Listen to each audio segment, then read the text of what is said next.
Samuel Mendenhall, SAMUEL, from the Office of the Special Prosecutor. Counsels? Thank you. Judge, good morning. Name Uche, N-E-N-Y-E, last name U-C-H-E, from Mr. Smollett. Good afternoon. Shay Allen, first name is S-H-A-Y, on behalf of Mr. Smollett. Heather Riddell, W-I-D-E-L-L, on behalf of Mr. Smollett. Tamara Walker, T-A-M-A-R-A, on behalf of Mr. Smollett. Good afternoon. Mark Lewis, L-E-W-I-S, on behalf of Mr. Smollett. Good afternoon. Tina Galandian, G-L-A-N-D-I-A-N, on behalf of Mr. Smollett. Thank you, counsels. Everyone may be seated. Let the record show that a jury trial was held in this matter. Counsels, just find a seat if you will, please. Trial commenced on November 29th, 2021. Concluded on December 9th, 2021. Mr. Smollett was found guilty by a jury of 5 of 6 counts of felony disorderly conduct, a Class 4 offense. I expanded the filing period for filing post-trial motions beyond the 30-day limit due to the holidays and other restraints involved in this case. I have received an 83-page post-trial motion filed by the defense and a 13-page response to the post-trial motion filed by the Office of Special Prosecutor. I will allow this, the defense to present arguments in supporting written motion. Ms. Glandia, if you wish to address the court.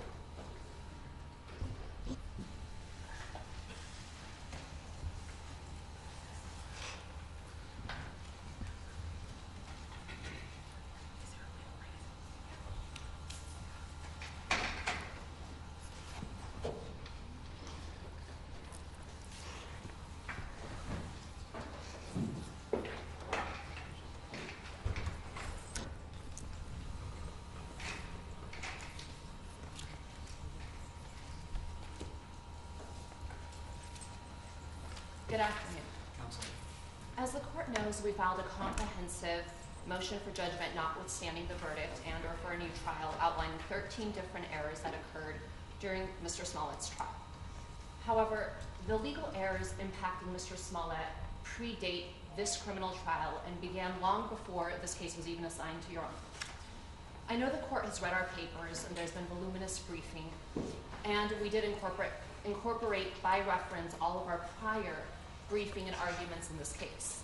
So I'm not going to belabor every single point. However, I do want to talk about 2 categories of critical errors that have permeated this trial. And that began again at the very outset and impacted this initial complete prosecution against Mr. Smollett. And in doing so, I'm going to highlight some of the most flagrant violations.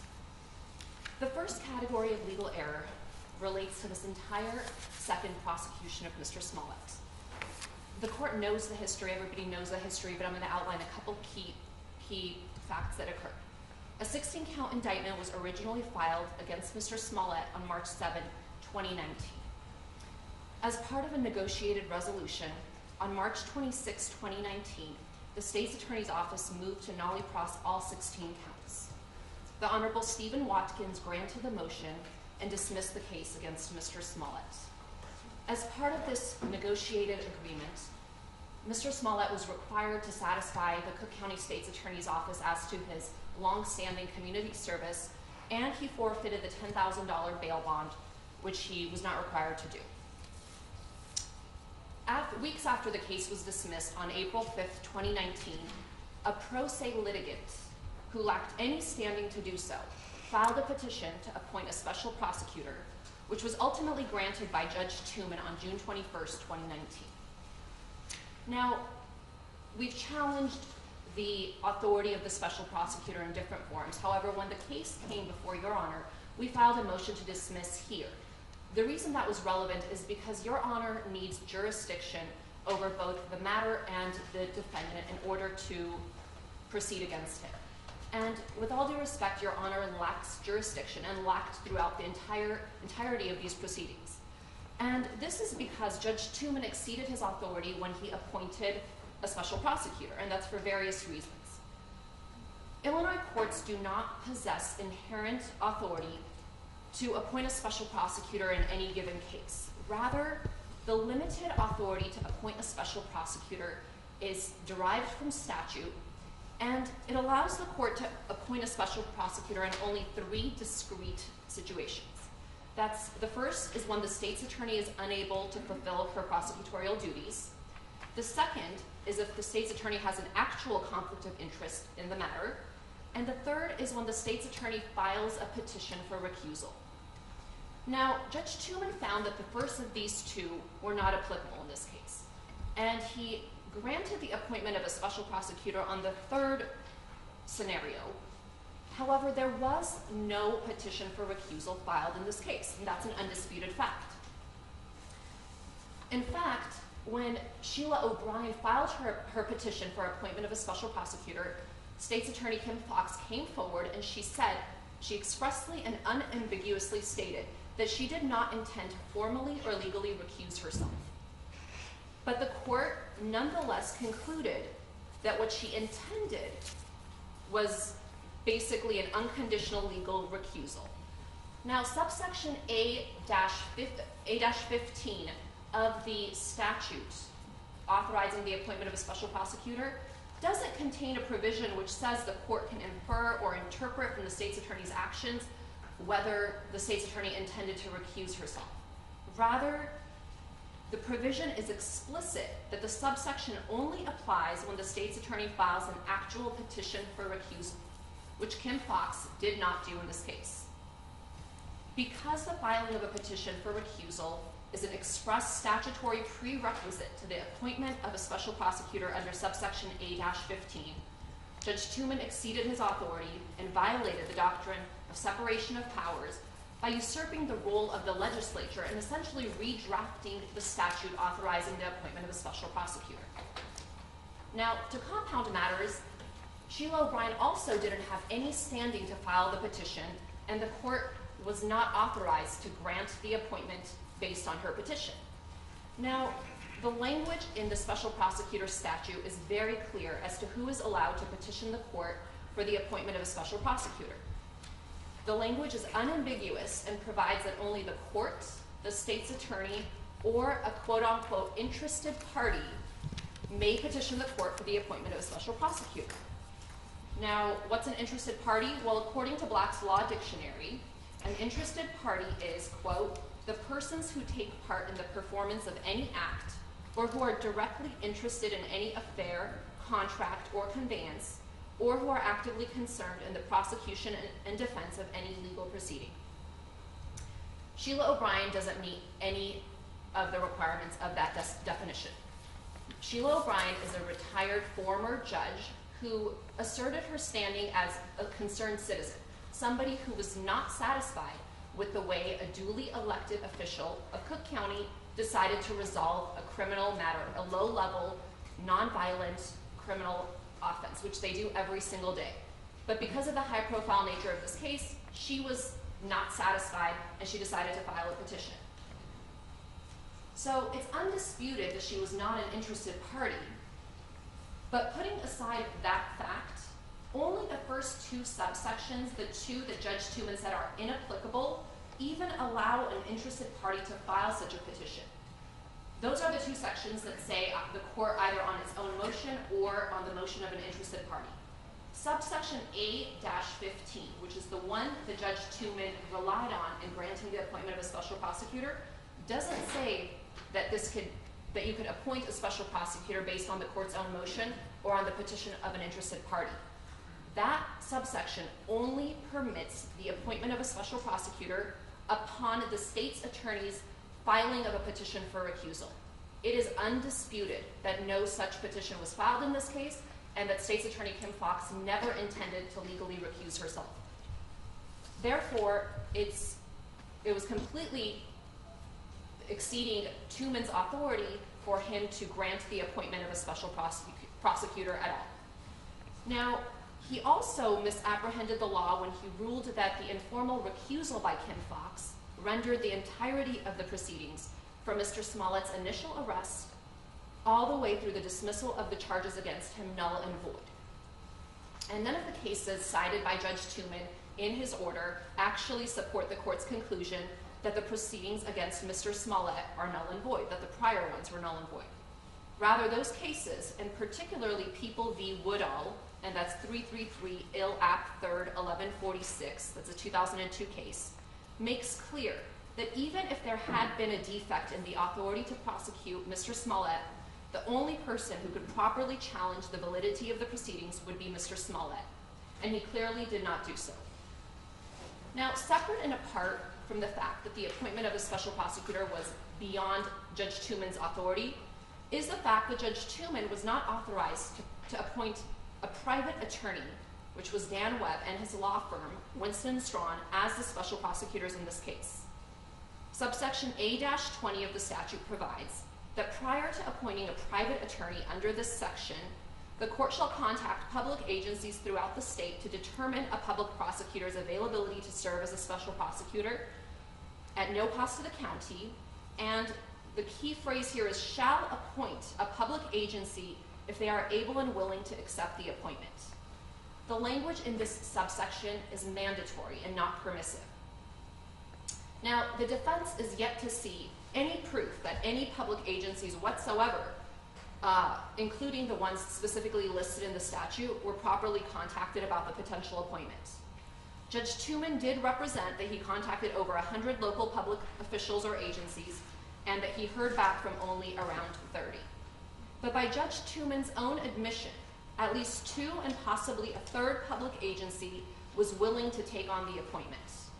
However, without any explanation, Judge Tooman unilaterally decided that none of these 3 public agencies were quote-unquote able to do so, despite their representations to the contrary.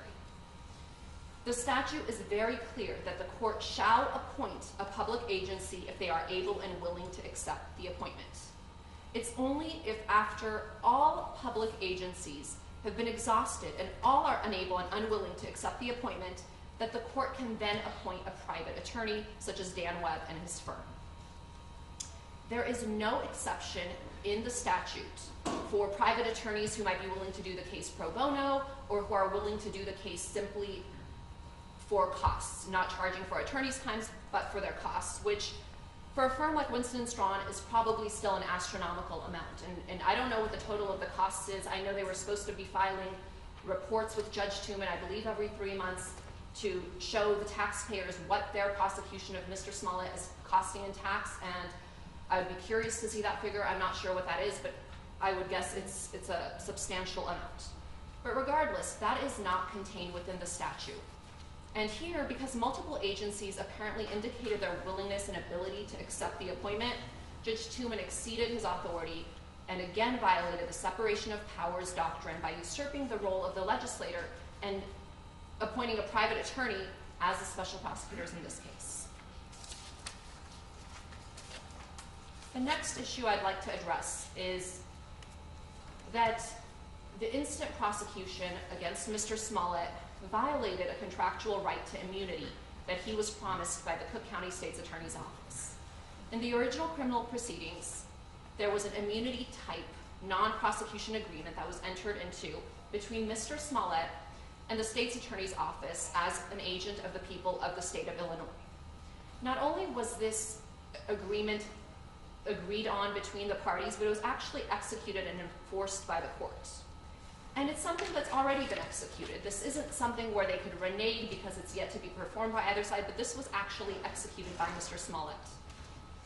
And the state's promise to Mr. Smollett was that after he satisfied them as to his community service, after he forfeited his $10,000 in bail bond, that the state would not further prosecute him in connection with the January 29, 2019 attack on him. And here we are again in another case instituted, it might be by different attorneys, but it's on behalf of the state of Illinois.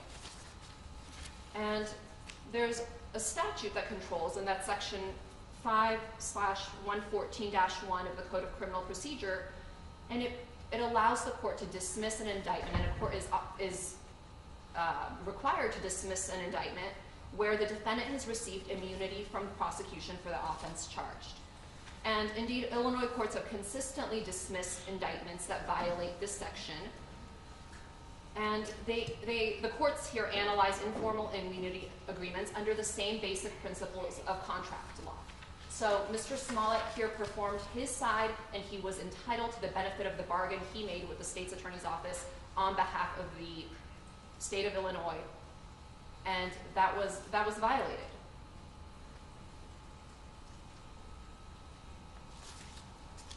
And in fact, the state's attorney's office, initially, they did perform their end of the bargain. They stood up in court in front of Judge Watkins, asked for the dismissal, and did what they had promised to do. And so at that point, the agreement was fully performed by both sides. The court enforced it, and there was absolutely no basis, and it was a violation of Mr. Smollett's rights to then re-prosecute him by the same principle, which is the state of Illinois.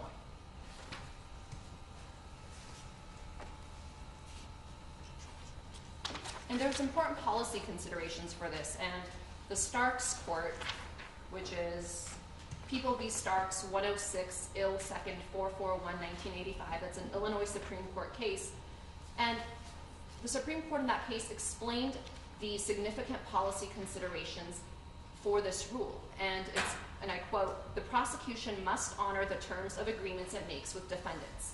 To dispute the validity of this precept would surely result in the total nullification of the bargaining system between the prosecution and the defense. Therefore, this court believes that if the prosecution did make an agreement with the defendant, it must abide by its agreement in this case." And there's one narrow line of exceptions that applies, and that's in an event of a plea agreement. Obviously, there was no such plea agreement in this case, and Mr. Smollett's present case fits squarely within Starks, and his due process rights have been violated as a result of the instant indictment because he was promised not to be hauled back into court, and that's exactly what happened here. And aside from having to face a second prosecution, he faced all of the things that are attendant with that, from the expense and emotional turmoil and everything else that the second prosecution has entailed.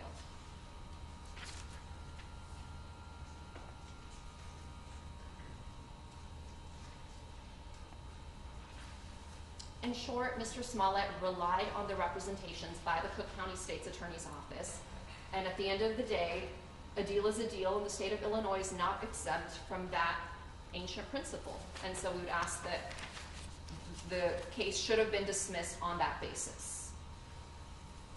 Now, the next issue I'd like to address is the double jeopardy.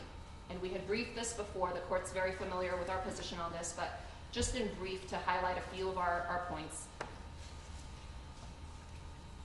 The double jeopardy clause does not just prohibit double prosecutions, it also prohibits double punishment. And to punish somebody twice for the same thing is a violation of the Fifth Amendment. And here, Mr. Smollett was clearly punished in the prior criminal proceedings by the imposition of a criminal penalty. Now, certain people may disagree with the severity of that punishment. They may not think that was a just result, but it doesn't take away from the fact that he was criminally punished. And even the Office of the Special Prosecutor, at the outset of the case, when they filed a new indictment, they issued on February 20th, 2020, something called an information release. And in that information release, Dan Webb himself acknowledged that Mr. Smollett had been punished during the prior criminal proceeding. And I quote him when I say that Mr. Webb stated that the only punishment for Mr. Smollett was to perform 15 hours of community service and requiring Mr. Smollett to forfeit his $10,000 bond as restitution to the city of Chicago. Those are Mr. Webb's words, not mine. And he said the only punishment.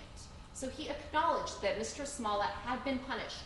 But again, he wasn't satisfied with that punishment. And that's exactly what the double jeopardy clause is meant to prevent, second guessing of one prosecutor's discretion by another prosecutor. And that's exactly what happened in this case. There was absolutely no rational, non-punitive reason for Mr. Smollett's $10,000 bond forfeiture other than to serve as punishment. Upon the dismissal of the case, his bond normally would have been returned to him, less any bail costs, which would not exceed $100. However, despite Mr. Smollett's full compliance with all bail conditions, the forfeiture of his bond was required as a condition of the dismissal of charges against him. Therefore, this was obviously intended to punish him and serve deterrent purposes. And finally, the fact that he was not convicted of any crimes in the initial prosecution doesn't affect the analysis. In a case decided over 140 years ago, the United States Supreme Court explained, and I quote, "The compromise pleaded must operate for the protection of the distiller," in that case, "against subsequent proceedings as fully as a former conviction or acquittal. He has been punished in the amount paid upon the settlement for the offense with which he was charged, and that should end the present action, according to the principle on which a former acquittal or conviction may be invoked to protect against a second punishment for the same offense. To hold otherwise would be to sacrifice a great principle to the mere form of procedure and to render settlements with the government delusive and useless. And for those reasons, the indictment against Mr. Smollett should have been dismissed for violation of the double jeopardy clause." And so, again, here we are at following a trial, and we should have never been here to begin with. There were various critical errors that permeated these proceedings, and the charges against Mr. Smollett and the second indictment should have been dismissed at the outset. Respectfully, Your Honor does not have jurisdiction over this matter, and we believe it was legal error to proceed. Now, the second category of errors I'm going to discuss are trial-related errors. And these errors began from the outset of the trial, beginning with jury selection, and they went all the way through closing arguments and even jury deliberations. And again, I'm not going to go through all 13 of the errors that we outlined in our papers, but I will highlight some of the critical ones that violated Mr. Smollett's constitutional rights. I think everyone can agree that this was one of the most high-profile cases in recent history. There was an immense amount of prejudicial pretrial publicity and an overwhelming presumption of Mr. Smollett's guilt long before a single piece of evidence was ever presented in a court of law. And this was in part due to a national press campaign by the former police superintendent, Eddie Johnson. And he went on national television on various networks, and he made blatantly false allegations of what the evidence in this case was. And there were three in particular, and these issues were never raised at trial because that's just not what the evidence was. Eddie Johnson went on TV and he said Mr. Smollett did all of this because he was dissatisfied with his salary on Empire. That was completely a false assertion. That there was zero evidence of that whatsoever, but he went out there and said that and put that in the potential jury pool. He also said that Mr. Smollett had sent himself the letter. Mr. Smollett fully cooperated. He gave his DNA, he gave his fingerprints to the FBI, not to CPD, but he did that to the FBI, and there was no connection between him and the letter. That didn't prevent Eddie Johnson from going out there well before this case ever got to trial and tainting the jury pool with that false assertion. He also said that Mr. Smollett paid the brothers $3,500 for the attack. And it was the brothers' own attorneys who went on TV right after that and said, no, this was actually as corroborated with a lot of text messages between Jussie and Abimbola Asundario. He had hired Abimbola as his trainer, and that's what the $3,500 check was in fact for. Now, based on this overwhelming presumption of guilt in this case, it was critical that jury selection be fair so that Mr. Smollett would receive a fair trial if that was even possible. But there were fundamental errors in that process. First, the court violated Mr. Smollett's Sixth Amendment rights by preventing the defense from actively participating in the voir dire process. The defense sought to directly question the veneer, but the court denied that request. And although the court asked the parties and took questions from both sides as to certain questions that should be asked of the potential jurors, Your Honor didn't ask all of the questions that the defense requested. By refusing to allow the defense to meaningfully participate in the voir dire process, the court prejudiced the defendant's ability to discover those members of the potential panel with biases and or potential prejudices against Mr. Smollett, violating his Sixth Amendment rights. Although the court repeatedly stated that you didn't want to treat this case any different than other cases, this was an abuse of discretion in this case because of the prejudicial pretrial publicity, which could not be ignored.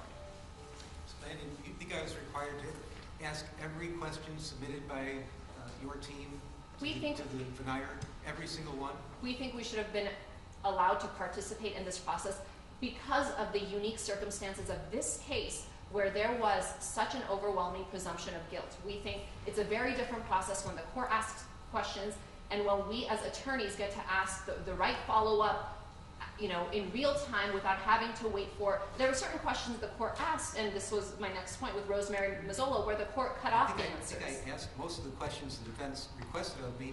There were some I did not. For example, you wanted me to ask the denier, what kind of animal would you like to be if you had to be an animal? Or Superman or Batman, what do you prefer? Did you really think I was supposed to ask a denier when I'm choosing a jury in a criminal case, those kind of questions? We identified certain questions in our motion that we think, I believe there were 4 questions that we thought were critical, not the ones Your Honor just mentioned, but there were important. That was part of the pool of questions I received from you. Right, but there were important questions that were not asked, and the more significant factor is we should have been allowed to question the veneer in this case. Again, I'm not saying in every case. I respect that Your Honor doesn't do that in a lot of other cases. However, this case is obviously unique. Mr. Smollett, unfortunately for him, has not been treated like anyone else charged with Class 4 felonies. He's been disadvantaged at every turn, and his jury selection. I pick a jury in this case the same way I pick a jury in a murder case. I do the questions. I ask the lawyers for input. Tell me what questions you want me to ask. I vet them, and I'm happy to ask the questions that are relevant and helpful. I understand, Your Honor. But just the only point I'm trying to make is that I absolutely treated him the same as everybody else, and I didn't distinguish him from a Class 4 offender, a potential offender, from a person accused of murder. I understand, and I think, Your Honor, that's the problem here. A regular murder defendant doesn't walk into court with a presumption of guilt. Mr. Smollett did. There is a presumption of innocence. That was non-existent in this case, and that was due in large part to, as I said, the former police superintendent held a press conference. He went out and did a media campaign. The mayor spoke out on this case. Even Judge Tooman, in his order, before a single piece of evidence had been set forth before Judge Tooman, he convicted Mr. Smollett in his order. He talked about what a charade this was, and he made findings. And Judge Tooman should have been recused. We actually filed a motion for him to recuse himself because based on the face of the order, it was clear that he harbored bias against Mr. Smollett and was convinced of his guilt when he was not ruling on a motion that involved, there was no factual dispute before him. There was no evidence presented to him. And he nonetheless took it upon himself to make improper factual findings which evidenced his bias. He should have recused himself.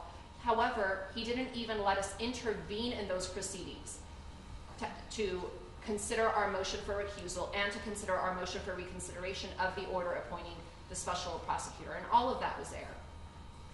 But to Your Honor's point, the reason I think Your Honor should have treated this case differently is for all the reasons I stated, which is he does not sit and he did not come before Your Honor the same as other defendants with a presumption of innocence, which is what he is afforded and entitled to under the Constitution. Instead, he walked in. I've never seen presumption of guilt the way Mr. Smollett faced. And it deprived him of a fair trial, and the court should have taken precautionary measures during jury selection. There should have been more leeway in this particular case. We made that request, and with all due respect, we believe it was error for the court to deny our active participation in the voir dire process and to ask the questions that we thought were important to be asked. Now, turning to a specific juror, which was Rosemary Mazzola, we specifically asked the court in chambers to further inquire of Ms. Mazzola, since she had said in open court that pretty much her entire immediate family are either current or former law enforcement. And there had been no follow-up to ascertain the fact as to whether Ms. Mazzola may have a family member who was actually involved in the investigation of Mr. Smollett or any of the facts surrounding his case. And we brought that to the court's attention. We thought that was a critical question that should be asked because if we knew one of her relatives, for instance, was involved and helped investigate this case, or was partners with someone who was investigating this case, that would have been critical, and obviously she should have been removed for cause. The court denied our request, and we don't think there was any good basis not to bring Ms. Mazzola in and ask her these important questions to make sure that she is unbiased and that she did have no personal conflict. And in fact, several times when Ms. Mazzola was answering the court's question, Your Honor interrupted her, and we don't actually know what she was intending to tell the court and the parties. And for all those reasons, we think that the jury selection process, and the other reasons obviously outlined in our motions, was flawed, and that a new trial must be granted. We also outlined in our papers the improper denial of several Batson motions in response to the Office of the Special Prosecutor's peremptory challenges, which we believe were improperly used to remove jurors based on their race and sexual orientation. Now, I'm not going to detail each of the peremptory challenges that we've outlined in our papers, but in short, anybody looking at this jury can tell that it was not a jury of Mr. Smollett's peers in Chicago. And we think that these significant issues during jury selection deprive Mr. Smollett of his constitutional right to a fair trial, and the remedy is to grant him a new trial. I'm next going to address the issue of prosecutorial misconduct. And this relates to an independent eyewitness, Anthony Moore, who was working as a loss prevention officer for the Sheraton on the night Mr. Smollett was attacked. Now, Mr. Moore does not know Mr. Smollett personally. He was a completely independent witness that police on their own interviewed multiple times. And Mr. Moore spoke to the detectives on at least 3 occasions, including on February 2nd, 2019, and on February 27, 2019 at Area Station. On each of these occasions, Mr. Moore unequivocally told police that around 2 a.m. as he was doing his rounds at the Sheraton, he saw 2 men running towards him from the area where the attack occurred. He said he flashed his flashlight on the first man's face, and he saw a white male wearing a ski mask. Mr. Moore could not see the second man's face. And Mr. Moore was entirely consistent with his repeated descriptions, and he never expressed any doubt as to what he saw. In fact, when asked to view a photo lineup at the station with only black men included, Mr. Moore told officers that the man couldn't be in the lineup because the man he saw was white. This description of a white male wearing a ski mask was exactly what Mr. Smollett had seen and described to officers. Mr. Moore was a key defense witness, as his testimony provided at the very least reasonable doubt that Mr. Smollett was truthful in his account of what he saw that night. Now, a year later, on January 29th, 2020, prosecutors from the Office of the Special Prosecutor met with Mr. Moore for a lengthy period of time, and they chose not to video record this interview. At trial, Mr. Moore testified that at this meeting, they showed him the CPD's evidence against Mr. Smollett, including surveillance footage and pictures of the Asendario brothers, who they said were Mr. Smollett's attackers. Mr. Moore testified at trial that he felt, quote unquote, pressured and threatened to say he saw something he didn't see. And exhausted after hours of telling prosecutors something they did not want to hear, he eventually signed a statement saying he could have been mistaken when he saw a white man because maybe when he flashed the flashlight on his face, it was the reflection from the light that made him think that the individual was white.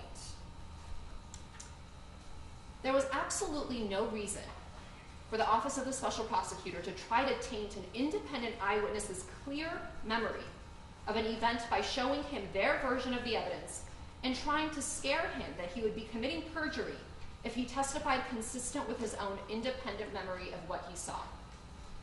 This form of intimidation constitutes egregious prosecutorial misconduct and violates Mr. Smollett's fundamental right to present witnesses in his defense. By having Mr. Moore change his statement in writing, not only did the Office of the Special Prosecutor try to disqualify Mr. Moore as an exculpatory defense witness, they actually tried to obtain false incriminating evidence against Mr. Smollett. Although Mr. Moore on the stand tried to explain the reasons, he gave the written statement stating he could have been mistaken about the skin color of the man he saw, the prosecutorial misconduct inevitably discredited Mr. Moore.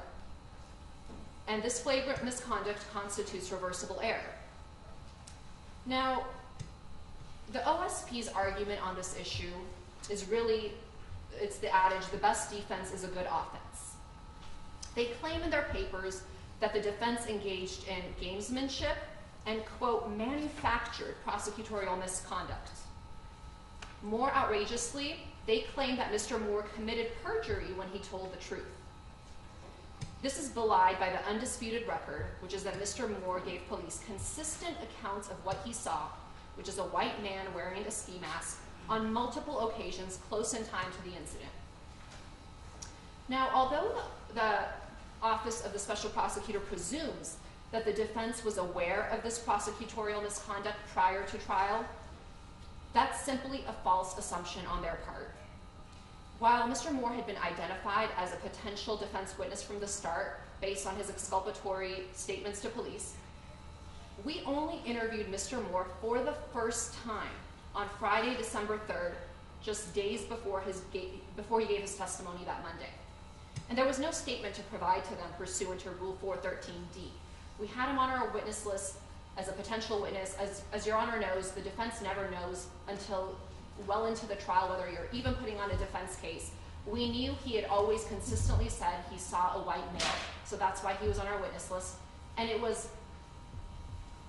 the decision was made mid-trial that we did want to, in fact, pursue calling him as a defense witness, and we spoke to him briefly. We interviewed him to see why he changed his statement, because it had been very clear that he consistently said one thing, and then a year later, after meeting with the special prosecutors, changed his story a little bit. He was careful in how he did it. He didn't say, I'm wrong, but he said, I may have been mistaken, because again, he wanted to be truthful. And the special prosecutors now say, oh, this was perjury, and the defense suborned perjury.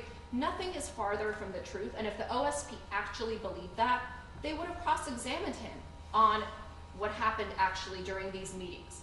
Not only would they have cross-examined him, they could have put up a witness to impeach him who was present during that meeting to say, actually, that's not what happened. They didn't do either of those things. And of course, they could have charged him with perjury, but they won't do that because he was not lying and he was telling the truth. One way or another, this was an egregious violation brought by the special prosecutor's office. They should have been disqualified when we made the request, and a motion for a new trial is required on that basis. And unfortunately, this isn't limited to Mr. Moore. Shortly after, for the second grand jury, when the special prosecutor's office convened the special grand jury to proceed on the second indictment against Mr. Smollett, they had at that time our papers that we had submitted to Judge Tooman asking him to reconsider the order granting a special prosecutor. And what we had done is detail the evidence, the favorable evidence, showing that Mr. Smollett was not guilty. And the OSP went to every single favorable defense witness. They didn't call any of them as live witnesses before the grand jury, where they would actually, the grand jurors could potentially ask them questions. What they did is they went to each of them, and every favorable witness somehow changed their account and submitted a statement consistent with the state's theory, even though that was not their original statements 1 year prior. And there were witnesses who suddenly, we couldn't contact anymore, who went missing. This was a real issue in this case. And Mr. Moore was just a prime example of that. Another example was David Allegbe, who similarly had said that he had seen the passengers in his Uber speaking on a cell phone. That wasn't convenient for the prosecution's case because the brothers testified that they didn't have their cell phones with them. And there were two witnesses actually who had said this. There was an independent taxi driver who said one of the brothers was texting during the drive, and separately David Allegbe, who said one of the brothers was on the phone. Now, of course, after we had set that in our papers, OSP talked to David Allegbe and got him to write a statement saying he may have been mistaken about the phone use because it was inconsistent with their theory of the case. And Your Honor saw David Olegbe got on the stand and he explained not only did he hear one of them speaking on the phone for 1 or 2 minutes before the second brother got in the car at their house, which they tried to say he could have been rehearsing his acting lines for that evening, as if the profanities that was yelled at Jussie in the street would have been something that would have to be rehearsed out loud in an Uber. But separate from that, Mr. Olegbe said that halfway through the drive, they changed the destination in the app, which could only be done with the use of a cell phone. And that was not contained in a statement. That was never any of the OSP's disclosures to us. That was something we learned for the first time actually at this trial when Mr. Olegbe testified. In short, we think there were significant issues with the way the OSP treated this case with the defense witnesses, and they tried to have defense witnesses either take back their statements and give incriminating statements towards Mr. Smollett, which were not their original independent stories, or I suppose some of these witnesses, for inexplicable reasons, were just not available, for the defense to reach. So we think certainly a new trial is warranted based on all of these errors, but particularly on Mr. Moore and his statement at trial that he was threatened and pressured by the OSP to change his truthful testimony, which was exculpatory for Mr. Smollett. Next, I'd like to address the burden shifting. The OSP improperly shifted their burden to the defense on 3 different occasions during the trial. As the court well knows, it's entirely the prosecution's burden of proof, and it's reversible error to try to shift this burden to the defense at any point during the trial. And this happened first during the questioning of Detective Thies, then during the questioning of Abimbola Asundario, and again in the state's rebuttal argument, which was the final word the jury heard from any lawyer prior to retiring to deliberations.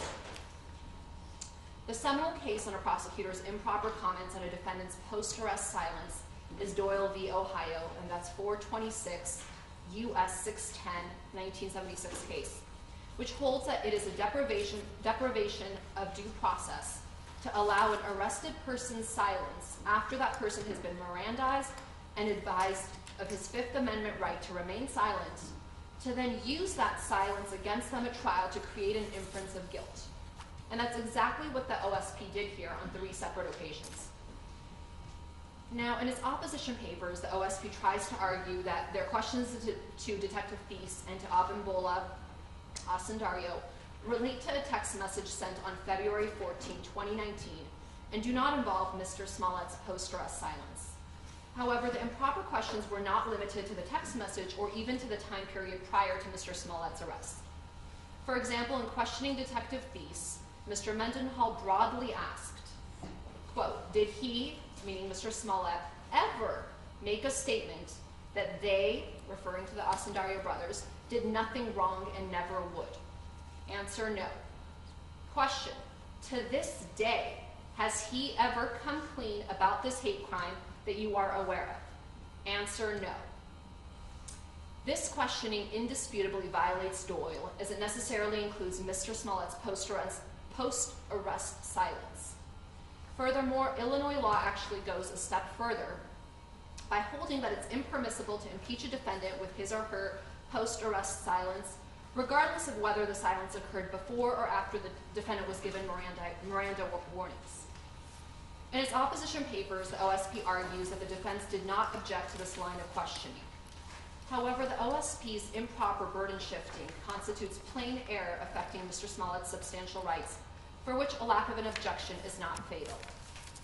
Similarly, during the direct examination of Abimbola Asundario, Dan Webb asked him whether Mr. Smollett ever made a statement to the public where he admitted that the hate crime was a hoax. The defense did object to this question, and the court sustained the objection. Similar to Mr. Mendenhall's questions, which were not limited to the text message or even to the time period prior to Mr. Smollett's arrest, Mr. Webb's question is equally problematic. Now, the OSP argues in its opposition papers that the word statements to the public somehow makes Doyle inapplicable. This argument is frankly ridiculous, as any public statements by Mr. Smollett would have been used against him if he testified at trial, the same as if he had made those statements to police. Here, this entire case hinged on the credibility of Mr. Smollett and of the Osundario brothers.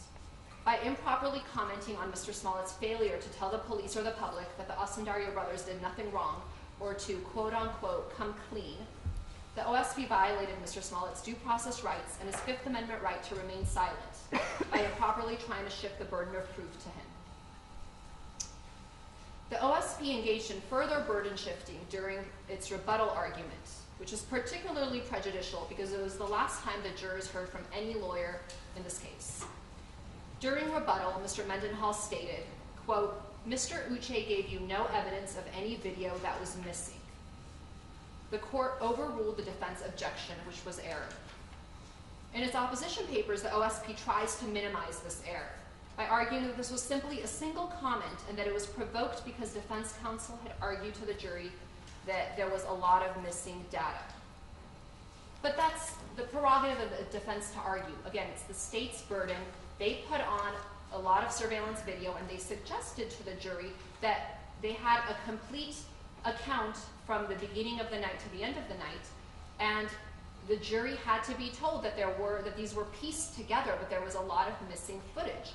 It was proper for the defense to do that. However, it was not proper for the prosecution to put that burden on the defense and ask for the defense to produce the missing surveillance footage, which is simply, again, not our burden to do. And as the court well knows, a single comment is sufficient to constitute reversible error warranting a new trial. And we had cited in our papers the case of People v. Giangrande, and that's 101 Ill App 3rd 397. It's a 1981 case, and that's instructive. That also involved a single comment by the prosecutor in the closing remarks. And the remark was, "Where's the evidence?" And as the court explained in that case, the comment may well have improperly suggested to the jury that defendant had a burden to introduce evidence. Objection to it was overruled by the trial judge. This was error. And again, it was error in this case for them to make that comment and for Your Honor to overrule that objection. But we'd ask that a new trial be granted on that basis. And I'm going to turn lastly to the accomplice instruction. The court in this case committed reversible error when it refused to provide Illinois Pattern Jury Instruction number 3.17 entitled Testimony of an Accomplice with regard to the Osundario brothers' testimony as requested by the defense. Pattern Instruction 3.17 provides, quote, "When a witness says he was involved in the commission of a crime with the defendant, the testimony of that witness is subject to suspicion and should be considered by you with caution. It should be carefully examined in light of the other evidence in this case." Now, despite the title, the instruction is not warranted only where a witness is officially charged as an accomplice. Rather, Illinois courts have held that the defendant is entitled to have instruction 3.17 given to the jury if the witness, rather than the defendant, could have been the person responsible for the crime, or if the witness admits being present at the scene of the crime and could have been indicted either as a principal or under a theory of accountability, but denies involvement. Here, both of those circumstances are present, which required giving the accomplice witness jury instruction.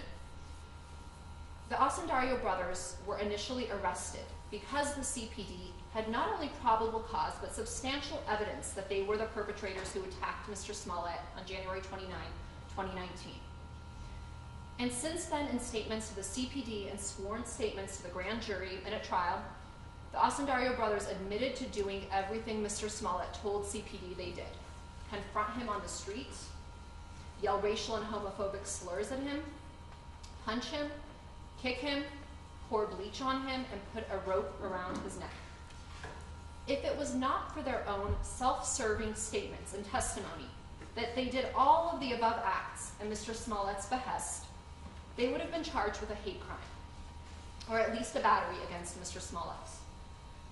Because the Osundario brothers could have been the persons responsible for the attack on Mr. Smollett, Pattern Instruction 3.17 should have been given to the jury. Furthermore, assuming for the sake of argument that the Osundario brothers were in fact acting at the direction of Mr. Smollett as they alleged at trial, the only reason they were not charged as either co-conspirators or accomplices for their admitted participation in the attack on Mr. Smollett is because of their self-serving statements that they didn't know that Mr. Smollett would report the attack to the police. They asked the jury to believe that the elaborate staged attack was solely for the media's benefit, taking the absurd position that somehow a heinous crime against a high-profile celebrity, which was supposed to be caught on camera, would not result in a police investigation. Because the Osundario brothers admitted being present at the scene of the attack and could have been charged either as principals or under a theory of accountability, pattern instruction 3.17 should have been given to the jury. Now, the OS... Charged with what? Well, Your Honor, they could have been charged with filing a false conspiracy to file a false police report. They could have There was had... evidence that they were part of filing a false police report? Your Honor, if you... there's so much law out there that you could file... There was certainly probable cause to charge them with being an accomplice to Mr. Smollett. Had they not participated, there would be no... You can't file a so-called false police report if there had been no attack. So clearly they were accomplices. Clearly they were co-conspirators. Now, they weren't charged because they took the convenient position. We knew everything until the final step, which, you know, was convenient. And obviously, in any other case, if there were other witnesses, I guarantee the brothers would have been charged. The only reason they weren't charged in this case was because the police needed them to prosecute Mr. Smollett. Without them, there was no case against Mr. Smollett, because as the court saw, there is not a single piece of independent evidence that shows that Mr. Smollett perpetrated a hoax, planned a hoax, or anything else. The only connection, and keep in mind, they subpoenaed, or they got a search warrant for 1 entire year of Mr. Smollett's cell phone data, location, text, voicemails, all sorts of communications. They couldn't find one thing that supported the fact that Mr. Smollett planned this. All they had was the brothers saying, after they got caught, after they were in custody for 47 hours, after they had been consulting with an attorney who was speaking to both of them, after that attorney showed them his Good Morning America video while they were in custody and they heard every single thing Mr. Smollett was saying, they conveniently turned around and said, oh yeah, you're right, we did do this, but it's because Mr. Smollett asked us to. And it was their own attorney who said she didn't say she gave a radio interview, she didn't say they came clean. She said, I pieced together what happened. I looked at the timeline, I looked at the CPD's evidence, and I put together a timeline of what happened in this case. And it's our belief that that story was spoon-fed to the brothers and that that's the story that they gave police, which allowed them to be released from custody, uncharged.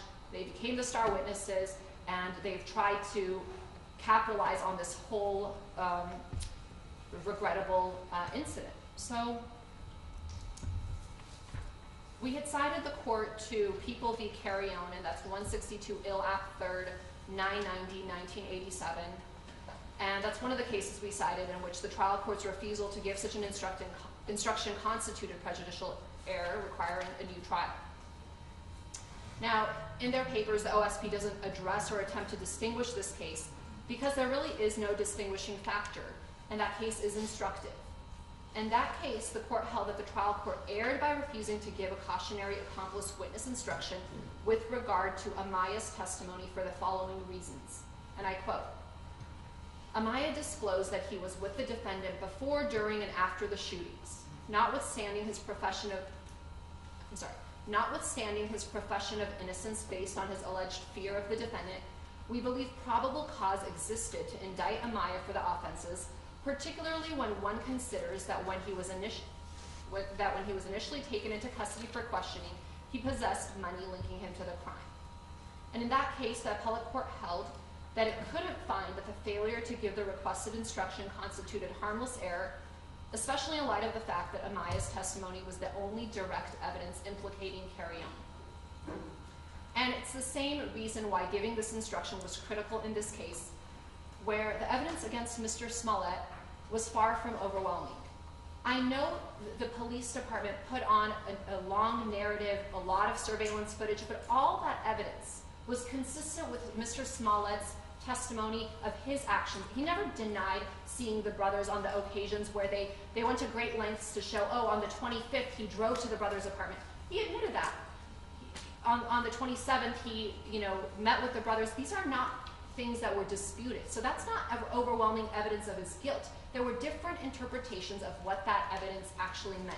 And the only direct evidence implicating Mr. Smollett was what the Osundario brothers said.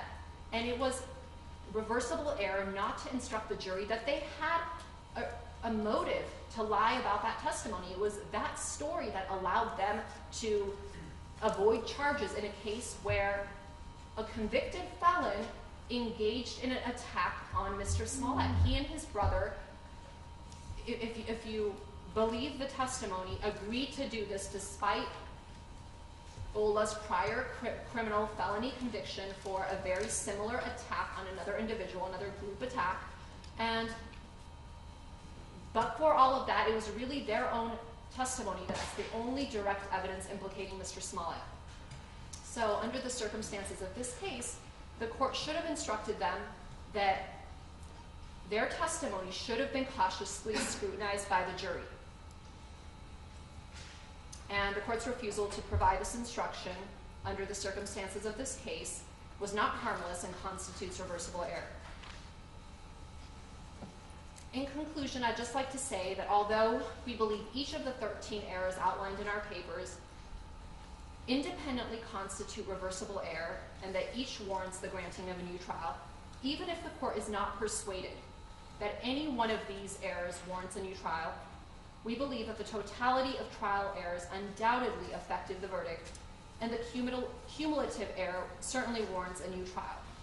And there's ample authority supporting the grant of a new trial in such cases, and I'll just cite the court to People v. Lettrich, and that's 413 Ill 172. It's a 1952 case where the Illinois Supreme Court reversed the defendant's murder conviction and death sentence. In that case, there were a number of evidentiary errors alleged, including that the court erred in limiting and restricting the defendant's cross-examination of a critical witness, as well as certain inflammatory and prejudicial remarks to the jury in the arguments by the state's attorneys. In reversing the conviction and sentence, the Illinois Supreme Court stated that the totality of these errors compel us to the conclusion that this defendant has not had the fair and impartial trial, which is the inherent right of every person accused of a crime. And that's the same exact situation we have here. There have been a series of legal errors. If the court is not convinced that any one of them warrants a new trial, we'd ask that the court consider the totality and grant Mr. Smollett a new trial. Thank you, counsel. Government wishes to make a response to the post-trial motion of the defense. We do, Your Honor. Mr. Weaver, you may address the court.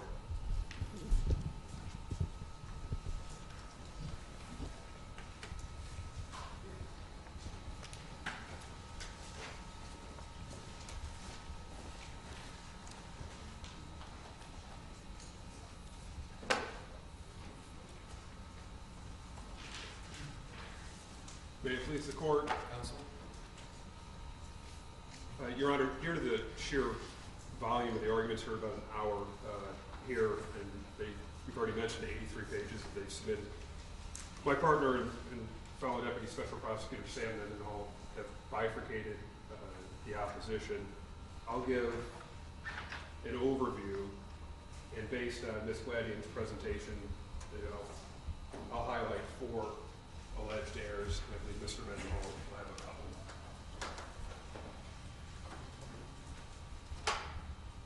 To begin, I'll just start with a blanket statement that for everything prior to November 29, 2021, going backwards to 2019, for the alleged errors that they've incorporated by reference in their papers and the preamble to Ms. Gladian's presentation, we universally disagree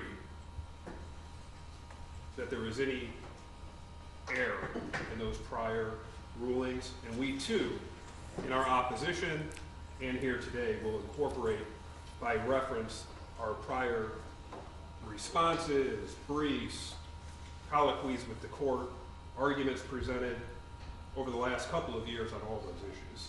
And I will not retread them, but the record is clear for the issues that have been presented to Judge Tooman, for which we've been involved, for the issues that have been presented to this court, for which we have been involved, and for the issues that have been presented to the Illinois Supreme Court, for which we've been involved, are all incorporated by reference. At each stage, no matter the court or the judge that have heard it, each one of those prior rulings were proper, required by the law, and none need be nor should be revisited.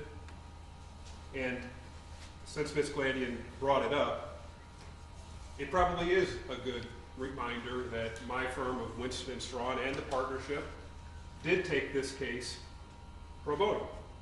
And our firm did, and Mr. Webb in particular, did shoulder that burden that was called for by the appointment of the special prosecutor.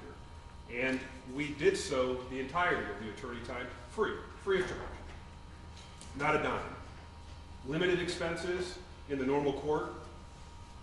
Judge Tooman's order did allow, and these are things such as court reporter fees, transcript fees, copying fees, those same fees that would exist for the Cook County State's Attorney's Office are expenses for which have been submitted to the county for reimbursement. They are minor compared to the amount of free service that our firm of Winston & Strawn has given to this county and to the citizens and to the judicial system. Mr. Webb's appointment in particular as a special prosecutor was stemmed from Judge Tooman's 2019 June order in order to restore the public's confidence into the integrity of the criminal justice system, was answered by our firm, was answered by Mr. Webb, and you might just recall the two directives that required. The first directive to determine whether Mr. Smollett should be further prosecuted. That's what we're here for today. But it shouldn't be forgotten, and I don't believe is, but it's worth remembering that the second directive, whether any person or office involved in the initial Mr. Smollett case engaged in any wrongdoing, our office also did that. And you heard Ms. Glandian talk about certain of those things in our argument, but the OSP did complete a thorough investigation, did have a grand jury seated, did prepare a detailed and comprehensive report as it relates into the Cook County State's Attorney's Office, as it relates to the investigation in the Chicago Police Department, and did so for a total cost of attorney times for $0.00.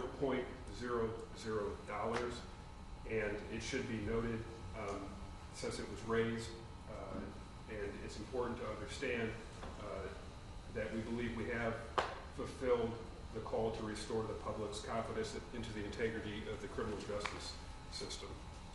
As to the actual substance of Ms. Glandian's presentation, and as it relates to the 13, what I'll call macro level alleged errors, although they list a myriad of alleged sub-errors as well.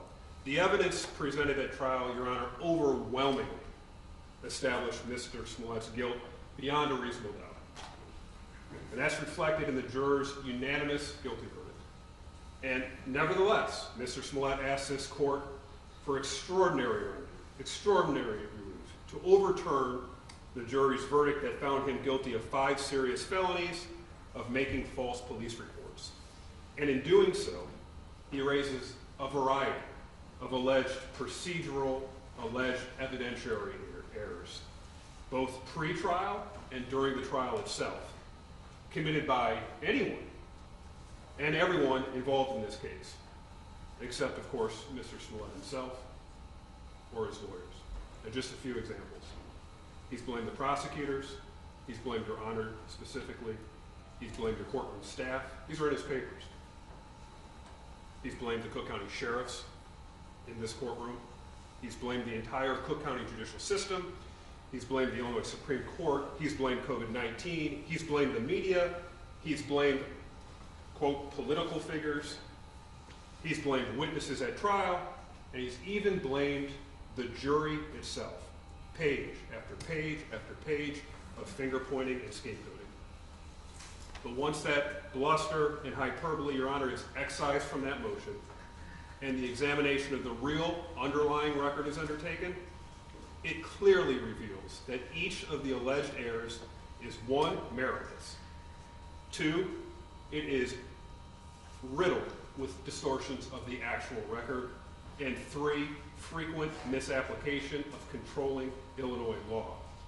But most important, none of those alleged supposed errors remotely would rise to the level of 1, requiring overturning the juror's unanimous verdict, nor 2, the issuance of a new trial. As it relates to the alleged errors where Mr. Smollett seeks a judgment notwithstanding the verdict, here's what you didn't hear. You did not hear what the law actually says and what you'll have to weigh today. So I'm going to give it to you. Illinois law mandates that a judgment of acquittal is only appropriate when, quote, a trial court concludes, after viewing all the evidence in the light most favorable to the state, that no reasonable juror could find that the state had not met its burden of proving the defendant guilty beyond a reasonable doubt.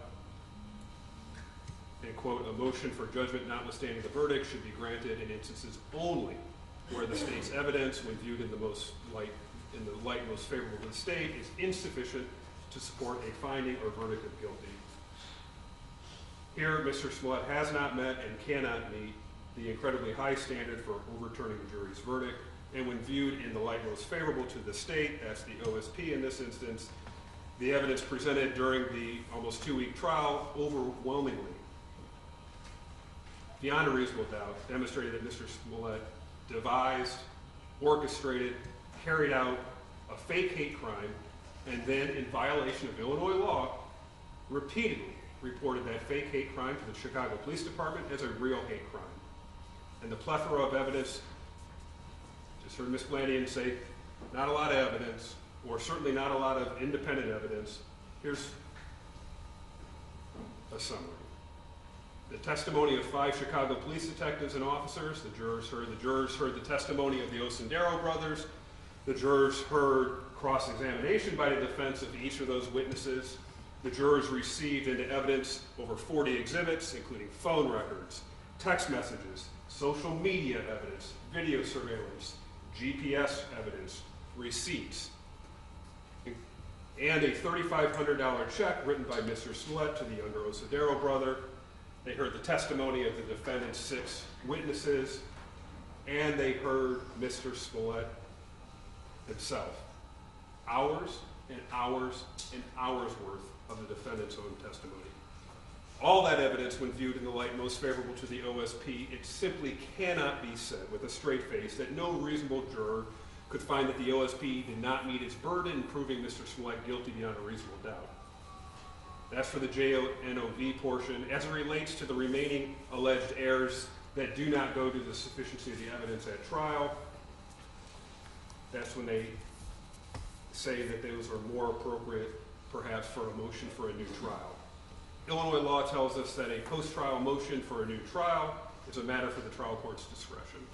Because none of the alleged trial errors you've heard or seen in their papers have any merit, this court should exercise its discretion and deny Mr. Smollett's alternative relief for a new trial. As it relates to the 4 errors I alluded to, Your Honor, that I just want to give a counter-narrative to, since they were raised. 3 were raised. That's on the voir dire issue, the Bassin issue, the Accomplice instruction, and then I think it's also important to briefly touch upon one written about but not discussed here, which is the concept of the violation of his public trial rights. I'll just go in the order. Alleged error as it relates to the voir dire. The court's voir dire process was plainly consistent with Illinois law and consistent with Rule 431. Notably, defense counsel didn't raise any objection at trial as it relates to the actual conduction. The rule's language, as the court deems appropriate in Rule 431, makes clear that the decision as to whether to allow direct questioning is entirely within this court's discretion. Per Rule 431, the court conducted voir dire by directly questioning the prospective jurors, but consistent with Rule 431, the court exercised its discretion and allowed the parties to submit voluminous questions to be asked during the voir dire. Both sides. Both the OSP and the defense submitted rather voluminous supplemental questions for further inquiry of prospective jurors. Pre-trial, you reviewed those very thoroughly. We had colloquies on them, we had hearings on them, we had exchanges on them. Defense counsel ultimately submitted nearly 60 supplemental questions to ask during voir dire. The court took input, and importantly took input from the parties throughout the voir dire process, both at sidebar, in chambers, pre-trial, and during trial. And those additional follow-ups were often asked of the prospective jurors, and when they were not, the court explained why. In Your Honor's discretion, they would not be asked. No prejudice exists. Defense counsel was permitted to question the prospective jurors through the extensive supplemental questions, through the extensive supplemental questions that they submitted pre-trial, and through the supplemental requests that occurred during trial. Alleged error number 2, the Batson challenges. And I'll begin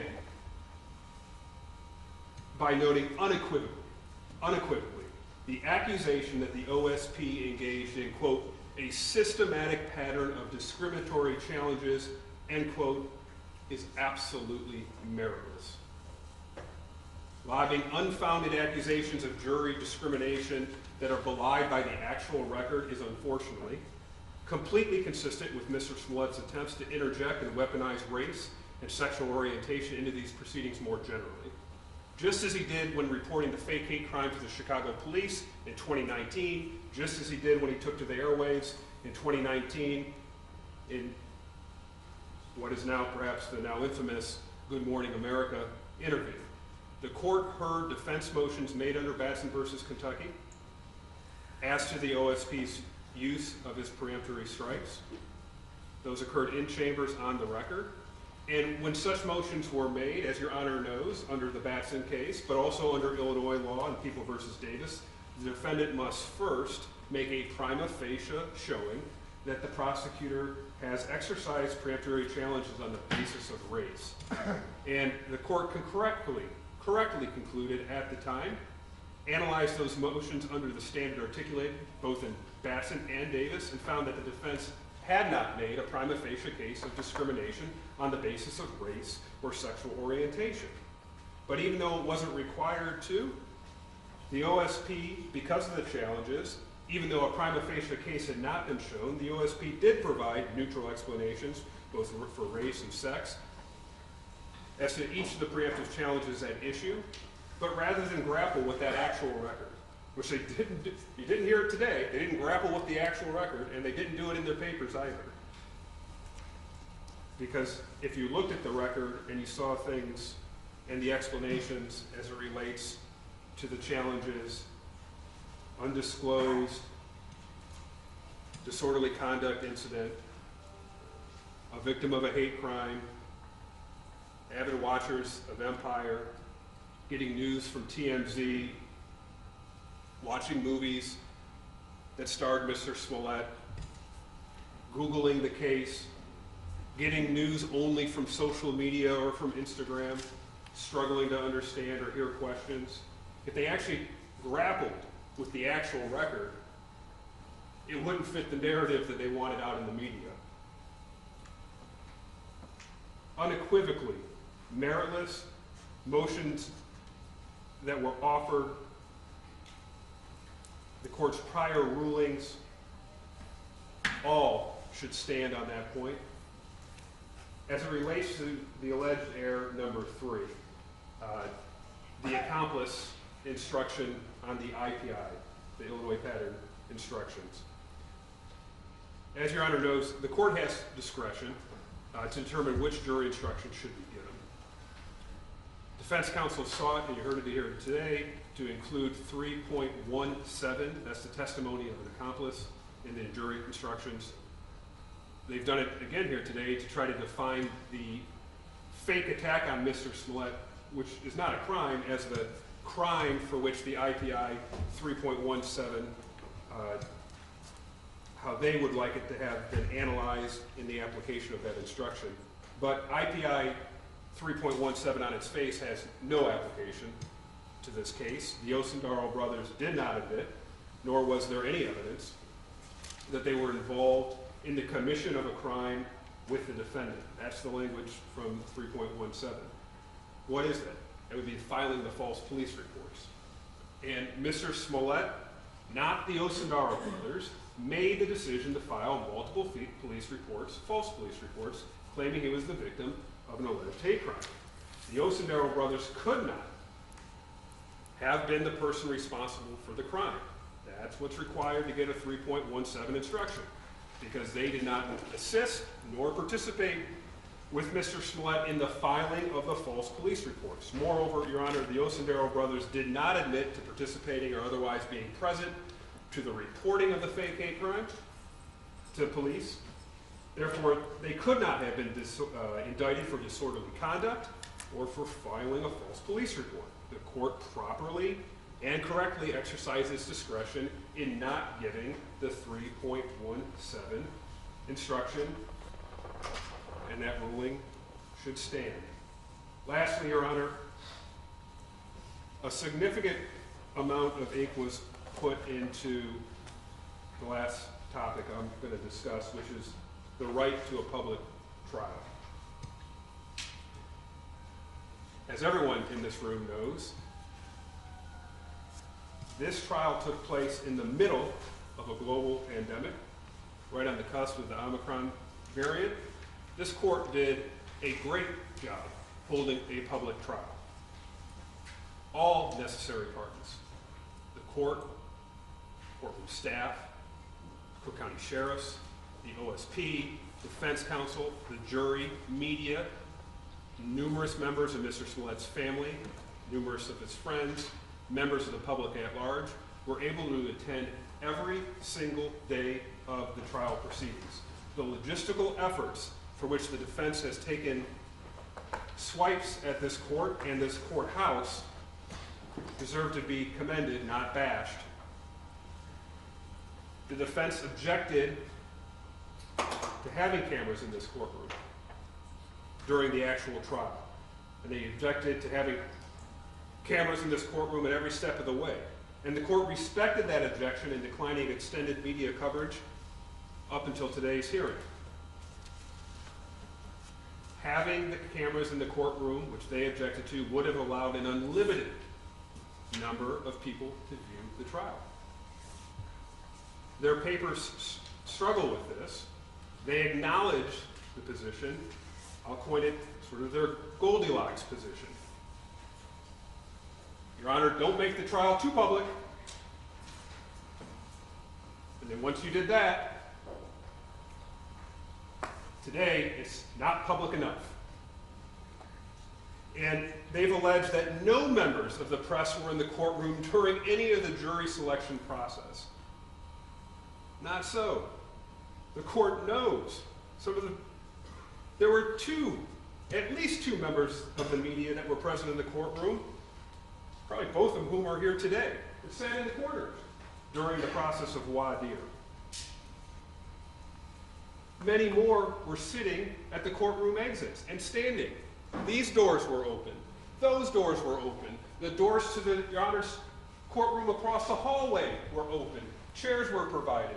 And while the sheriffs did a great job trying to get people into seats, there were a lot more people that weren't in seats. And for anyone that actually sat in here, which you did, I did, they did, knows there's a lot of people peeking in and out during the voir dire process. The concept that Your Honor closed the courtroom just belies reality. Your Honor kept the courtroom open. Members of the press were here. They were able to keep account of what was occurring. In fact, were accounting as to what was occurring. It doesn't remotely come close to any violation. The Radford case, which we cite, demonstrates that the course use of the entire courtroom for the veneer, but not for the remaining portion, doesn't call into the question the confidence of the public integrity or impartiality of the court system. Mr. Smollett knows he had family present. They sat right there. They had strategy huddles. They passed numerous notes to his lawyers. They held prayer sessions. You allowed his entire defense team, his PR team, his friends. You never took a head count on them. You were gracious in understanding that the defendant's right to a fair trial had to be weighed against a global pandemic, and it was commendable. You did not err, and you certainly did not violate Mr. Smollett's Sixth Amendment right, and he certainly doesn't deserve a new trial. Generally, but certainly for that specifically. With that, Your Honor, if you have any questions, I'd like to turn it over to Mr. Mendenhall. Mendenhall?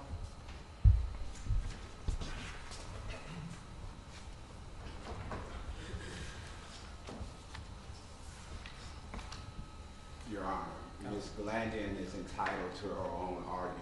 What she is not entitled to is her own facts. She stood before this court and told you they raised the issue of David Elgaby's direct examination. Nowhere in this 83-page motion did they ever make a single complaint about the examination of David Elgaby. Ms. Glandian stood before this court and told you that they made a motion to recuse the whole Office of Special Prosecutor, Mr. Webb, myself, Mr. Weaver. Nowhere at trial or in this paper is there such a motion. Your Honor, as we established at trial, facts matter, truth matters, evidence matters. They are not entitled to their own facts. Another fact in this matter, Your Honor, the one disqualification that they did make was to recuse a deputy special prosecutor who examined Mr. Moore. That deputy special prosecutor is an honorable man, is a man I've worked with for 20 years. His integrity is impeccable, his reputation is impeccable, and his ethics is impeccable. Your Honor, they say he put Mr. Moore on the stand to commit perjury. Mr. Moore got on the stand and testified that the person he saw was white. Your Honor is well aware the actual two people that ran by him got on the stand and testified. Abel Osendero, Abimola Osendero. Your Honor, if nothing else has been established in this entire trial, I think we can both agree it's been established that they're not white. Yet, they came in here today and making that same argument. Their arguments is in wine. They're not getting better with age. Your Honor, to try to discredit a man and to call into question when all he did is serve pro bono faithfully and for free does a disservice to the job that this Office of the Special Prosecutor did. Not only did they not prove anything that merited disqualification, they did it with pure gamesmanship, Your Honor. The rules require that you bring it to the court's attention in advance. They waited till the witness got on the stand and had him point at the deputy special prosecutor. Your Honors, and these are your words exactly, Your Honor, you said this was the first time in your history of a judge where you ever seen a witness get on the stand and point at a prosecutor. I've never seen it. I suspect no one in here has ever seen that. Your Honor, the gamesmanship cannot be rewarded. Their alleged error that the deputy prosecutor should be disqualified should be summarily denied as meritless. Second point of error, Ms. Glandian raised. She said that the Office of the Special Prosecutor commented on Mr. Smollett's post-arrest silence and post-Miranda silence. We did no such thing. On February 14, 2019, in an unsolicited, voluntary, non-custodial interview with the Chicago Police Department, Mr. Osendero sends Abimbola Osendero a text saying, "Brother, I love you. I know 1000% you did nothing wrong and never would. Neither you nor your brother. I love you, I stand with you, and I'm going to make a statement making sure everybody knows you did nothing wrong. It was voluntary, it was non-custodial. How do we know it was non-custodial, Your Honor? Mr. Smollett got up and left after the interview. He wasn't taken in custody and was represented by one of the finest lawyers in Chicago. To say that when we questioned Detective Feast about that text, that we put in play Mr. Smollett's post-arrest silence when all of our questions simply asked him about a pre-arrest, pre-Miranda text that he sent when he was free to go and did in fact leave, is wholly without merit, Your Honor. To then say that when Mr. Webb questioned Abin Bolos and Darrell about the same text that he received from Mr. Smollett on February 14th, way before Mr. Smollett was ever arrested, way before he was even Mirandized, is equally without merit, Your Honor. The text stands for itself. Their problem isn't with the question, their problem is with the text that their client sent. Because it said a lot. I know you did nothing wrong. I know you never would. I know 1000% you did. I love you and I stand with you, and I'm gonna make it right. We had every right to ask if that was ever made right. And lastly, Your Honor, they raised an error that we allegedly shifted the burden during trial. They alleged 3 separate times. Once again, Your Honor, facts matter, truth matter, evidence matter. In their 83-page brief, they raised one issue concerning that, and that was at closing. When Mr. Uche stood right there in his very well, looked at the jury and told them, ladies and gentlemen, there was a ton of videos missing, there was a ton of evidence missing. The case law is clear on that, Your Honor, that when the defense opens the door in closing argument and raises an issue, the prosecution or the state has an absolute right to respond. They opened the door, and now they're complaining that we walked in it. We walked through it.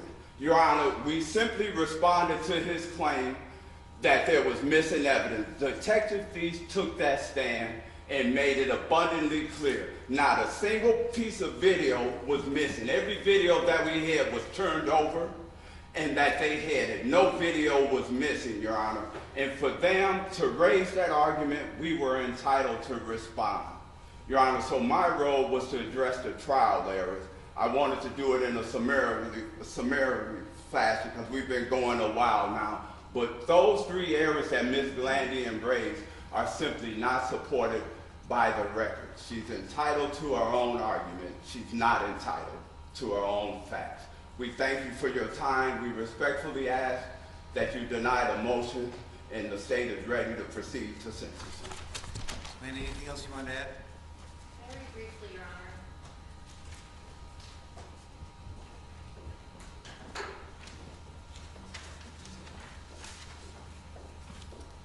Your Honor, Mr. Mendenhall began talking about the second prong of their appointment by Judge Tooman, which was to see if there was any wrongdoing in the dismissal of the charges against Mr. Smollett and the initial indictment.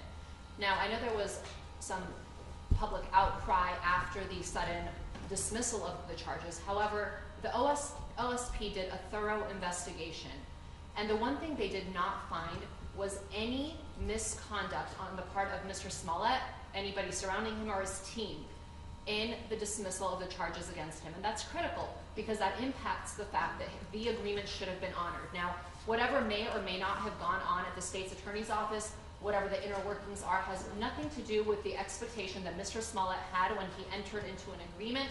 He performed his part. The state's attorney's office at the time performed their part. The court enforced that agreement. And again, we know from the OSP's investigation that there was absolutely no wrongdoing on the part of the defense in bringing about the dismissal of charges against him. That was something that was offered in the discretion of the state's attorney's office, and he was entitled to rely upon it, which he did, to his detriment. As far as the voir dire questions, I just want to emphasize that we're not talking about every single question. I know Your Honor asked a few questions or raised a few examples saying that those are not things that needed to be asked.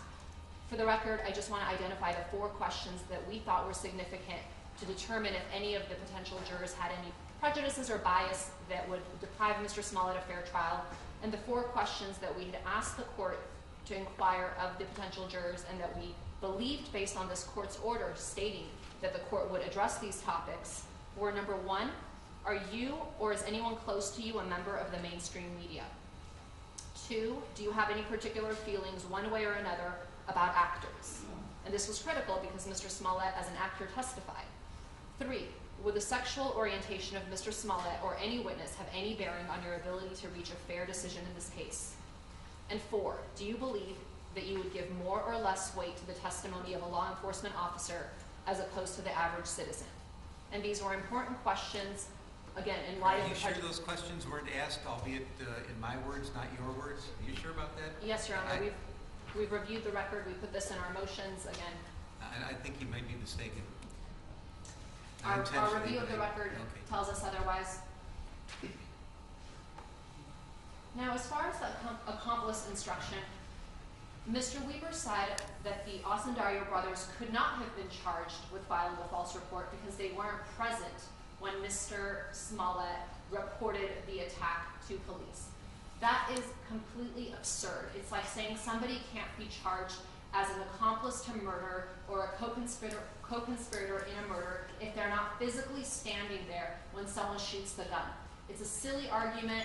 The Osundario brothers absolutely could have been charged as an accomplice or a co-conspirator. There was probable cause. Despite their denial, they could have been charged. People in courtrooms all across the country are charged every single day with less evidence for conspiracy-based crimes or as an accomplice. They absolutely could have been charged in this case.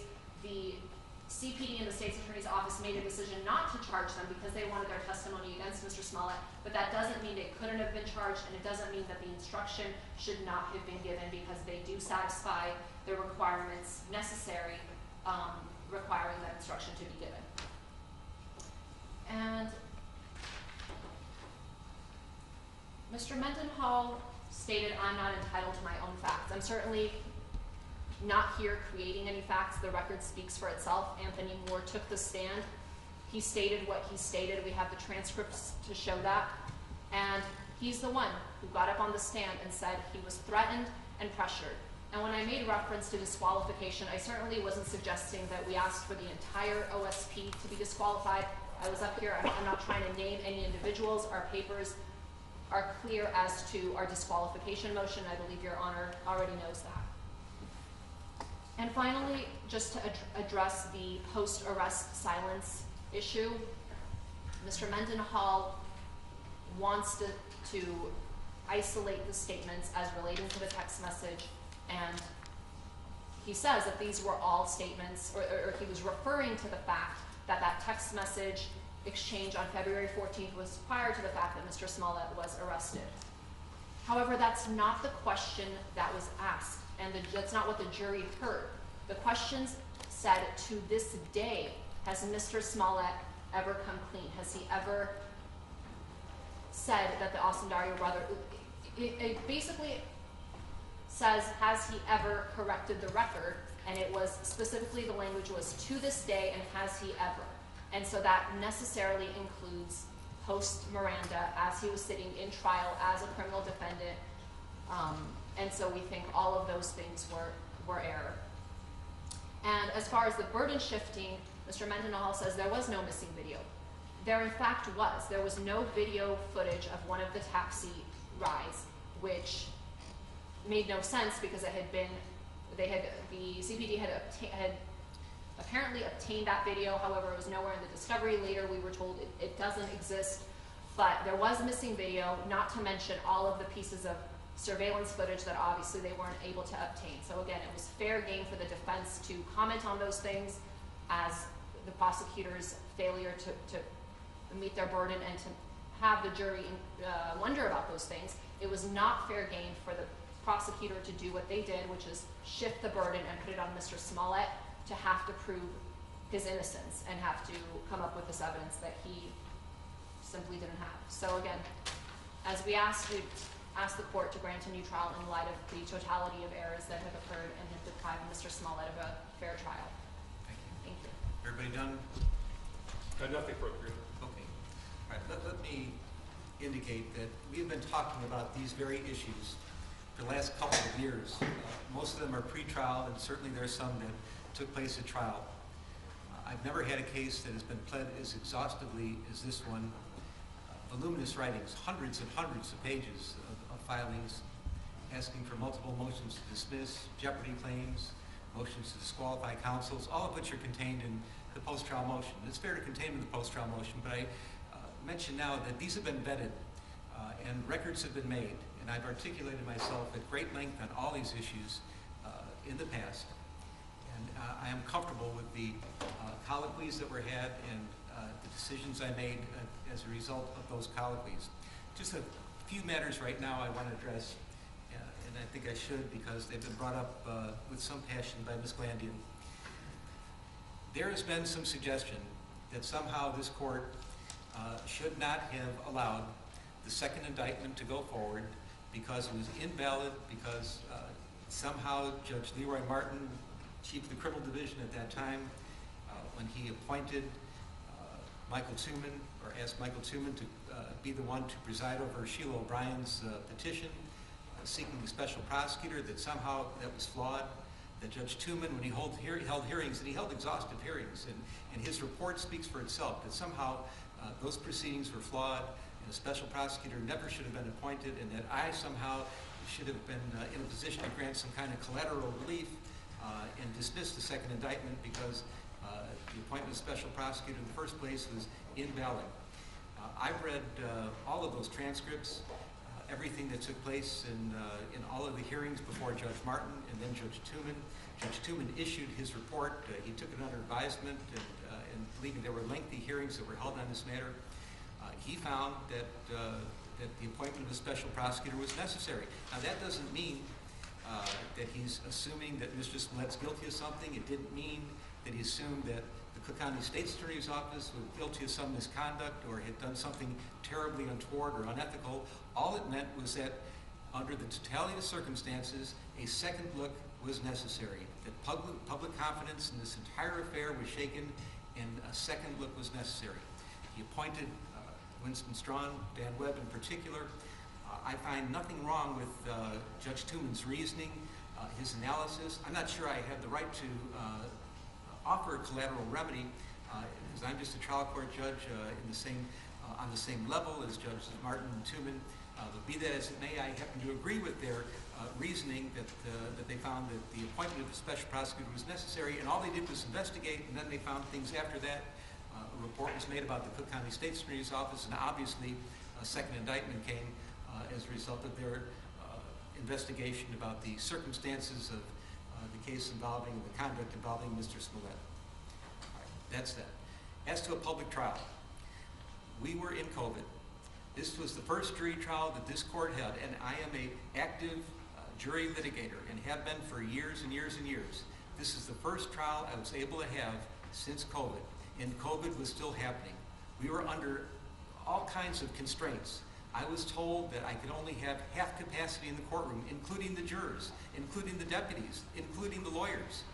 I had multiple lawyers on each side. I think the defense team is 6 lawyers. The prosecution with their staff is even more. I asked the parties, how many seats do you need in the courtroom? The defense came to me at first and they said, we need 42 seats in the courtroom. That's 42 out of 57, including the jurors.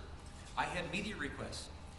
The defense told me specifically, I asked them, do you want cameras in the courtroom? Shall this be televised? The defense said, no, we would not like it televised. The prosecution said, we don't take any position, whatever Your Honor decides is fine. But I deferred to the defense. I understood that this is a delicate matter and preferred not to have it on television. So I agreed. There shall be no television. I did the best I could to have a public trial. We did things that we don't normally do. We kept the doors open. We had seats outside the doors that were open. We had seats set aside for the media because I knew that the media would be making this as public as possible. We did have people coming to the courtroom, and ultimately, and there was no limit on the amount of people that were here as family and supporters of Mr. Smollett. So I am confident that I did all I could to give a public trial that the Constitution requires. We were under severe limitations based on the COVID virus. Last thing I want to talk about is the accomplice instruction. There's been a lot of talk about this, and I did take this seriously at the time when it was brought up. We have to remember why we are here. Mr. Smollett was indicted for filing a false police report, felony disorderly conduct. Everything about what happened between he and the brothers, the plan that the jury found happened, the scheme to meet on the street and pretend to beat him up and call him names and do the things that they did, none of that's a crime. There was, because Mr. Smollett was consenting to it, not only consenting to it, he had orchestrated it, according to the evidence. There's nothing you could find the brothers guilty of. They didn't commit any crime. The only crime that was at play in this entire scenario was the false police report. When the police were called, the brothers were no longer there. They weren't consulted. They were out of the picture. The problem that Mr. Smollett has are what he said to the police and what the jury found that he said to the police, and that it was patently false. That was the problem. And the brothers had nothing to do with that. And because the crime at issue was the filing of the false police report, the felony disorderly conduct counts, I found that the brothers had nothing to do with that portion of it, and the accomplice instruction for those reasons would not lie. And so I just want to put that to rest. And we talked about that at length previously, and I know Ms. Blandian is serious about it, and that's fine, but I see no problem with that. As to the rest of it, we've talked about this for 2 years, and I have made records both orally and in writing on each of these issues, even some things that were not raised orally today. I'm going to stand by my findings and rulings. I do believe at the end of the day that Mr. Smollett received a fair trial, that he was proven guilty beyond a reasonable doubt by the jury based on the evidence that was presented, that there was nothing unconstitutional about these proceedings. His motion for post-trial relief was respectfully denied. We're going to go further. I'm suggesting we take a short recess, and then we're going on to the sentencing hearing. Let's take 10 minutes.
to start, please?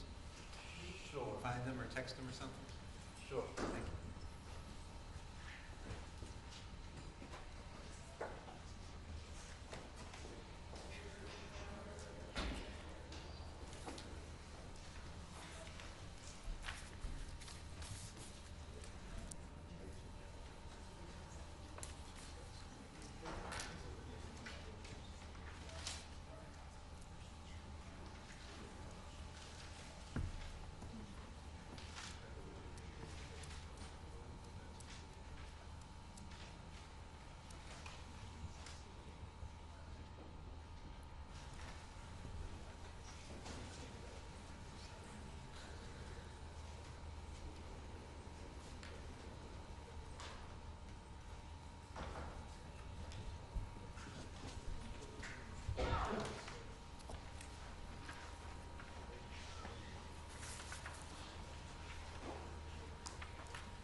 Seated, just waiting for your colleagues.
at a sentencing stage now. Pre-sentence investigation was ordered and it's been received. Does either side have any corrections they wish to make to the pre-sentence investigation? Your Honor, on behalf of the state, no. Sorry? Any corrections or amendments? No corrections, Judge. All right. Then we'll proceed on further. I will inquire of the government, do you wish to present evidence in aggravation, either witnesses or documentary evidence? The answer is yes, Your Honor. Sure. You may do so. Mr. Mendenhall will be presenting the witness statement. Your Honor, I have a victim impact statement that I would like to, I've been asked to present on behalf of the City of Chicago and Superintendent Brown of the Chicago Police Department. As you correctly pointed out, is of some length, so I tried to condense, and I'm only going to read the relevant portion, but I will point out for the media and for the public watching, the full statement has been filed and made available to the court, as well as defense counsel. So again, Your Honor, the letter is on behalf of Stephen Kane, Deputy Corporation Counsel, and David O. Brown, Superintendent, Chicago Police Department. As the jury concluded, Mr. Smollett falsely reported to the Chicago Police Department that he was a victim of a hate crime. Specifically, Mr. Smollett told the CPD that two people attacked him, placed a rope around his neck, poured a chemical on him, and called him homophobic and racist slurs, and stated that this is, quote, MAGA country, end quote. Mr. Smollett claimed he did not know his attackers, but that one of them was white-skinned. A massive investigation ensued, costing the city and its residents well over $100,000. For the following weeks, more than 30 Chicago police officers and detectives investigated Mr. Smollett's report by conducting witness interviews, reviewing over 1,500 hours of surveillance video, in-car camera videos from taxis collected by detectives, as well as other evidence. These same detectives also gathered documentary evidence, including rideshare records, store receipts, store videos, and knocked on doors, going door to door during the polar vortex, one of the coldest periods in Chicago history. During this period, the detectives and police officers worked around the clock, amassing over 1,000 hours of overtime in an effort to solve what in the beginning was thought to be a horrible hate crime. The overwhelming stress and fatigue that was put on the Chicago officers who were involved in the case was immense. While the city can address the financial costs of Mr. Smollett's false report and the investigation that ensued, a cost that can never be measured, is the harm caused by reducing the likelihood of actual victims of hate crimes willing to report these crimes. In CPD's experience, hate crime victims are frequently hesitant to come forward and cooperate in police investigations out of fear that they will not be believed or they will be targeted for additional crimes. Members of these communities often feel marginalized even before suffering the indignity of the hate crime. When crimes are not reported, the perpetrator is not punished and remains free to commit other crimes, endangering public safety. This is particularly problematic in the context of hate crime because these crimes harm not only the individual victims, but also others who share the victim's trait, creating fear in the broader community. Falsely reporting hate crime have a tremendous chilling effect on the real victims. Indeed, Mr. Smollett himself acknowledged that, quote, "You do a disservice when you lie about things like this," end quote. The financial cost of investigating Mr. Smollett's false hate crime report was significant. CPD spent 1,426 hours in regular shift time investigating his false reports at a cost of $67,734 in employee time. CPD also spent 1,000 837 overtime hours investigating Mr. Smollett's false report, costing the city $130,106.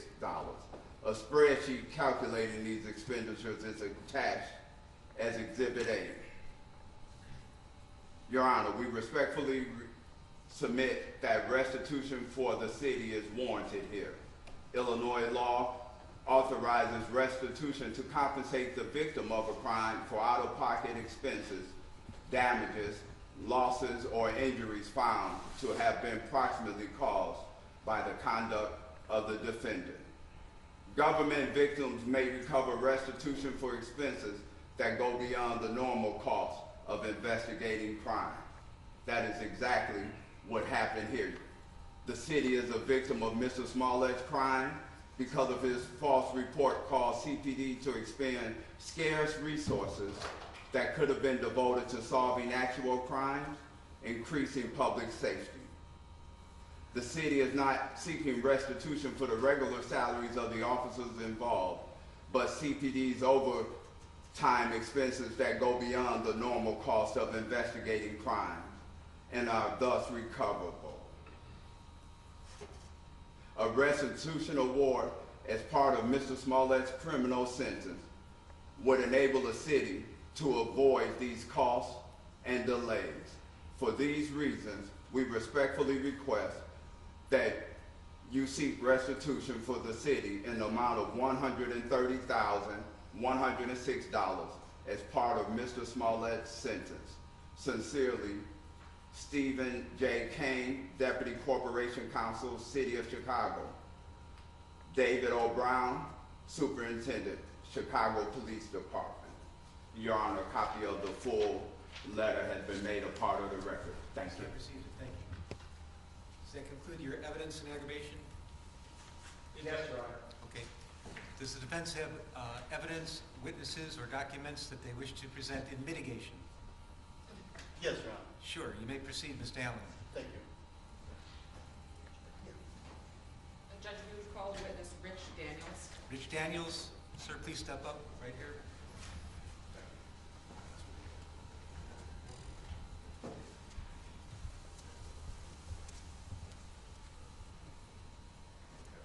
Hi. Please raise your right hand. You swear to tell the truth, the whole truth, and nothing but the truth, so help you God? I do. All right. Please have a seat. Try to keep your voice up. You're welcome to take your mask off if you want to. If you prefer to keep it on, that's okay too. It's entirely up to you. Thank you. Ms. Waddell, you may impart. Thank you very much, Judge. Sir, in a loud, clear voice, would you please introduce yourself, state your first and last name, and spell your last name? Sure, my name is Richard Daniels. My last name is D-A-N-I-E-L-S. And I'm sorry, what else did you ask? Sorry. Mr. Daniels, how old are you? Oh, really? Yes, sir. I'm 61 years old. All right. And are you familiar with a person by the name of Jussie Smollett? Yes, I am. How are you familiar with him? I met Jussie 8 years ago this month when I was the music director on the television show Empire, for which I was the on-camera music person for all 102 episodes and all 6 seasons. So in what capacity did you know Mr. Smollett while working on Empire? Jussie was the breakout music star on the show, and as the music director for the on-camera work, I worked with him closely, daily, for many years of the show, as helping to support him in terms of his role on the show. All right. Now, in terms of his role in the show musically, how did you help support him in that way? We put musicians on camera around him in the 6 seasons that we did Empire. We would put around Jussie and other cast members and guest artists, musicians from the community. So 400 different musicians and vocalists appeared on that show from the local Chicago community over the 6 seasons we had the show, many of which performed with Jussie, and many of which he embraced dearly as friends over that period of time. Did Mr. Smollett also have any hand in making sure, securing any of these musical artists? He would sometimes voice opinions and give me approval or tell me what he's looking for, so of course there was interaction that way. And through that process, we became very good friends. So outside of the show, you said you became very good friends. What type of things would you say you did with Mr. Smollett? I was very active, and I continue to be active in the world of nonprofits in Chicago, supporting various things, and so I would tell Jussie about certain things that we were active with. And as a celebrity, I would say it would be very meaningful if you might consider participating and donating your time and your talent, which he willingly did on many occasions, and it was always a very meaningful experience for those who saw him and interacted with him, and meaningful for those of us who brought him out. Now, Mr. Daniels, I'm going to ask you briefly to, if you can, go through just a few of these nonprofits or any of them. I know that there's one that was relevant with the Boys and Girls Clubs of America. That was a meeting we had that Okay. never went beyond the meeting stages. But the one that was really relevant was a school on the west side of Chicago, a grade school. And it has 505 African-American children. I believe it's the largest population of African-American children in the grade school system in America. That's what they talk about. Magnificent school. I was brought in a few years prior to Jussie coming in, asking to support it in various ways. And their mission was so great it was easy to jump in. I asked Jussie if he'd come over. He willingly said yes. And for me, it was an extraordinary life experience because we didn't tell the children who was coming that day. It also led me to believe of what a huge show Empire had become in the African-American community. We didn't tell the children he was coming to their classrooms that day. Each classroom we walked into with Jussie, the children jumped up with joy, ran to him, hugged him, cried with him. It was an amazing experience. It was cathartic to witness it and to see it happen because the impact he had as his celebrity and as this loving, wonderful young man was dramatic. It was really quite something. I was very taken by it, as were those who were with me that day, as were the people who were administrators at the facility. And that was one example of the many that he participated in, of giving his time and his talent. He is a very charismatic young man. He's a very loving and caring young man. And you know, he was generous and he was thoughtful and he was kind, funny and intelligent, and I just think the world of him. Now, aside from his time, talents, energies, charisma, all of these beautiful things that you just stated about Mr. Smollett that he willingly and abundantly gives, would you say that he gives anything else of himself or from himself to communities or anybody else around him? I know of charitable contributions he's made in large sums of money, and I know of large projects he supported financially in addition to his time and talent. So he covered all the bases of time, treasure, and talent in terms of his giving and his willing to participate in the community. And it was always with a loving heart. It was always with a willingness to do good and to give back to what he had been given. He knew he was a lucky young man. You know, this show Empire, this was catching lightning in a bottle for all of us who were able to be on it. There were 593 scripted television shows made in America last year. 593. I think back to when I was a kid and there were like 12. And there were 593, so content is everything. So the competition is fierce. Empire was one of 3% of all television shows to get beyond 5 seasons. Doesn't happen. You know, we think of shows that have long lives to them, that's fine. But the number of shows that have long lives, very few and far between. So Jussie had an appreciation for that, what he was given, as did all of us on that show. It was a game changer for Chicago. The community embraced that show in huge ways. The first episode of season 2 had 29 million viewers. Those are major sporting event numbers. And that made Jussie a huge presence in the community, both in television and in the community at large. Would you say that based on all of Mr. Smollett's contributions that he was absolutely a pivotal part in the show's success? Oh, he was. He was the music star of the show. I'm sure that Terrence and Taraji and anybody else would tell you the same thing. Jussie was the music star of the show. Everyone else participated in it, but he was the day in, day out go-to music guy. He was our breakout music star on the show. Now, Mr. Daniels, would you be willing and able to support Mr. Smollett if he were given a chance at a term of probation in this matter? Of course. It's part of my daily activities in Chicago and the thing I'm most proud of.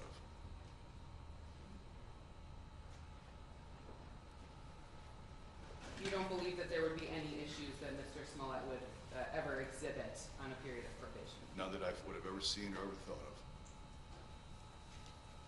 One moment, Judge. Is it okay to take a sip? Yes, sir.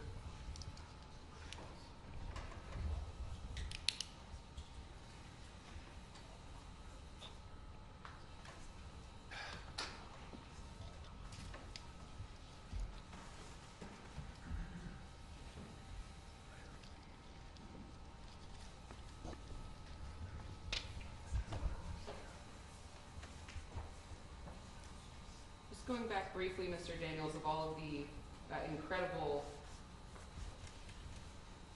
services you said Mr. Smollett gave himself to willingly, those were not required of Mr. Smollett in any way, were they? They were not. neither by the show or any agency that you're aware of? No, absolutely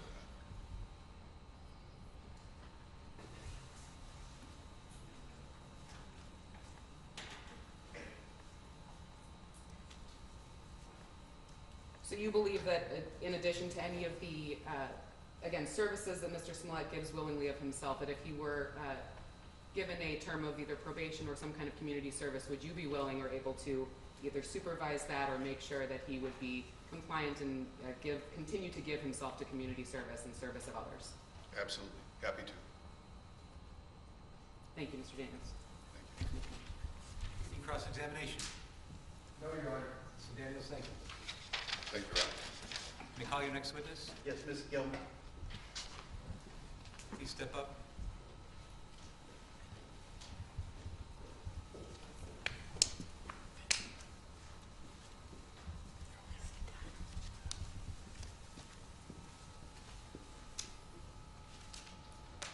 Please raise your right hand. Do you swear to tell the truth, the whole truth, and nothing but the truth, so help you God? Thank you. Please be seated. Try to keep your voice up. You're welcome to take your mask off if you like. If you want to keep it on, it's entirely up to you. Both masks. Mr. Allen, you may depart. Thank you. May I please state your name Sharon Gelman, and spell your first and last name for me? SharonGelman. I know my mother would kill me for this question, but I'm not going to have to ask how old are you? 62. Okay. And what do you do for work? Well, now I'm a writer, editor, and a nonprofit consultant, but for many years I ran a nonprofit called Artists for a New South Africa. Okay. Without telling me your address or anything, what state do you live in? I now reside in Maryland in the Washington, D.C. area. And did you fly in for this specific purpose? I did. And why specifically did you fly in for this purpose? Jussie's like family to me. I've known him for well over half of his life and a good chunk of my own. And I came because I was hoping that I could help people see the Jussie that I know. So do you remember around the time you first met Jussie? I met him in 1999. That's very specific, okay. And so why does that stick out, 1999 when you met him? It was we were producing an event. It was the 10th anniversary of my organization's existence, and it was the 5th anniversary of South Africa's new democracy. And we were doing a specific portion of the event. Desmond Tutu was our keynote speaker, and ambassadors, and Sidney Poitier. We were doing a specific portion which was about the role of young people in the struggle against apartheid. And I asked the artists who were founders and our board members who would be like a wonderful young artist, someone with great talent and great heart to include, and they all suggested Jussie Smollett, and it was in that context that I met Jussie, who at that time was representing her, working on her behalf. So back in 99, Jussie would have been a younger man. He was 16. Right. Even back then, what were your impressions of Jussie? Well, he was when I called and spoke to him. We wrote a letter asking Journey to participate, and I got a very professional phone call back from someone named Jussie, and I was very impressed with him. And he said, I do public relations for Journey. And then he came into the office to meet me, and in walked this like utterly beautiful young man, and I was like, oh my God, you're a baby. And that was when I learned he was Journey's brother. Did you even get the feeling back then in 99 that Jussie understood the significance of the event that he was attending in South Africa? Oh, yeah. Well, first of all, the whole Smollett family is very charitably and politically engaged. And Jussie and Journey were very excited to be involved. I mean, I think Jussie, because being raised up and exposed to the arts and entertainment community from a very, very young age as little children, they understood the power that that fame confers, and they also understood the responsibility. So they loved the idea of using Journey's very baby, embryonic star power to do something good in the world. Sure. So after 99, did you continue to have a relationship with Jussie? Yes, Journey and Jussie and Jake and Jazz and Janet, the whole J family, would often come in and volunteer. They would stuff envelopes. I mean, they were like a all-service vehicle that, you know, it's like, do you need us on stage? Do you need us sweeping the floor? They would just do all kinds of things. And then, gosh, I think it was around 2006, it might have been late 2005, we needed another staff person. We were a tiny organization, and I hired Jussie then, and he came and worked for me full-time for 4 years in the office. What was Jussie's role after he was hired? Well, he started off as my administrative assistant, and he will forgive me, I hope, by saying that Jussie has many talents. Paperwork is not really one of them.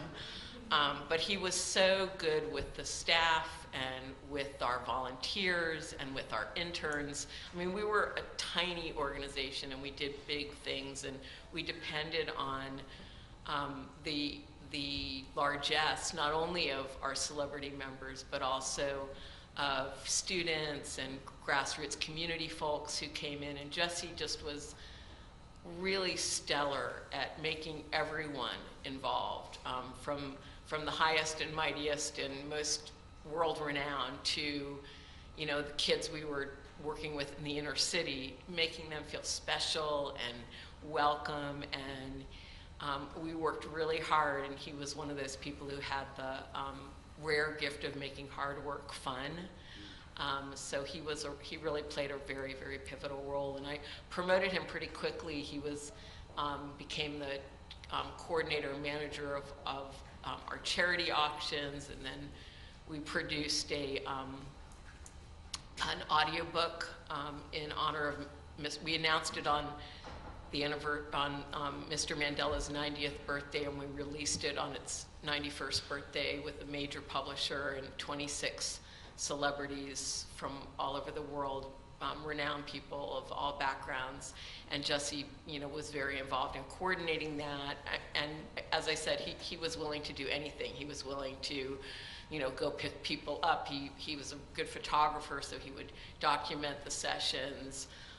You know, anything that needed doing, Jussie was willing to do it. I got a little starstruck when I heard Nelson Mandela and Desmond Tutu. So what exactly did your organization do? Well, we were founded in 1989. Alfre Woodard and brought together a bunch of people. It was during the height. We didn't realize then that it was towards the end of apartheid, but it was the height of still continued conflict. And she had been with the Congressional Black Caucus, and they were talking about people needed to go back and work in their communities. So Alfre came back and organized her community, and I got involved. I think I showed up at the third meeting. I heard about it, and I never left.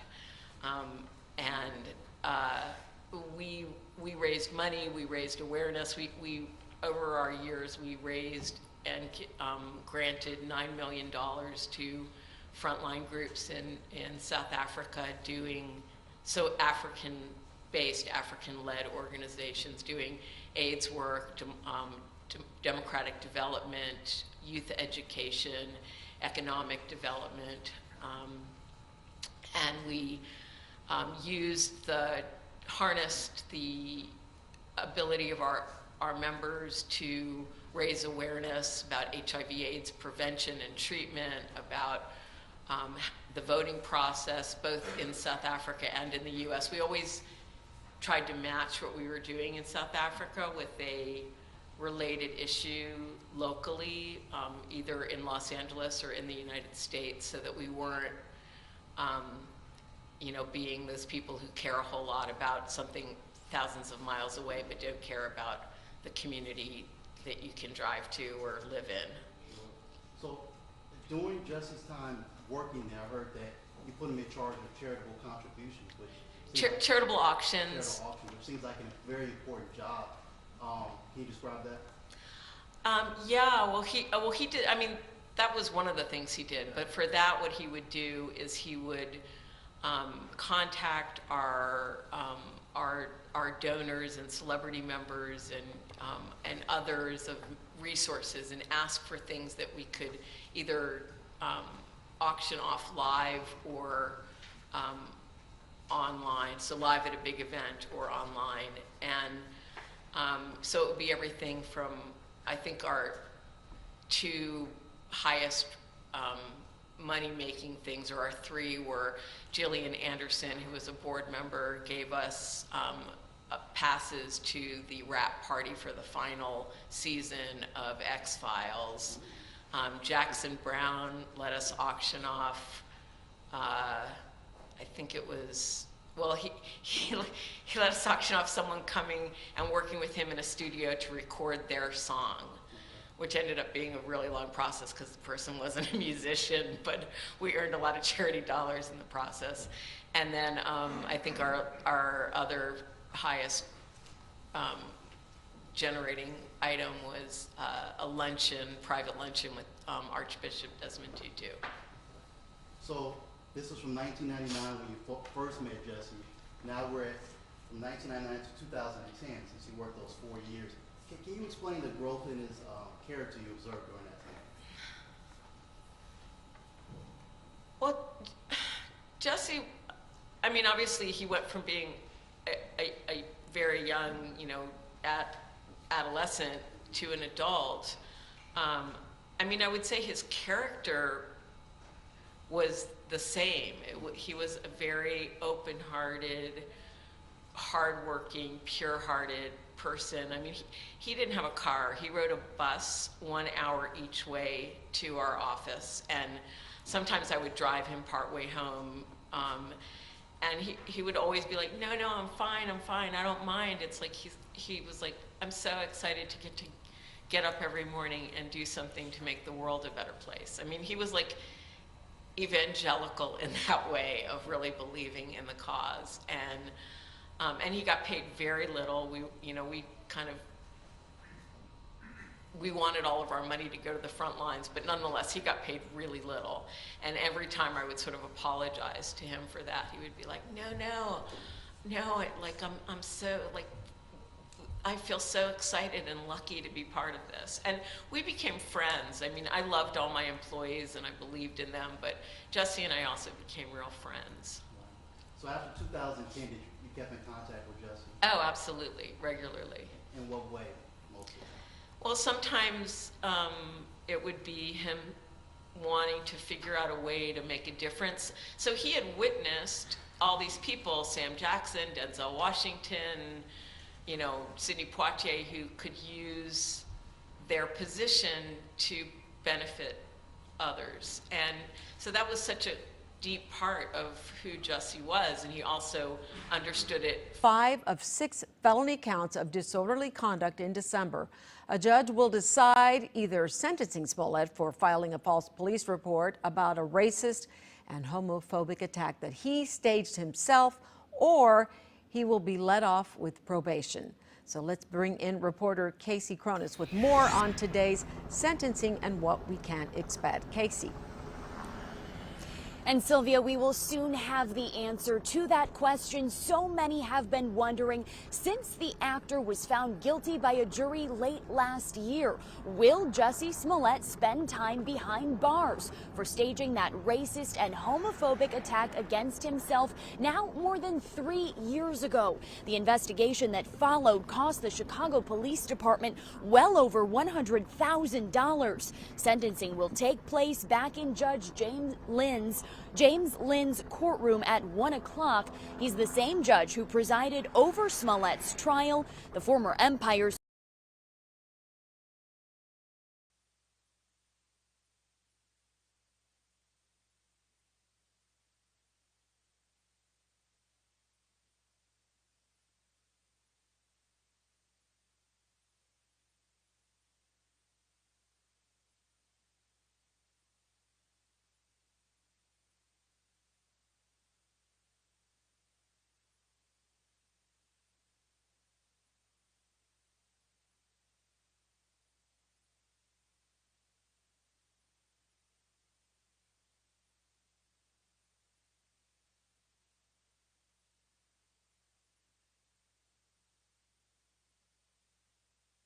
performing musically, and we were all fans. And but you know, I mean, he wore it well. He wore his fame responsibly, and he understood sort of the requirements that come with that kind of position if you want to be a good, decent person living in the world. So if Jussie was given a period of probation in this case, would you be willing to help supervise to make sure that that probation period goes fantastic? Absolutely. I mean, I call on Jussie. I've called on auction for Desmond Tutu's 90th, which ended up being his final birthday before he died. And I called Jussie and asked for his help. And I was like, I'm sorry to do this while you're going through all this. And he's like, no, God, this is like, thank you. This gives me something else to think about. And he really went out of his way, bent over backwards to try and get some contributions. So I would be honored and would take it very seriously if to help Jussie continue to be a really deeply contributing member to society. Okay. One moment, please. Sure.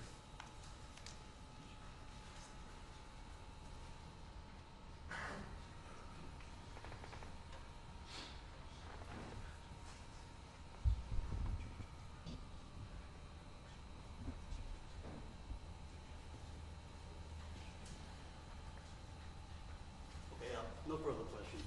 Any cross-examination? No cross-examination, Your Honor. Stillman, thank you kindly. Thank you.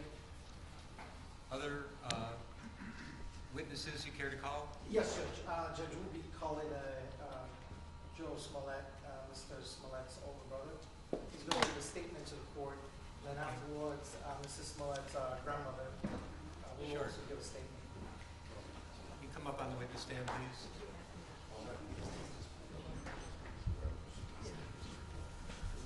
Can you go right here? If he prefers. Yeah. He's just going to read a statement and there it is. Yeah. All right, I'm not going to put him under oath. I don't think it's required, but please, Mr. Smollett. Good afternoon, Your Honor.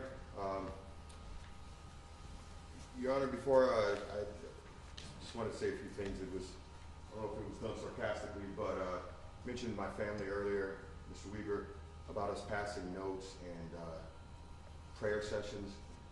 Try to understand that a brother right here is on trial.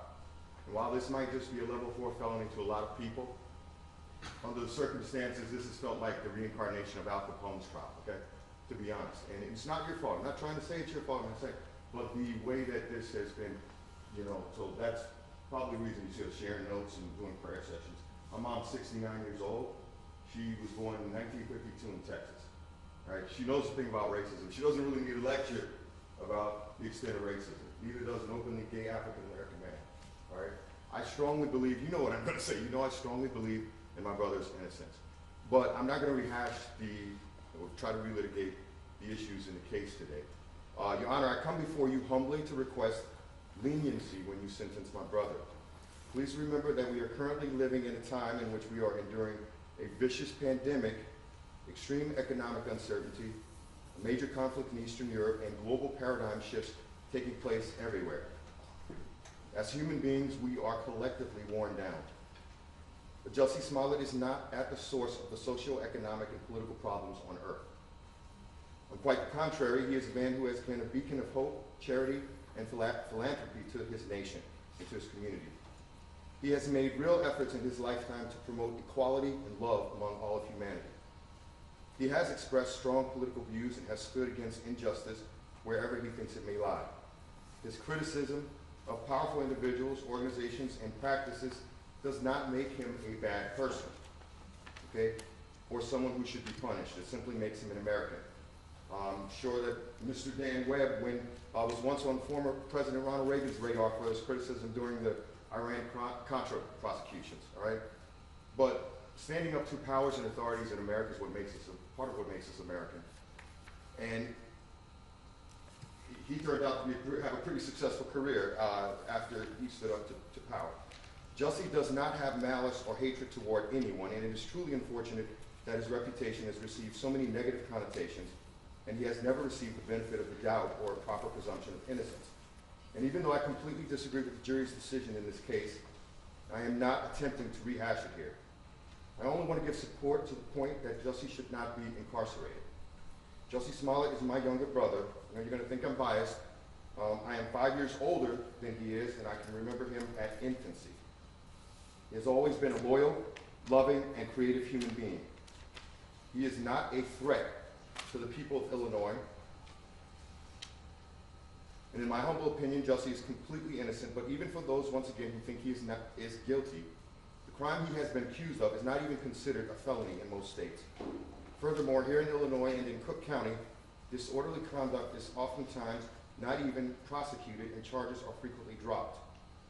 Incarceration of any kind would send the wrong message, especially in a time in which we as a nation have expressed in a bipartisan plurality the desire to see real criminal justice reform and an end to unnecessary mass incarceration, which predominantly affects African Americans, Hispanics and Latinos, and poor and impoverished white people. We also know now that as a nation that calls itself free, we cannot do so while continuing to incarcerate more nonviolent offenders than any other nation in the world. Mass incarceration is also an unnecessary burden to the taxpayers, to law enforcement, and it is simply unjust and wrong. For those who believe that Jussie is guilty once again and needs more punishment, I would also ask you to consider the gut-wrenching and stomach-turning punishment he has already experienced for the last 3 years. The TV show that he poured so much labor and commitment into making a success was ripped away from him even before he was criminally tried. The fact is, the overwhelming majority of mass and online media reporting in early 2019 resulted in a premature assumption of guilt, and the court of public opinion had already convicted Jussie in early 2019. For the last 3 years, he has had to live in anxiety and in a certain kind of pseudo form of house arrest. As a public figure, he has had to deal with public scorn and the real security threats associated with being an accused celebrity. He was, in essence, quarantining almost a year before the COVID-19 pandemic even began. Now, we all know the Sixth Amendment of the U.S. Constitution guarantees the right to a speedy trial. In my opinion, it is unfathomable for me to stand here in March of 2022, pleading with Your Honor not to give my brother jail time for a low-level offense that is alleged to have been committed in early 2019. For those who believe he is guilty, once again, trust me when I say that the punishment he has already received has far exceeded the actual alleged offense that you accuse him of. Your Honor, there's been a lot talked about, restoring public trust. In my opinion, you don't restore public trust by demonstrating to the public that a level 4 felony, which once again is not even what he's accused of, not even a felony charge in most states in America, by giving him a stiff sentence, which includes jail time. That's not restoring public trust. That's in my opinion, right? And if you were to go 5 miles in any direction in this area, from this courthouse, and talk to people in the community, you're not going to say, they're not going to tell you, oh yeah, we restored the public trust because Jussie Smollett went to jail. Trust me, it's not going to happen, all right? This is not restoring public trust, all right? We are dealing with a lot of things in the world right now, and sending him to jail would not be restoring public trust. So please also keep in mind that, like myself, many people view this case as nothing more than a he said, she said kind of case, all right, with no evidence to have warranted his conviction in the first place. With that in mind, Your Honor, I am humbly requesting that your sentencing of my brother not include any incarceration. I myself and my entire family will be eternally grateful. And I thank you for your time. Thank you, sir. Is there an additional witness that would like to say something today? Yes.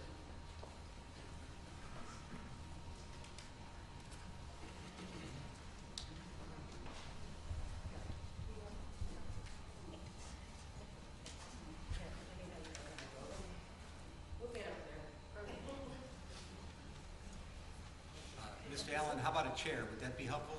I'm gonna. I need a mic. She's the boss, man. She's gonna tell me where to go. I want to be heard. Fair enough.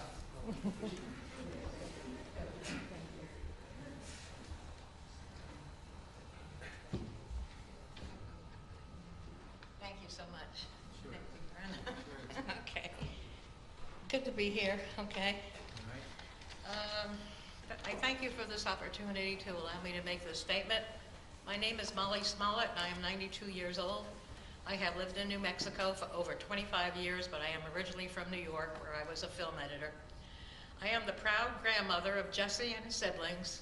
I felt compelled to come and tell you that the Jussie I know and love does not match up with the media's betrayal of him. And I'm talking to you guys, you haven't done a good job on investigative reporting. I've worked on documentaries, I know what it is. I've gone through the McCarthy period. I marched with Martin Luther King and March on Washington, and I'm here now. And so you gotta do better. I challenge you to do more investigative reporting. Jussie himself, as you have heard from the testimonials, is a very gentle, kind, and generous young man, and his empathy is infinite, which translates in giving of himself. Jussie has always been active in the pressing issues facing our communities, such as HIV, AIDS, voting rights, and other urgent social problems in America. One Christmas, he went to Flint, Michigan to entertain children who were living with lead poisoning from their drinking water. What the media may not know is that Jussie is what I call a justice warrior. He has been active against injustice all his life, as his mother has, who is an incredible rock for her children. And as my son, their father, who sadly passed away from cancer 7 years ago, only in his 50s. And I know in my heart that my son, Jussie's father, would have wanted me to come here to tell you who the real Jussie is. I also have fought against injustice forever, and I feel it's in our DNA. I attribute this to being Jewish and the persecution of my ancestors. The Hebrew words tikkun olam means to repair the world, and that's what I do, and that's what Jussie does. I will end by saying that Jussie is loved and respected by all who know him. And I ask you, the judge, not to send him to prison. If you do, send me along with him, okay? And I thank you for letting me talk. Thank you so much. Thank you all. It's nice to be in Chicago. Thank you kindly. Thank you. Shay, you can help her get back with the family. Yeah, thank you so much. They have suffered so much. Okay. Thank you. Okay. Okay. Thank you.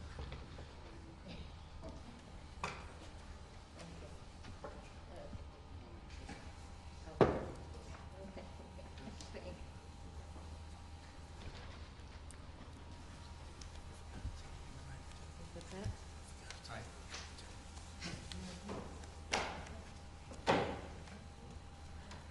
Stu, any other live witnesses you care to present today?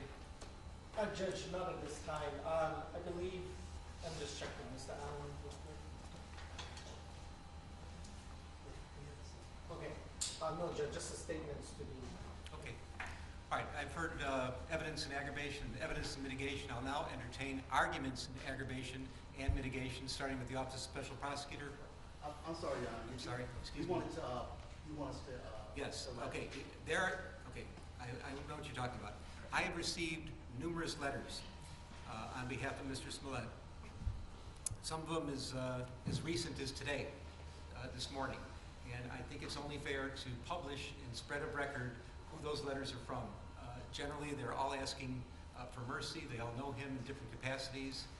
They're strongly advocating for him. But you can tell me who those letters are from. And I think the special prosecutors also received the same letters that I've received. Yes, Your Honor.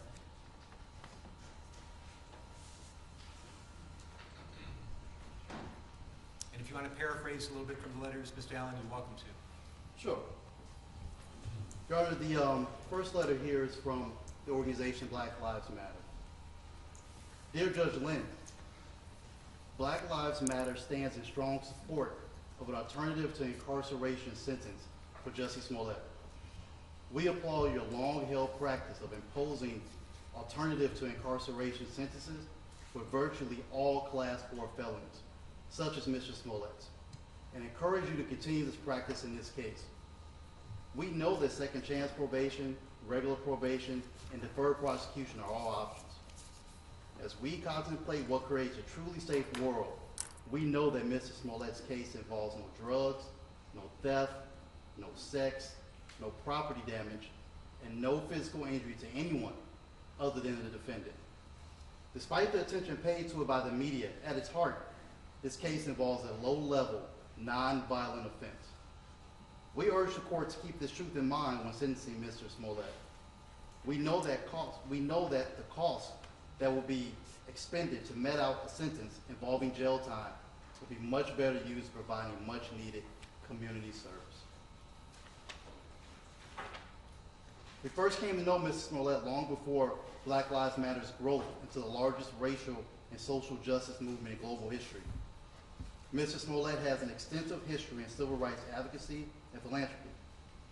Mr. Smollett personally donated more than $500,000 to black organizations and gave $125,000 in proceeds from his music tour to organizations working for black, LGBTQ+, and women's rights, including Black AIDS Institute, which provides high-quality, direct HIV services to black people, Flint Kids Fund, which funds programs aimed to address and mitigate the impact of lead poisoning and trauma suffered by many children in Flint, Michigan, the Trayvon Martin Foundation, whose main purpose is to provide emotional and financial support to families who have lost their child to gun violence, and Know Your Rights Camp, whose mission is to advance the liberation and well-being of black and brown communities through education, self-empowerment, mass mobilization, and the creation of new systems to elevate the next generation of change leaders.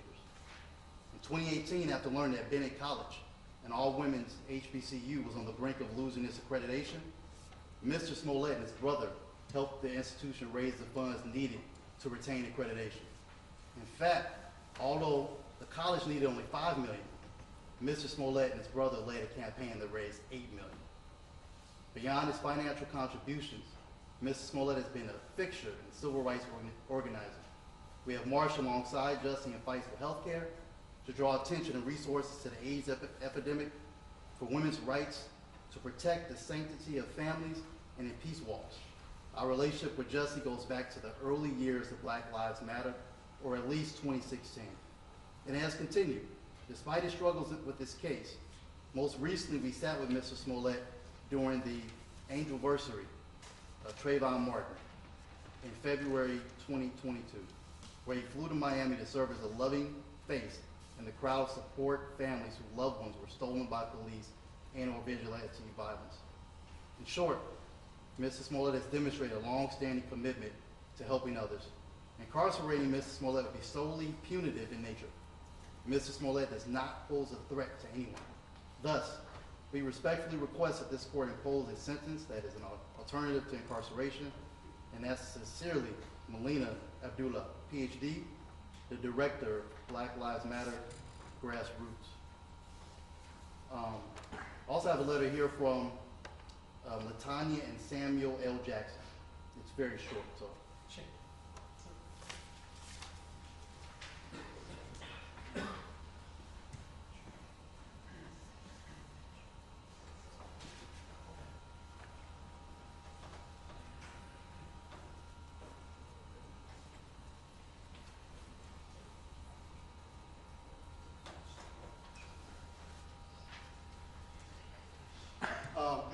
I write to you today to ask for mercy as you sentence Jussie Smollett.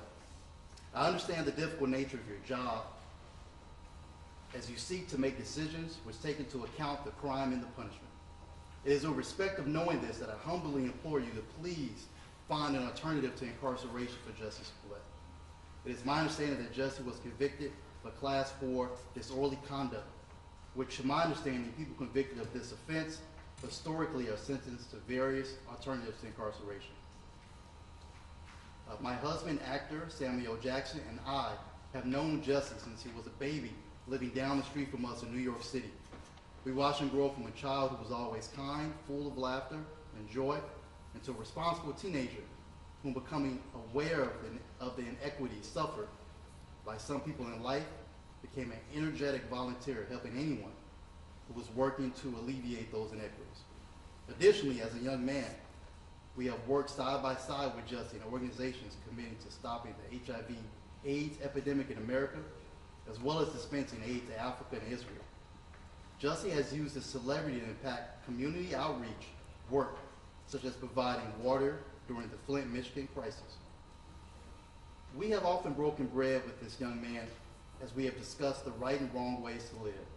Jussie comes from a family whom we are proud to know intimately, and who we stand ready to provide the support and monitoring assistance that can provide for him in an alternative to probation scenario.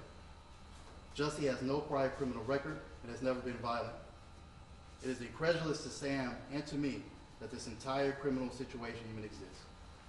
Jussie has already suffered a great deal of punishment, as this situation has destroyed his existing career and has impugned his reputation. Please, Judge Lynn, in God's name, please save this young man and allow him to be of service. Jussie Smollett is worth the risk and the investment.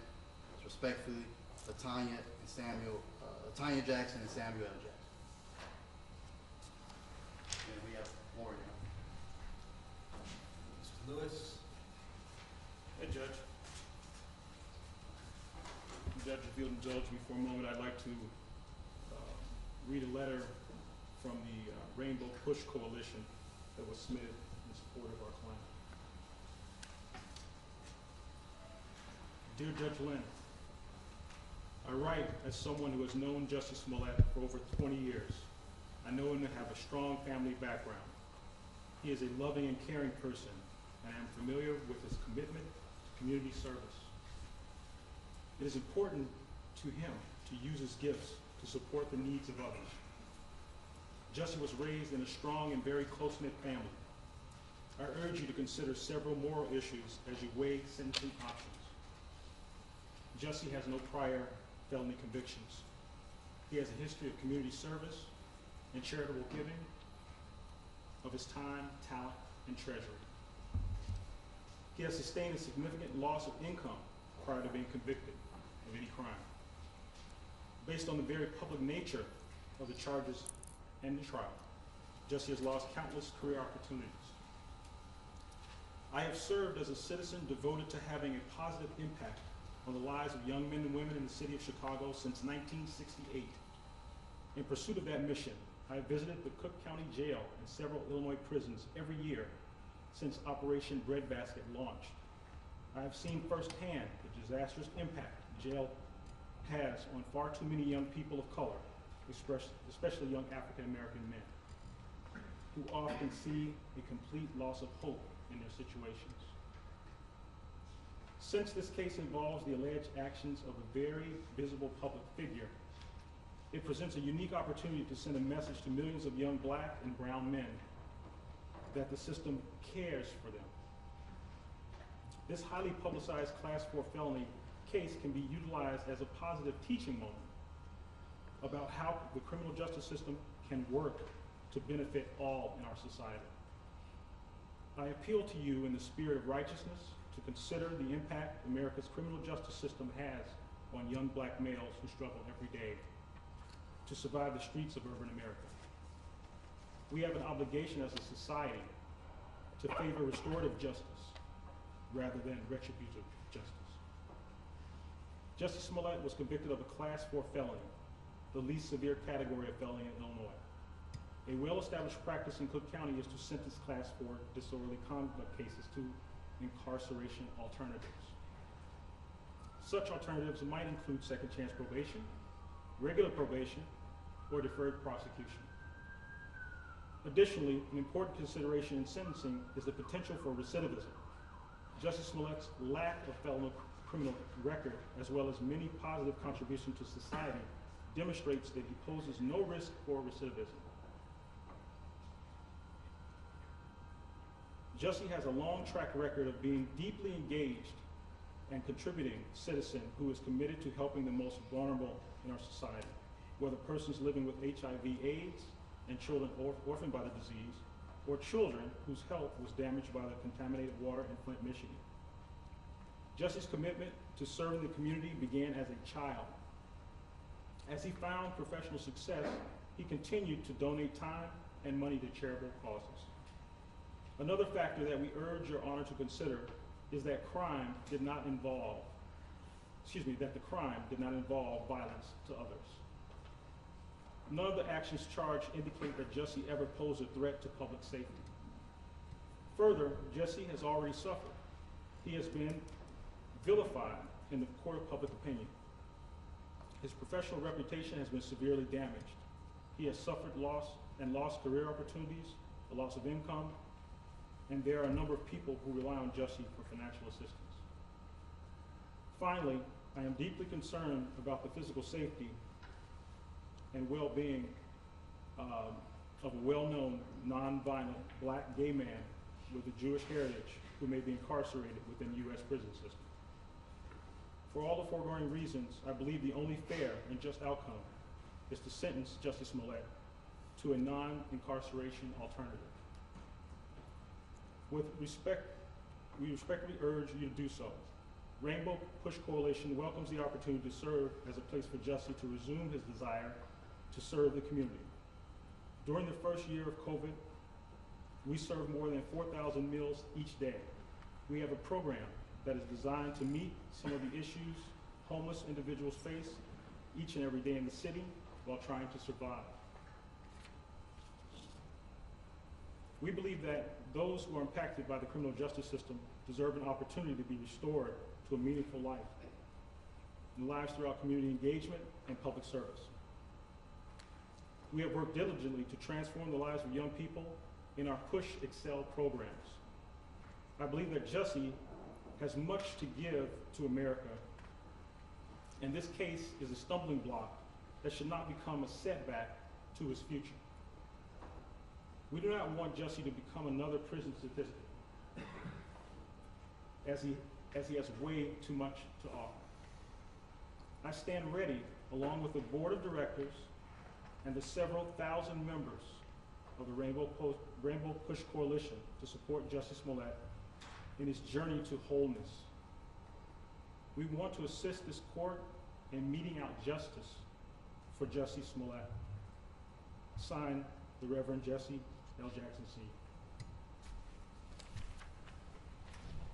Any submissions? Ms. Glanian?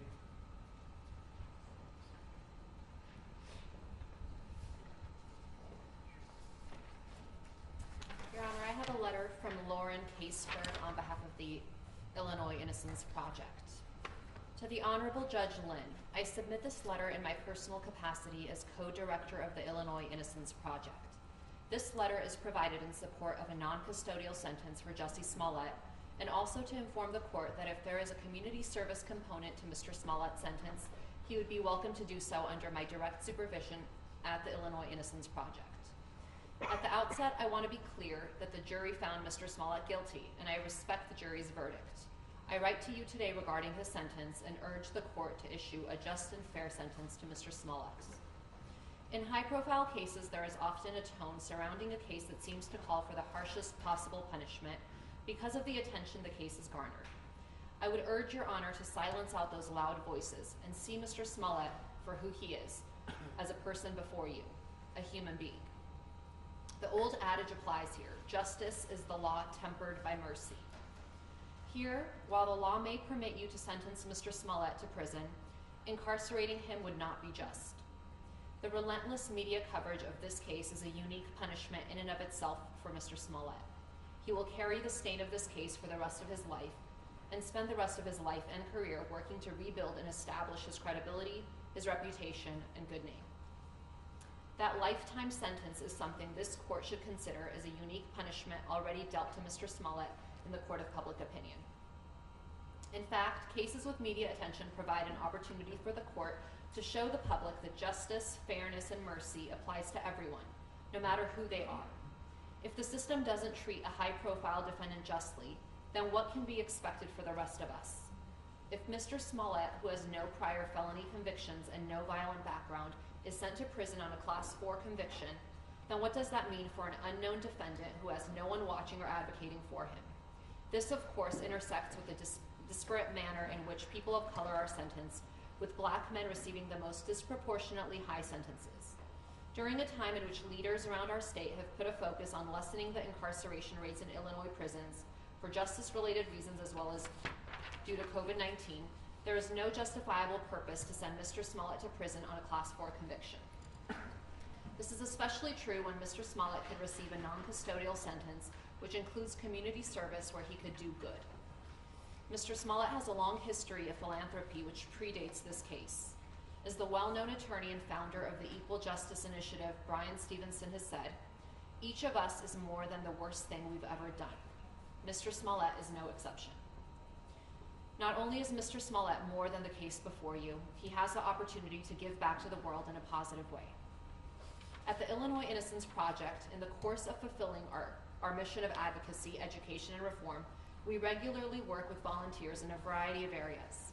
Since 2001, the Illinois Innocence Project has had a robust volunteer program, working successfully with volunteers of various backgrounds who have engaged in work ranging from file organization to case evaluations to office support and more.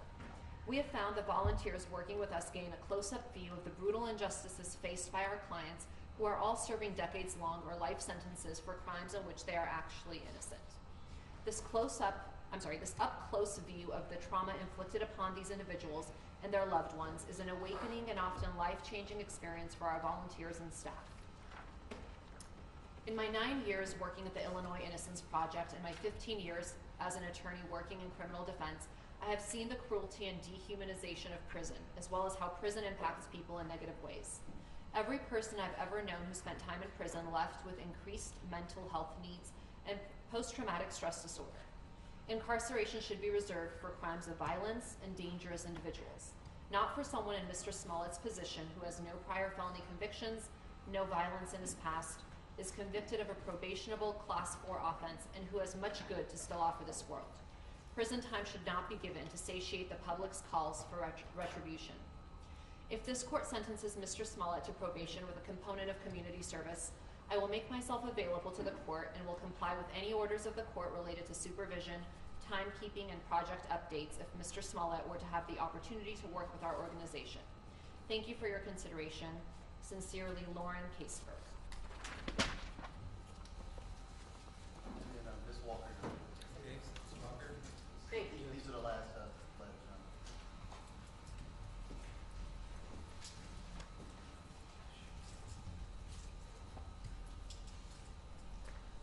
So with the court's indulgence, I have 2 letters. The first is from Oscar-nominated winner of 4 Primetime Emmys and 2 Grammys and political activist, Alfre Woodard. Dear Judge Lynn, I hope you and your loved ones are well and are finding a way forward in this time. I am writing to you today as someone who is more than a friend to Jussie Smollett. I am in my 60th decade, and when he was a young teen, as we worked, and we met when he was a young teen, as we worked together to bring shelter, health, and education to South Africa's AIDS orphans. Jussie referred to me as Mama Alfred. It is out of that bond that I make this appeal to you. Jussie was convicted of a Class 4 felony. I know it to be the least severe category of felonies in Illinois. I also have learned it is a well-established practice in your county, as well as around the country, to sentence Class 4 disorderly conduct cases to alternatives to incarceration, including second chance probation, or deferred prosecution. I respect that an important aspect a trial judge must consider when sentencing someone is the potential for recidivism. Jussie's lack of a felony criminal record, as well as his many years of humanitarian work on behalf of communities in need, is a strong signal that he carries no risk of recidivism. For years, I have been at his side as he's lit up rooms full of elders, men and women battling and living with HIV and AIDS, and playgrounds where the children of those who lost the battle reach for the kind of joy that Jussie brings. Now, some conscientious people reach out to those without access after they achieve success in their given fields. Jussie has been a compassionate presence and advocate for those without means since he was a boy. His dedicated work as an artist brought him success and allowed him to bring his natural impulse to be of assistance to an even wider field of effectiveness. Jussie has kept his heart, his wallet, and his schedule wide open to those suffering among us. Judge Lynn, I know you and I are meeting, quote unquote, in a situation that would cause some, quote unquote, mamas to lower their eyes. But I must tell you, I am proud of this man, who I have known to be an exceptionally kind human being. It is an honor to write you on his behalf, because I get to sit and think on Jussie this afternoon. It brings up wonderful thoughts. My dear friend Jussie Smollett has been convicted of a nonviolent crime. He never has been, and certainly is not now, a public safety risk. He has carried himself with dignity and self-control throughout this process of the last few years. He has delved deeper spiritually in self-realization to come through a vicious public excoriation that would have crushed or inflamed lesser men. The punishing has been relentless and has left nothing to be taken away. He has already paid a professional and personal price that few in real power have even for crimes against the health and safety of millions.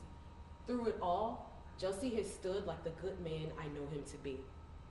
Bottom line, if he is incarcerated, I fear for his safety. I fear for his safety.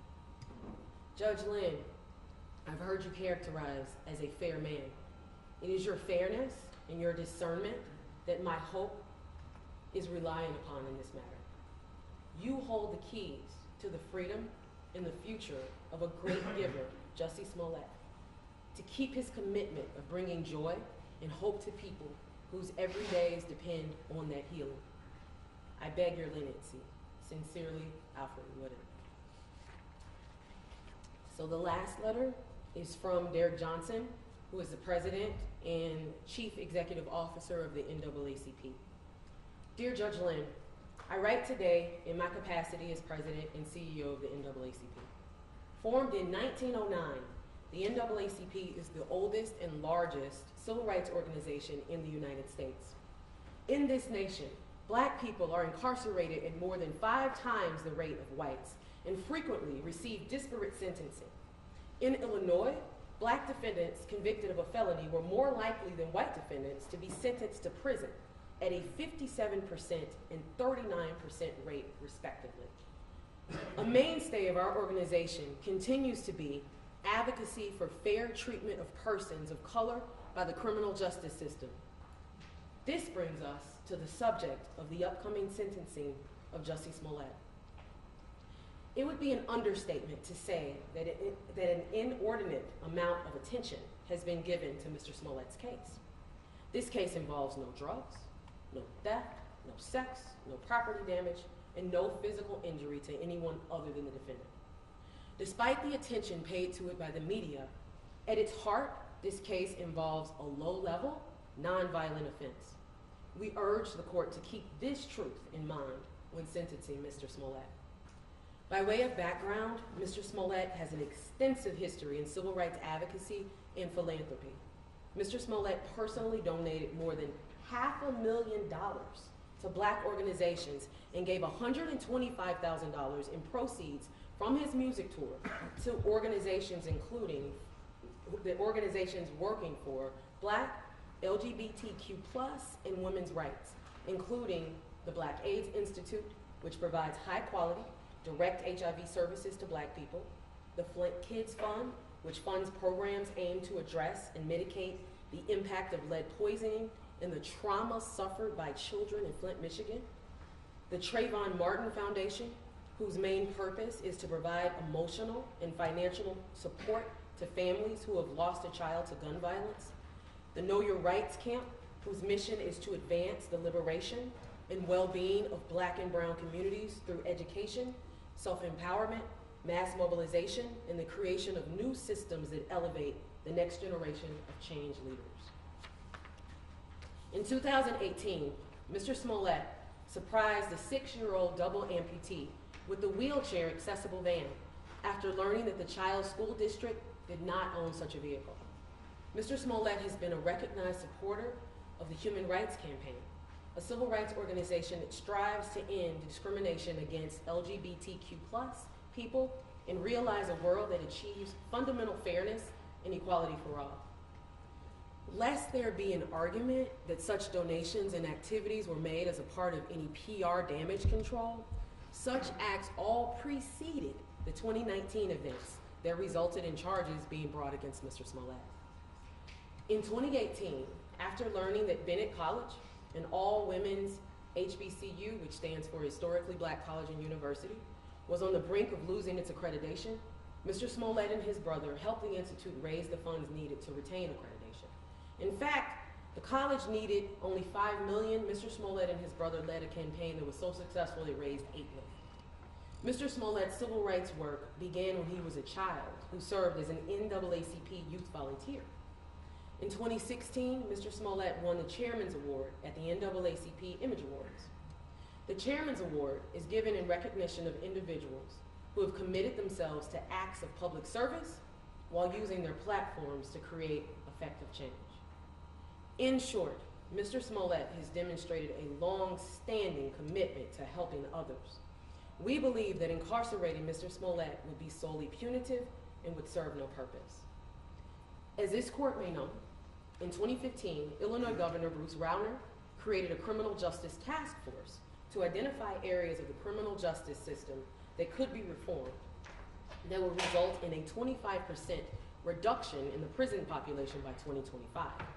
One such proposal for reform was reducing the incarceration rate of persons convicted of Class 4 nonviolent felonies.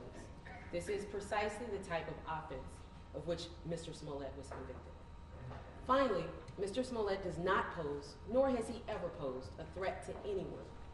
Thus, we respectfully ask, assuming this court is inclined to sentence Mr. Smollett to anything other than a monetary fine or a suspended sentence, that the court sentence Mr. Smollett to probation and mandatory community service. Respectfully submitted, Derek Johnson, President and CEO of NAACP. Thank you. Thank you, Judge, for your time. Okay, we wish to publish no further letters, Your Honor. We incorporate other letters into the record. Okay. They will be incorporated. No further letters. I'm ready to keep going. The lawyers need a break. Are you ready to go? Maybe, can we have a short break, Your Honor? Yes, sure you can. Yes. Very short. 5 minutes. 5-minute recess.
We are back in session.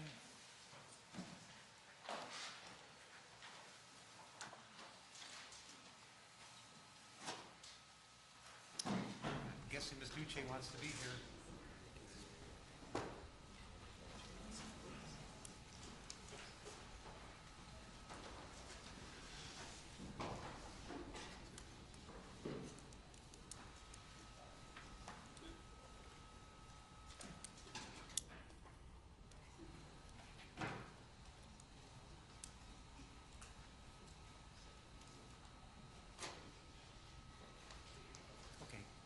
Thank you, everyone.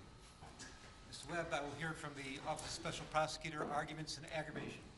Thank you, Your Honor. As Your Honor knows, this is the sentencing phase of the case where we, from the Special Prosecutor's Office, get a chance to kind of sit back and reflect with the court for a bit and talk about whether there are aggravating special circumstances in this case that we want to call to Your Honor's attention, so you can consider or focus on them if you choose to in rendering sentence in this case. There are three. There's three I want to talk about. Number one, I do want to talk about the underlying serious criminal misconduct that Mr. Smollett engaged in and that he was convicted of by a jury after they heard all the evidence, and they, the jury, made the decision that he was guilty of 5 felony offenses. I want to talk about that. We've heard a lot about that in this sentencing hearing, a lot of talk about how it's kind of a low-level thing, not a big deal. I want to talk about it. Number two, another aggravating circumstance that I think is a big issue is that during this trial, Mr. Smollett made the choice, sitting here in front of a jury, listening to evidence, he decided to beat the case and go in front of a jury and take an oath to tell the truth and decide to lie to them, and lie to them for several hours. It was an effort to obstruct justice in this courtroom, to try to convince a jury to ignore evidence and accept his lies, and they didn't do it. They rejected it all, and after, 2 or 3 hours of deliberation, found him guilty of 5 counts. So I want to talk about that. The third is the issue of contrition. As far as I know, as I stand before Your Honor, in the 3 years that this case has been pending, 3 years, Mr. Smollett has never made any statement, publicly or in a courtroom or in a court pleading, to ever accept any acknowledgement that he's responsible for what happened here, to admit that he in fact engaged in wrongdoing, to apologize for making mistakes. None of that has happened. Not a single act of contrition has happened so far in this case, and I at least want to talk about that as a third factor. Let me go through them one at a time. On the first one, on the seriousness of misconduct, I know we've heard a lot about this and it's a low-level offense, but I want to talk about it in a minute, because what I believe, if you look at the evidence that was introduced during the trial, what you see is that Mr. Smollett actually engaged in a very well thought out plan, a calculated plan for him to fake a hate crime to benefit himself because he's black and gay. He made the choice. He didn't want to fake an automobile accident. He made a choice. He wanted to fake a hate crime to benefit himself because he's black and gay. And he then made a choice. He made the choice to falsely report it to the Chicago Police Department because he wanted public attention to it. The only reason, the brothers had nothing to do with that decision. That was Mr. Smollett's decision. He actually wanted public attention, called to the fact that he was reporting a hate crime.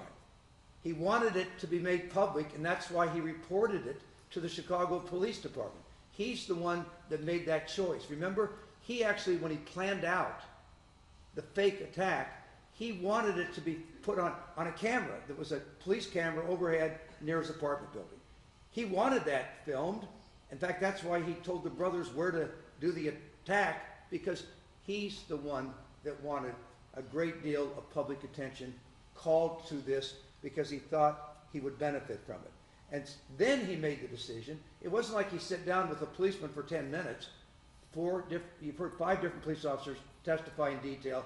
He spent hours talking to police officers, going through details that were all false, to convince them that there really was a real hate crime, and he lied to them over and over and over again.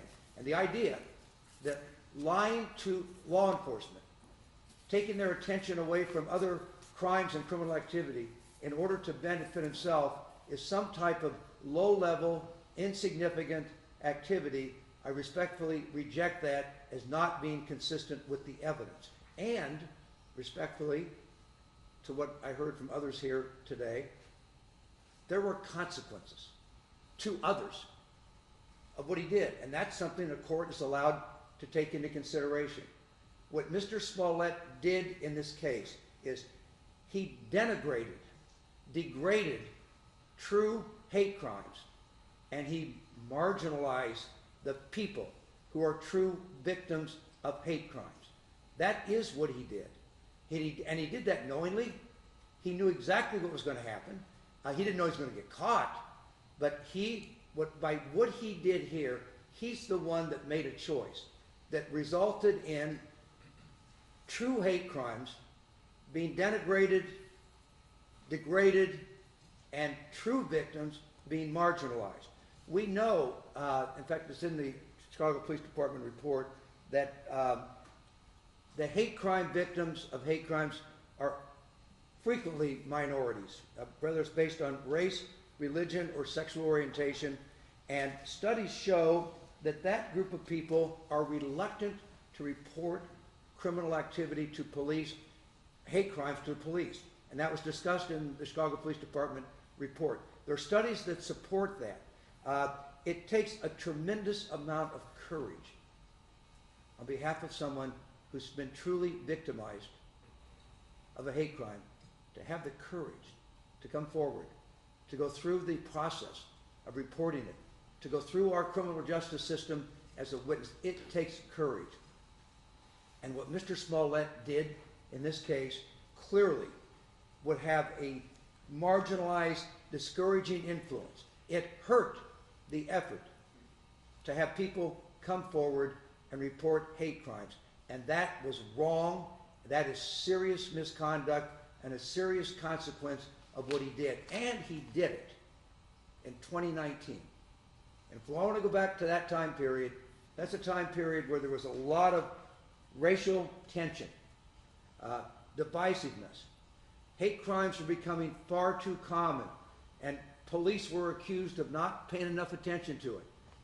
And that society was trying to find a way, at least this is my view, of trying to find a way to make it clear that that needs to be reported.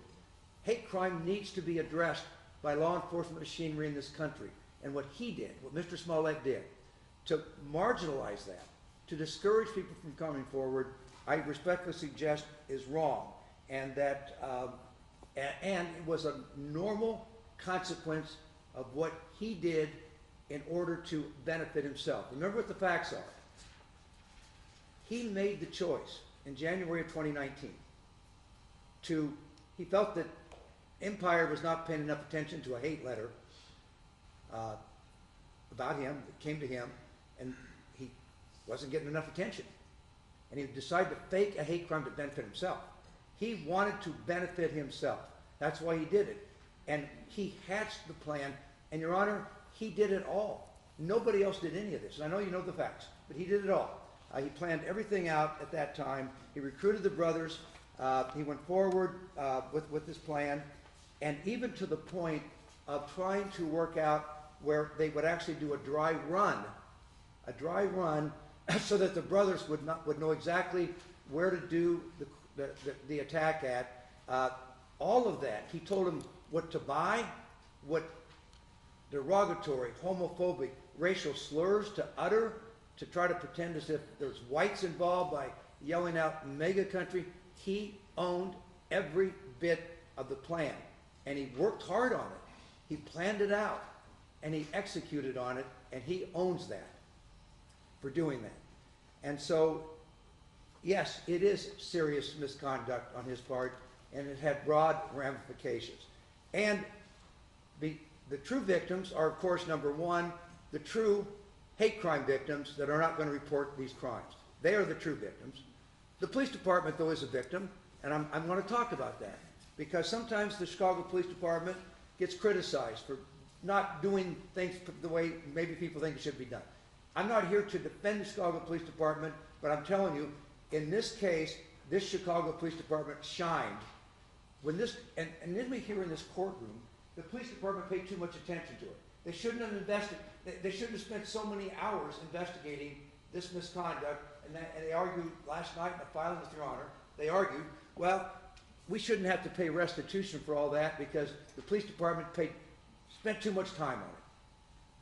My Lord, I wonder what would have happened if the Chicago Police Department took this hate crime, which on its face, by the way, is a heinous, serious, awful hate crime. Awful. Ropes, lynchings, gasoline. It clearly called out for a thorough investigation, and that's what happened. And we put 5 police officers on the stand. They testified in great detail to the 4 different occasions when Mr. Smollett lied to them.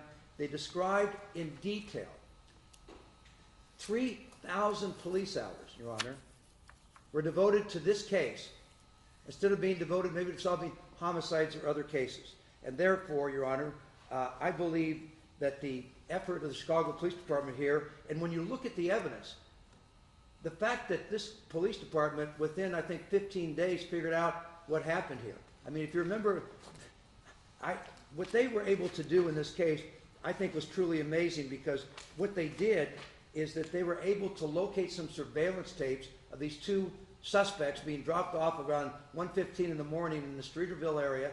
They traced it all through that area of where the suspects went.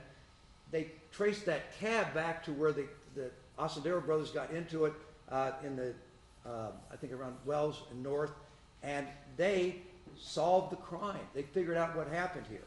And that the point of that is that, and by the way, they did it, Your Honor, they did that as an incredible effort on their part, when we now know from the evidence at trial, that Smollett, while he was reporting a hate crime, he actually was trying to obstruct the police. He didn't want the police to actually find out who the culprits were, because he was afraid they would turn on him and testify. So he refused to produce his phone. You heard all the evidence. He refused to produce it because there's 50 contacts on there with Abel Ossadero that he didn't want them to find. So he just refused to cooperate. Number 2, he refused to let the police look at his Northwestern medical records the day that he reported the crime, because he knew that he wasn't seriously injured, and that would not support his argument about the attack. So he refused to cooperate. And then he wouldn't even do a 3-second DNA swab when he had reported this, and reported that the rope may have the DNA on it of these culprits, but the police wanted to eliminate his DNA, and he wouldn't do it. So while he's reporting this, as far as you considering whether it's a serious crime or not, I respectfully suggest that the fact that he not only planned out to falsely report it, but then to obstruct the police investigation. And yes, the issue about whether it's serious, and I've heard a lot about, well, no one goes to jail. That's not true. Every case, Your Honor, if anyone knows better than you, each case is decided individually. But I did go out and do some research because I was curious about all this stuff I've been hearing that, well, no one goes to jail for this. That's just not true, by the way. There was, in fact, I think there's 6 cases in the last 5 years that we found in the research of people in Illinois going to jail for this very conduct of falsely reporting crimes to police. It is a serious course of criminal misconduct to do it. It's a felony, and I think there was one decided by appellate court 4 months ago, which involved reporting to the police that the person was hit by a police car when they weren't. I think what happened here was a lot worse than that, and that person got 14 months incarceration for filing a false police report. So so yes, I do believe that this conduct is serious, and I respectfully suggest it's an important factor to consider. Aggravating factor number 2 is lying under oath. I'm not going to go through it. Your Honor heard the testimony. He made a choice.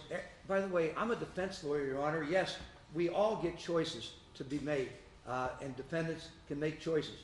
But he made the choice. Mr. Smollett made the choice that he could deceive that jury and went on the stand and lied to them about so many different things. I'm not even going to, I was going to summarize some of them, but I don't even want to. I don't need to. You heard what happened during the course of the trial. Testimony that he went out and at 2 o'clock in the morning to buy eggs from Walgreens when the Walgreens was not even a 24-hour Walgreens. It was a ridiculous story. The fact that one of the attackers is white and he didn't even know who attacked him was ridiculous. The fact that the brothers had no foreknowledge and just happened to stumble over there into a Streeterville that they didn't live in and were happened to be there at 2 o'clock in the morning when he was out going through that in that stairwell. All of that were intentional lies. And by the way, people do not, going in front of a jury and deciding to lie under oath to see if you can beat the case and obstruct justice is a serious course of criminal misconduct that I think should be taken into consideration. I also will tell Your Honor that the issue of lack of contrition here, I do think is an important issue, and Your Honor can decide how much to give to that. But the reason I went and did some research on this, Your Honor, because I wanted to make sure I was handling this issue properly before Your Honor. And so I went and did some research. And the Illinois Supreme Court has made a big deal out of the fact that sentencing judges absolutely can consider that someone has shown no contrition whatsoever, particularly after they have been convicted of a crime. Now it may be, it could be here when I'm done talking, Mr. Smollett will speak to the court and explain how he's accepting full responsibility for his criminal misconduct. He may do that. That's fine. Let's see if that happens. But at least at this point, that has not happened. And there's an Illinois Supreme Court opinion called People v. Ward, in which, I'm going to quote, the Supreme Court told sentencing judges, a continued protestation of innocence and a lack of remorse may convey a strong message to the trial judge that the defendant is an unmitigated liar and at continued war with society. That's the quote from the Illinois Supreme Court. So I do think it's at least a factor for Your Honor to consider during the course of your decision-making here. So let's go through the different issues of sentencing and just talk about them briefly. Term of imprisonment, yes. We are recommending to Your Honor that the seriousness of this crime should result in a period of incarceration for all the reasons I've just articulated to you. As you know, that each of the counts, the felony counts, 3 years times 5, he faces 15 years maximum in jail. And Your Honor knows that Illinois law provides that you have the power to impose a term of imprisonment if you find that probation would deprecate the seriousness of the offender's conduct and would be inconsistent with the ends of justice. I'm not going to suggest any amount of time, because if there was ever a judge that had the ability to understand what to use discretion, whatever you decide is your, let me just say this, your ability to decide based on all your years of experience and your years on the bench, we accept that, and whatever you decide on that issue, you decide that, but we do believe that it is a serious criminal misconduct that warrants an appropriate amount of prison time. Number 2, restitution. The Illinois restitution statute covers class 4 felonies and says that you shall determine whether the defendant should be required to make restitution in cash for out-of-pocket expenses. You've heard the evidence. It's $130,000, $130,106, and on that issue, Your Honor, we believe that's the appropriate amount of restitution to order. Now, I will say that first Smollett case, which led to a $10,000, it's called a forfeiture in the record, okay? It was some kind of forfeiture to the city of Chicago. It was not restitution. The city of Chicago did not claim, was not trying to get, that was done by the state's attorney's office with no agreement by the city of Chicago, but he did pay it, okay? So at least our thought is that that would be deducted, that the order for restitution would be $130,000. That's the right order, but he does get a credit for that because he did pay it under, let's call it confusing and unusual circumstances that I've talked about in another report, and I'm not going to talk about here. Probation. As Your Honor knows, under Illinois law, for a Class 4 felony, you can impose a period of probation not to exceed 30 months, but you cannot impose both a term of imprisonment and a term of probation on the same Class 4 felony convictions under the case law. So that our recommendation to Your Honor is that you have the authority to impose imprisonment on one of the counts that he was convicted of, one of the 5 counts he was convicted of, and then on one of the other 4 or more than the other, you can impose a consecutive term of probation to follow. Now, why do I talk about that? Okay, why should that be? Because he's not a violent crime, etc. Your Honor, in 2007, Mr. Smollett had a prior conviction in 2007 in connection with a DUI arrest in California for providing false information to a police officer. Mr. Smollett reflects that this case today is not the first time he had lied to law enforcement officials, and so I believe as a result, the Office of Special Prosecutor believes that an appropriate term of probation, whatever you decide in Your Honor's discretion, should follow an imprisonment term. Next, criminal fines. Again, this is in Your Honor's discretion. You can decide the maximum is $25,000 for 5 counts. That would be $125,000 for each, for the totality. We recommend a reasonable criminal fine to be imposed by Your Honor based on your judgment about it. Community service. Let's talk about community service because there's been, the defense has asked that maybe you should consider community service, and we agree with that, but it should be a condition of probation following a term of time in jail and following a term of probation, but as part of the probation, you have the authority, as Your Honor knows, to perform, he can be ordered to perform 30 to 120 hours of community service as a condition of probation under Illinois law. We respectfully ask Your Honor to impose and to at least consider maybe it should be devoted to an appropriate black or gay community service organization that can benefit from Mr. Smollett's hours of community service. And so, Your Honor, I'm going to conclude. You know the case very well. I was appointed as special prosecutor, as Your Honor's already pointed out here today, because Judge Tooman, after looking at the unusual way that Smollett 1 was resolved by the state's attorney's office, when the case was dismissed completely, with absolutely no term of imprisonment, no criminal fine, no restitution, no probation, no supervision, nothing. That Judge Tooman found that to be what he described as to be a significant mistakes by the state's attorney's office, and he believed that the public's confidence in the criminal justice system should be restored. I will tell you, at least as a trial lawyer, I believe this trial in this case has already done that, I believe, okay?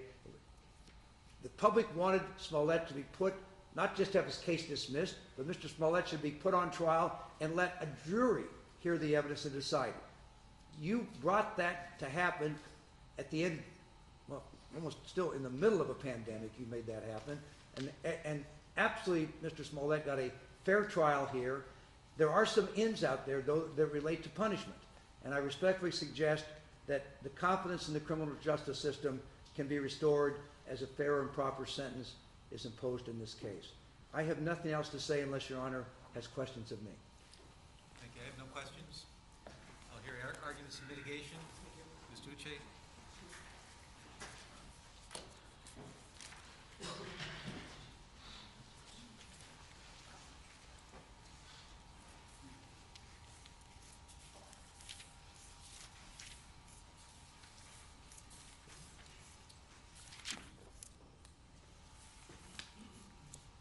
Mr. Webb, Judge Lynn, may it please the court. Judge, the defense is respectfully asking that you, as a starting point, consider the following. The extraordinary media publicity surrounding this case, the intense negative backlash against my client, Mr. Smollett, the significant negative impact that has had on his career, his livelihood, his family, who has been in court all the time, and perhaps more importantly, his reputation. All those things taken together in of themselves are not just extraordinary, are not just unique, but indeed eternal enough punishment. And some will argue more than enough punishment for a low-level Class 4 felony in this state, and I dare say in any state in the Union. I begin by quoting a judge. I am trying to treat this case more like other cases, not differently than other cases, but more like other cases. That was you, August 26, 2021. You made that statement to us while we were discussing jury selection and procedures. And so I begin by asking you to treat this case like any other low-level Class 4 felony.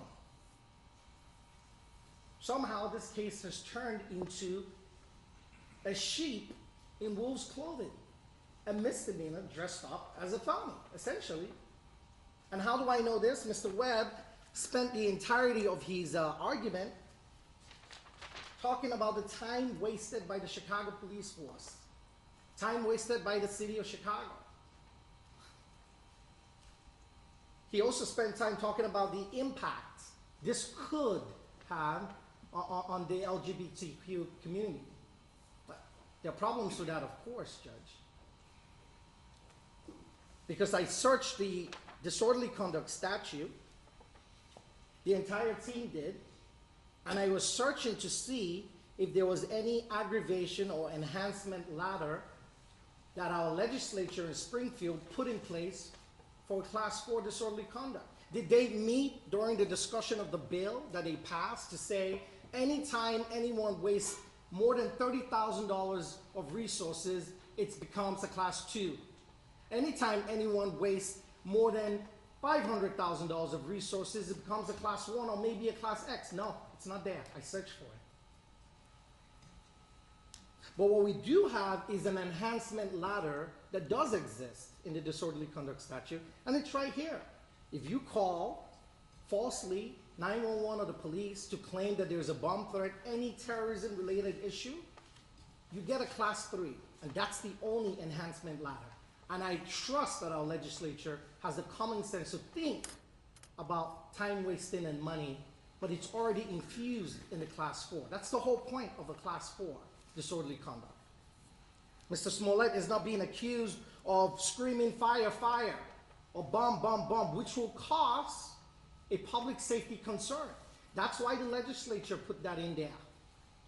Because they were thinking of a situation where someone comes into a movie theater, screams bomb, and there's a stampede and people could possibly die. So there's a public safety concern infused in that enhancement ladder. They did not think about money or time wasted because it's already in the statute, it's already accommodated for in the Class 4 statute. And we know they think of these things when you look at the statute, the armed robbery statute.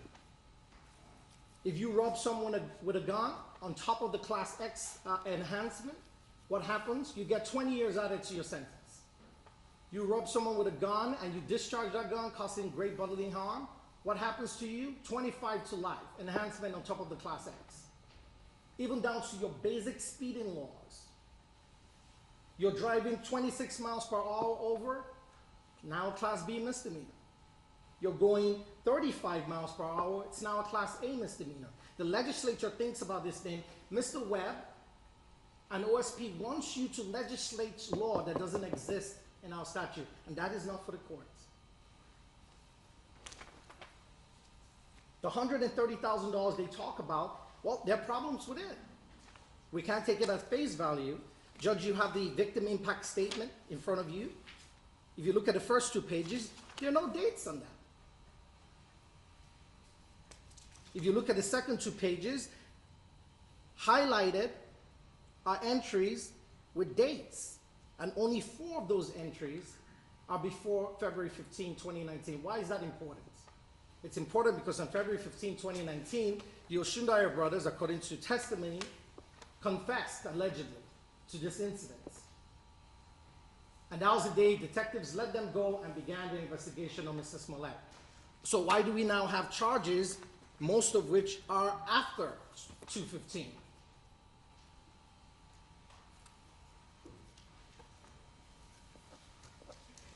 Judge, the second point I'll make is we're asking you to adopt the previous sanctions. Mr. Webb tries to dress it up like a forfeiture, call it what you want. Mr. Smollett was fined $10,000. Black Law's Dictionary, that's a fine. You can't punish a person twice. And I know you've denied the motion, that's fine, but that's not why I'm bringing it up. Because there is an 8th Amendment issue here, cruel and unusual punishment. Punishment that is too severe for the offense. And how do we know this is too severe? Assume, or the jury found him guilty, okay. But Smollett won. To 2019, they made him pay what? $10,000 fine, which has never been returned to him. The sovereign of the state of Illinois, through their agent, the Cook County State's Attorney's Office, said, Mr. Smollett, we're taking your $10,000 bond, we're giving it to the city of Chicago. Bye-bye. He's never seen it. That is a fine. Then they made him do community service, which he cannot undo unless we had a time machine. So those 2 things are punishments that has been meted out to him. Sanctionable steps. And now Mr. Webb has come here to ask you, on top of those 2 things which he cannot undo, nor can anyone. You can deduct it all you want from the fines or the restitution. It's still a fine that occurred. They're now asking you, on top of those 2 things, we want you to give him community service and jail time. He doesn't say how much jail time. And jail time. And by the way, while you're at it, for the restitution that has no dates on the first 2 pages and the other 2 pages, there are only 4 after 2/15, we want you to give him that too, $130,000. It's overkill. It's called beating a dead horse. And that is not justice. That's retribution. That's punitive. And that has no place in the judicial system.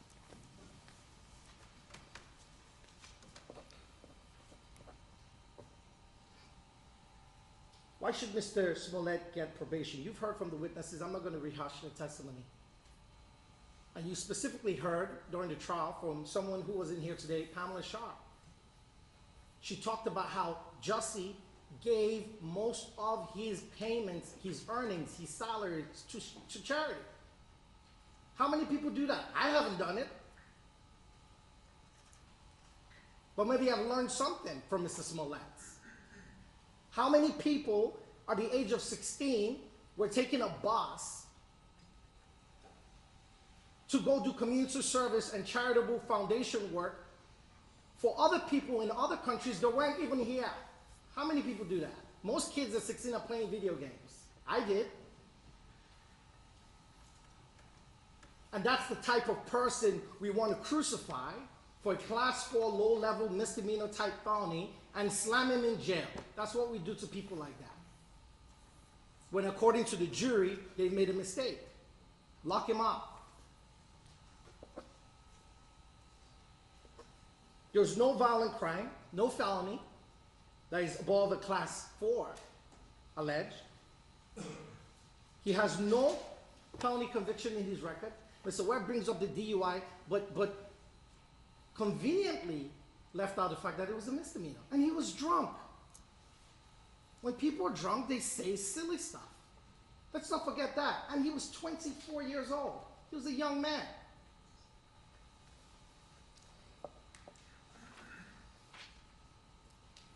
If Your Honor doesn't seem to, if Your Honor is somehow, and I don't know what's in Your Honor's mind, thinking, Mr. Uche, well, that's just you, you're his defense attorney, of course you're going to ask for probation. Well, the adult probation department here in this building that has been around forever, gave you a probation report, Judge, and what did they rank Mr. Smollett using the Ohio risk scale assessment? They ranked him a 7. And when you compare that to the scoring system, 0 to 14 is considered low risk. So Mr. Smollett is not just low, but he's low within the low risk standard. 15 to 23, moderate risk. 24 to 33, high risk. 34 plus, very high. What do they recommend for a low risk individual? Minimal supervision, non-monitoring supervision. That's what they told you. Point 4, there is extraordinary public policy. Mr. Webb got up here and talked about Mr. Smollett's conduct, and that's offensive. He's a black man, he knows. You can't educate him on racism issues.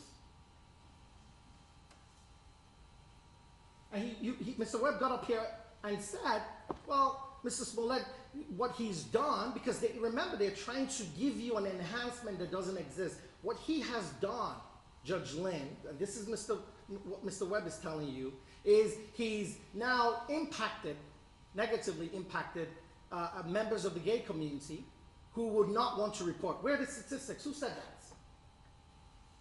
We still haven't gone past the part that his case was dismissed and he paid a fine. And that's some serious constitutional issues. But what we do know, statistically, in an era of partisan tribalism and hyper-aggressive tribalism, political tribalism, there has been bipartisan agreement that there's disparate treatment of black men and minorities in the criminal justice system. This is no longer a controversial topic. President Trump, a Republican, pushed forward the First Step Act. President Obama was known for his criminal justice reform. Governor Bruce Rauner put reform forward to remove low-level, Class 4 nonviolent offenders from custody.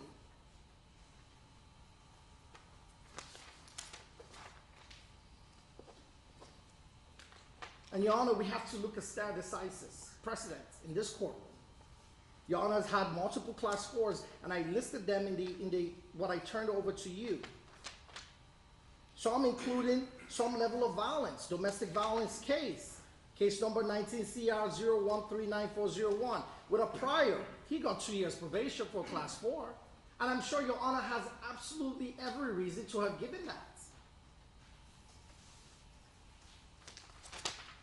DUI, serious offense, involving public safety, 24 months probation, case number 21 CR 0059101. And I list a bunch of cases, 6 more, Class 4 felonies. And I bring this up to say, Your Honor has absolutely always been on the right track. And I do not mean to be condescending, I hope I don't come off as that. But this is an important issue. You heard from Tamara when she read the NAACP letter, the Black Lives Matter letter, and the Innocence Project letter. And they all say that there's disparate treatment of black men in the criminal justice system. They get punished harder and harsher for low-level offenses compared to white counterparts. That's a fact.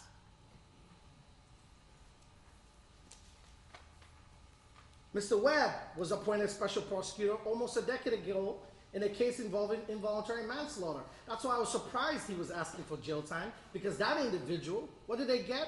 30 months probation, including 60 days in their house, home confinement, for an involuntary manslaughter where someone died.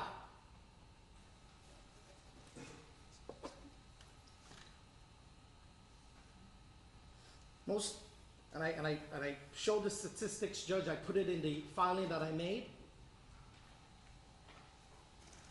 The irony of this entire thing, when Mr. Webb gets up to point out that Mr. Smollett disrespected somehow the black community or the gay community, the irony of this situation, and Mr. Webb quotes statistics that he believes show that people are punished and false reporting. Well, most black men and most black people are falsely accused all the time, and in an age of social media, we're inundated with reports about this. And what happens to those things? They go unprosecuted, underprosecuted, and not prosecuted at all. So why are we jumping up and down and acting like this is a murder case? It's not.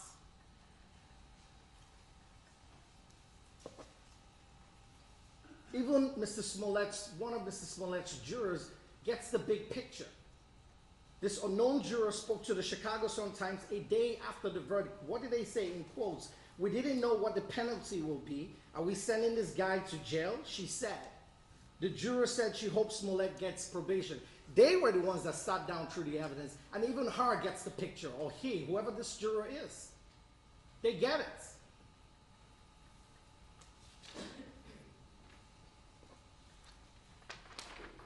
What does jail accomplish? Mr. Webb is asking for incarceration for a low-level Class 4 felony. Well, Your Honor saw the submission from a medical affidavit. The jails are inundated with the pandemic. Illinois had one of the worst cases in the world. Sending Mr. Smollett to jail is almost like a death sentence. Yes, it is. Because anything medically can go wrong. And everyone reacts to the COVID-19 infection differently. Now, he hasn't gotten it yet, thank God, but I don't know what will happen in the jail, where I showed you studies show, unfortunately, the guards in the jail, unfortunately for them, and it's wrong, are always the last to get medical treatment, including booster shots, which as of January, they haven't even received. So we send Mr. Smollett to jail, he dies of COVID, and what, for a Class 4 low-level offense? Mr. Smollett is a high-profile individual. There has been negative backlash against Mr. Smollett. I'm not complaining. We're the defense team. It comes to the territory. Each and every one of the defense lawyers has received racist or sexist attacks after this case and during this case. And that's okay, we take it. We're defense attorneys, that's what we do. So now imagine the attacks that Mr. Smollett has to live with for the rest of his life. That is punishment enough, mentally.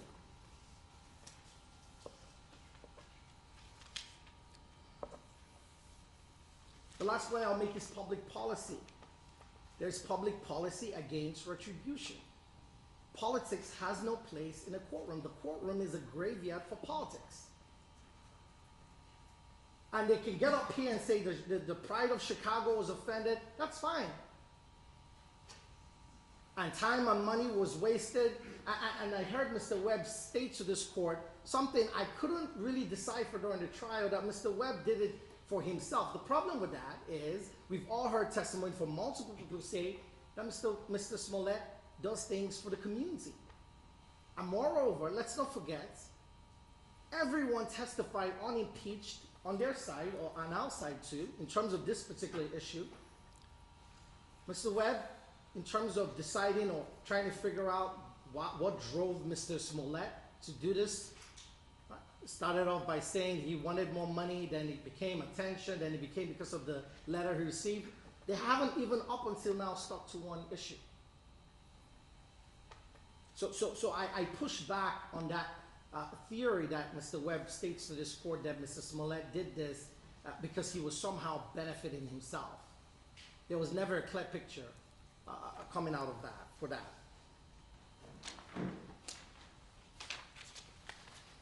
Judge, we ask you, at the end of the day, you are the one who decides the sentence of Mr. Smollett. But we ask you to decide it based on the law, not on the time wasted, not on a sprawling investigation. It's not here in our law. It's not accounted for. And there are many things you can do to make this a teaching moment. Here is someone that is a star. He's well known, people like him. After this case, or during this case, I doubt that anymore. But at the time, he has suffered. And we see it every day as a defense team. He has suffered, and it's enough. It's really enough. And I'm not asking you, Jan, I'm not in front of you, and I've appeared in front of you on other cases. I'm not here telling you, Judge Lynn, give him a break, let him just walk out and forget about this. I haven't asked for that. I haven't told you to dismiss this case right now in this argument. But I do implore you and I ask you respectfully to focus on the law and to temper justice with mercy. We've all made mistakes, Judge, in this life, and I'm speaking from your point of view because there was a conviction in this case. Well, what I will leave you with, he that is without sin among you, let him cast the first stone. Everyone, a lot of people jumping around on social media, crucify him, how dare him. Everyone's made mistakes. And so, Judge, I'll be asking you to follow your precedents and follow, some of the recommendations. A lot of organizations offering to supervise Mr. Smollett. And that's really the way it should be. People are watching this case. Minorities, black people. I've gotten so many letters. A letter Mr. Allen and I got yesterday from a lady complaining, how is a police officer who shoots a young man 16 times getting out of jail for 3 years, and someone might be suggesting incarceration for Mr. Smollett? That's a letter we got. So people are watching because people think in the black community that there is a double standard, and there is. But Your Honor has been one of the few people in the United States in terms of dispensing justice that has stuck to the letter of the law and has treated class 4 felonies the way they ought to be treated. And so, Judge, with that, I submit my client to your hands, and I ask you for mercy at this time, and I ask you not to allow a political stoking to influence your decision, which I know you will never, and I ask you to focus on the law and the fact that there is no enhancement ladder for time wasting and resource wasting. And so, Judge, one more thing I would say, Mr. Webb talked about the restitution. Now, Your Honor has the power to give restitution, and we concede that point at this time. But, Judge, what I would remind you is if Mr. Smollett has to pay that amount or any amount Your Honor deems fit, he's lost nearly everything. He's had a very negative, significant impact on his career and his finances. So I would just ask that if Your Honor is going to give him that restitution order, you give him some time to pay it. And I was shocked Mr. Webb was asking for incarceration because for a second I wrote out my notes thinking he was going to ask for some sort of suspended jail time, which will in a way be a middle ground. I disagree with it. To say, Judge, maybe you give him a suspended jail time to allow him to pay. If he doesn't pay the fine within 6 months, he gets 6 months in jail. I thought that's what Mr. Webb was going to say, but of course I'm not the prosecution. So Judge, I would ask you respectfully to give Mr. Smollett probation, and in fact, I would be asking for no fines based on the fact that he's been fined before. Thank you, Judge Lee. Thank you for listening to me. Mr. Smollett, you're about to be sentenced in this criminal case. Is there anything at all you'd like to say to anyone? You want a break? We'll take a break. 5-minute recess.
inquire one more time. Mr. Smollett, you have an opportunity to say something if you'd like to say something, and you have an opportunity not to say something. It's up to you whether you say something or not. But here's your chance if you do. Judge, I've spoken to my client. He, as I pointed out and Ms. Glandian pointed out, has very serious constitutional technical issues and many more issues, substantive issues with his case. As a result, I've advised him not to make any allocution based on his appellate rights at this time. Well, you may give him advice, but I need to hear from Mr. Smollett directly because it's his decision. So, Mr. Smollett, do you want to say something, or would you rather not say anything? No, Your Honor, I won't say anything. That's fine. All right. All right, we're at the end of the road here. This matter has been pending in the criminal justice system for 3 years, approximately. It's been approximately 2 years on this particular docket. We have an original indictment that was returned by the Cook County State's Attorney's Office. There was a quick dismissal that occurred in this case that caused tremendous consternation in the community, and to this day is a basis of great confusion and misunderstanding and mistrust. In any event, some things happened after the first dismissal, the only dismissal on the case after the first indictment. People were very upset. One person came forward in particular, and that person, of course, is Sheila O'Brien. Sheila O'Brien is a former retired appellate court justice in the state of Illinois. She came to court as a common citizen without credentials, just by herself. And she said she had a grievance and she wanted her grievance heard. And she thought that with the handling of the case by the State's Attorney's Office of Cook County was so upsetting that she was losing sleep. And she explained in her petition all the reasons that she thought that a special prosecutor had to be appointed, not to necessarily indict or do anything in particular, but just to look at this and give it a fresh look because something appeared to be wrong. The case ultimately got assigned to Judge Michael Tooman. And I can say that among his peers, among his fellow judges, Michael Tooman is considered cream of the crop. He's a long-standing veteran judge, been a judge longer than I've been a judge. He sat in this building for many years. He sat on the appellate court of Illinois. He's the current head of the juvenile justice system. He has been a long-standing judge who has a reputation for knowledge, integrity, honesty, and always knowing what the right thing to do is. He took this matter under advisement and hearings were conducted. And after all these hearings were conducted and he listened to both sides, he heard from the State's Attorney of Cook County, he heard from Ms. O'Brien, he recognized that there was confusion in the public. There was concern that confidence in the criminal justice system locally here was at risk and may have been damaged, and that the case required a second look. And Michael Tooman, in his wisdom, sought out the proper, what he thought to be the right person to address this. And he identified Dan Webb and the Winston Strong law firm as the people that might be able to take on the task. Dan Webb and Winston Strong agreed to take on the task, and as I already indicated, they did this pro bono, which means they did it for free. I don't know that at the time they signed up for this, that they had any idea that it was going to be as work-intensive as this case has become. This case took several years, and we were slowed down by COVID a little bit, but the amount of pretrial motions that were filed were exhaustive. I have never, other than death penalty cases, which I used to preside over, seen anything like the extent of filing of pretrial motions. And I'm not faulting the defense for filing many motions. I will just say that this case received as much attention and was gone over every little bit of it by a fine-tooth comb as thoroughly as any case I've ever seen before. The stacks of pleadings are high. I've got stacks on my desk that are unprecedented. And we had to wade through all of them, and it took a long time to do that. And there was a tremendous amount of attorney manpower and billable hours that were lost by the Winston Strong firm. And they did it selflessly. They did it because they thought they needed to do the right thing. All I can say as a member of the judiciary, thank you, because that was very, very extraordinary. And I have no idea what the amount of billable hours are, and I can only imagine, but I think it is huge and truly significant. In the event, what happened here is that after Mr. Webb and his team reviewed the case. They had several assignments, one of which was to look into the conduct of the State's Attorney's Office, and they returned a report to Judge Tooman about that, their findings about that, another about the Chicago Police Department and their handling of the case. They did that. But what's relevant here, of course, is that they went to another grand jury, and they returned a second indictment. And the second indictment, ultimately by random, got assigned to this particular court. And we came here. We've been here for a couple of years now. Well, the pretrial motions have been resolved. A trial by jury was held. The defendant was found guilty of 5 of 6 counts of felony disorderly conduct, class 4 offenses. Our post-trial motions have now been resolved. The pre-sentence investigation has been completed, and we're at the final step of proceedings on the trial court level of the criminal case, and that's sentencing. Let me talk first about the sentencing range, because I think there may be some misunderstanding, at least how the court assesses the sentencing range. This is a class 4 felony. This is the lowest class felony in the state of Illinois. I will note that legislatures throughout the country, in Illinois in particular, have constantly cut into judicial discretion and forced us to have mandatory sentencings under different circumstances. We have to do this and we have to do that, and try to have some kind of cookie cutter justice. But that does not exist in this case for me. I am left unfettered. Under Illinois law, the range of sentence in this case is as follows.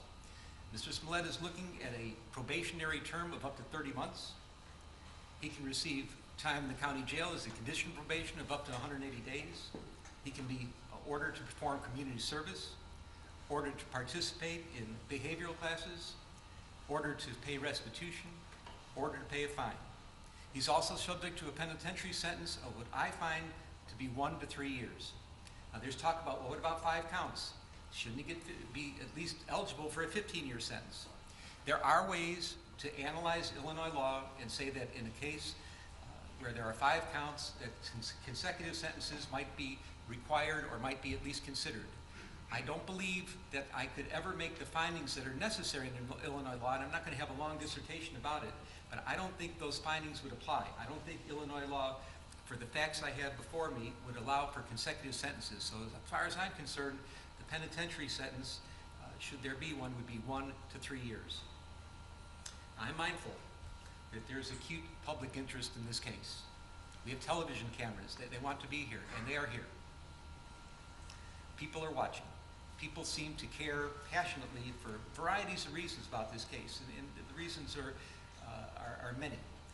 And let me be clear that the sentence that I put down today and render down to Mr. Smollett is not in any way, shape, or form to assuage any public sentiment in any form at all. I'm listening to things that were brought to me in court today, people that have participated in the aggravation and mitigation portions of the presentation today, but this is not for the public.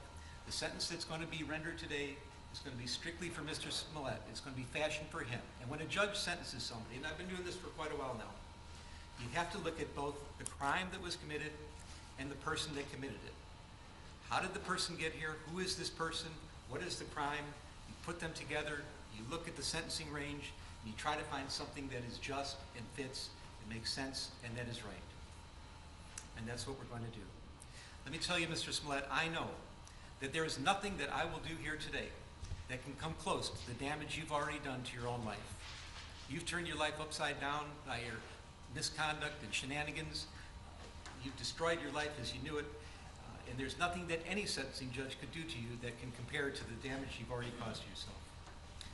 So who is Jussie Smollett? Who are you? And how, out of all people in the world, did you get to be here, sitting in the courtroom in Chicago at a sentencing hearing, convicted of faking, hoaxing, racial and homophobic hate crimes? How in the world did this happen? Well, there are ironies in this case, and the ironies are many and they are profound. And I'm talking about the testimony I heard under oath from Mr. Smollett, corroborated in large part by the pre-sentence investigation. Mr. Smollett chose to take the witness stand, which of course is his right. He took an oath and he got on the witness stand, and the first thing he did was to introduce himself to the jury. He wanted the jury to know who he was, where he came from, what he was about. And I heard it on the witness stand, and I heard it corroborated today by the witnesses that came and testified on his behalf. There's no question, Mr. Smollett was born into a mixed-race family. His mom is an African-American woman. His dad was a white Jewish man. There were 6 siblings. And if you can say anything about this family, and we're talking about a very, very tight-knit family, a village that was always in sync with each other, that cared about each other, was completely, wholly supportive of each other, you know that this family knew about matters about social justice more than anything else. That's what the family stood for. It is part of the fabric of their existence. I know that Jussie Smollett grew up knowing to be sensitive to matters about racial discrimination, any kind of discrimination, any kind of social injustice. And as a matter of fact, I'm learning more about it as we're going on in the letters I've been receiving and the testimony I've heard today. He's been doing this all his life. He doesn't just talk the talk, he's walking the walk. He's out there, he's advocating. He's involved in the community. He cares deeply about social justice issues. And for you now to sit here, convicted of hoaxing hate crimes, racial hate crimes, and homophobic hate crimes, the hypocrisy is just astounding. I don't know where to begin. I'll remember one thing that will always stick in my mind, and I've been involved in so many trials over the years, but something happened in this trial that it was remarkable, and it talks about your sensitivity to issues of social justice. You're on the witness stand. You're being cross-examined. Your liberty is at stake. It is your criminal trial. Mr. Webb is winding through some things on cross-examination, and he's going through some social media communications, and whether it was Instagram or chat or text, a little quibbling about that, that doesn't matter. But Mr. Webb found a line that he wanted to confront you with. He said, "Didn't you say," and he used a word starting with the letter N, "meet me at this place at this time," and I'm paraphrasing. And rather than just answer the question, which is what a witness is supposed to do and expected to do in their criminal trial, you stopped the proceedings. You said, "Mr. Webb, out of respect for all the African American people in this courtroom, you should not be using that word." And I was amazed, but it showed, and I'm not talking about the parrying and the gamesmanship that may go on between a prosecutor and a witness on the stand. That's not why I'm telling this, recalling this event. But what I'm talking about is how sensitive you were to any kind of slight, that anybody, if the wrong words come out of somebody else's mouth, you're going to get up and speak up and complain about it and make sure that they know that they're not behaving the way you're supposed to behave. So you know better than anybody else that these are serious matters. They're serious to you. They're clearly serious to you and as your whole family. And for you to be here now, convicted of these hate crimes, it's just astonishing. Faking hate crimes. So why did this happen? That's a good question. I think that's the question on everybody's mind. There's some conjecture you did it for the money.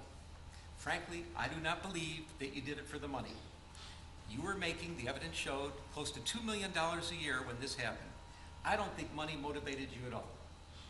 But the only thing I can find is that you really craved the attention, and you wanted to get the attention, and you were so invested in issues of social justice, and you knew that this was a sore spot for everybody in this country. You knew this was a country that was slowly trying to heal past injustices and current injustices and trying to make a better future for each other, and it was a hard road, and you took some scabs off some healing wounds and you ripped them apart for one reason. You wanted to make yourself more famous, and for a while it worked. Everybody was talking about you. The lights were on you. You were actually throwing a national pity party for yourself. And why would you do such a thing? Why would you, I understand, you crave the attention so much, but why would you betray something like social justice issues, which you care so much about? And the only thing I could conclude is that, and I acknowledge, there are wonderful sides to you. There are very giving and charitable and loving sides to you, but you have another side of you that is profoundly arrogant and selfish and narcissistic. That's the only thing that can be concluded. And that bad side of you came out during the course of all these events. Let me talk about hate crimes for a minute. I've been a criminal judge for many years, and I've heard many victims of crimes testify in front of me. And any victim of a crime, no matter what the crime is, they are demoralized by what happens to them. It doesn't matter if you're injured unjustifiably, if somebody hurts you and it maybe cripples you or damages you in some fashion that's going to be long-standing injuries. If your property is stolen, your vehicles are stolen, people go into your homes, your possessions are stolen, people do all kinds of terrible things. It is a demoralizing experience, and sometimes it's the worst experience that anybody can ever go through in their entire life. And then if it turns out that the motivation for the criminal to do something bad to you was because they hate you because of your race, because of your ethnicity, because of your gender, your sexual orientation, your religion, your age, your disability. If that was the reason for it, it is exponentially worse. There is nothing worse than to be a victim of a hate crime. It is the worst thing that can happen, especially in our country with all our history and all that we're going through now to try to get around some of these issues. Hate crimes are the absolute worst. And I believe that you did damage to real hate crimes, to hate crime victims. There are people that are actual, genuine victims of hate crimes that you did damage to. These are people that have a difficult time coming forward. They may be mistrustful. They may not want to bring it to the attention of the community or first responders. There may be some trepidation. I don't know for sure how much damage there was. I don't know how this is going to impact other people, if they're going to be hesitant to come forward because they're going to think that they're going to be accused of acting like you and doing a stunt like you pulled here. I don't know if first responders are going to be more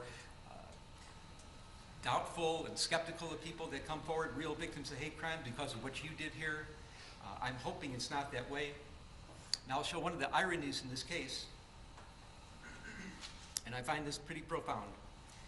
I got letters from people that advocate about victims of hate crime their entire lives. They devote their lives to this. I'm talking in particular Derek Johnson, president of the NAACP, Reverend Jesse Jackson, he's an icon here in Chicago, no introductions necessary.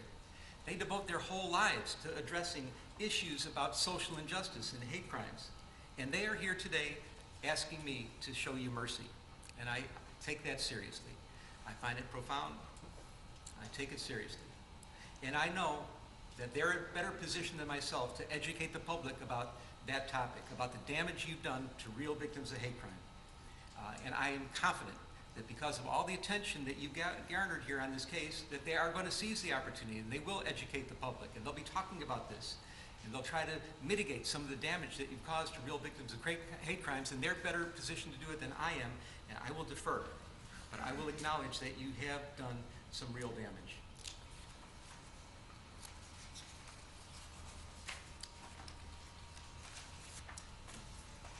I want to talk about your premeditation. Again, I've been a criminal judge for many years, and I know that people end up where you are right now, awaiting sentencing on their criminal trial. And how did they get to court? How did that happen? There's some people that wake up in the morning, they have no intention of doing anything wrong. They're not looking to do anything criminal. That's the last thing on their mind. But there are crimes of impulse that happen. Road rage, a barroom fight, bumping into somebody, words are exchanged that somebody finds insulting, and sometimes weapons are available, and the results can be horrific, and they can be permanent.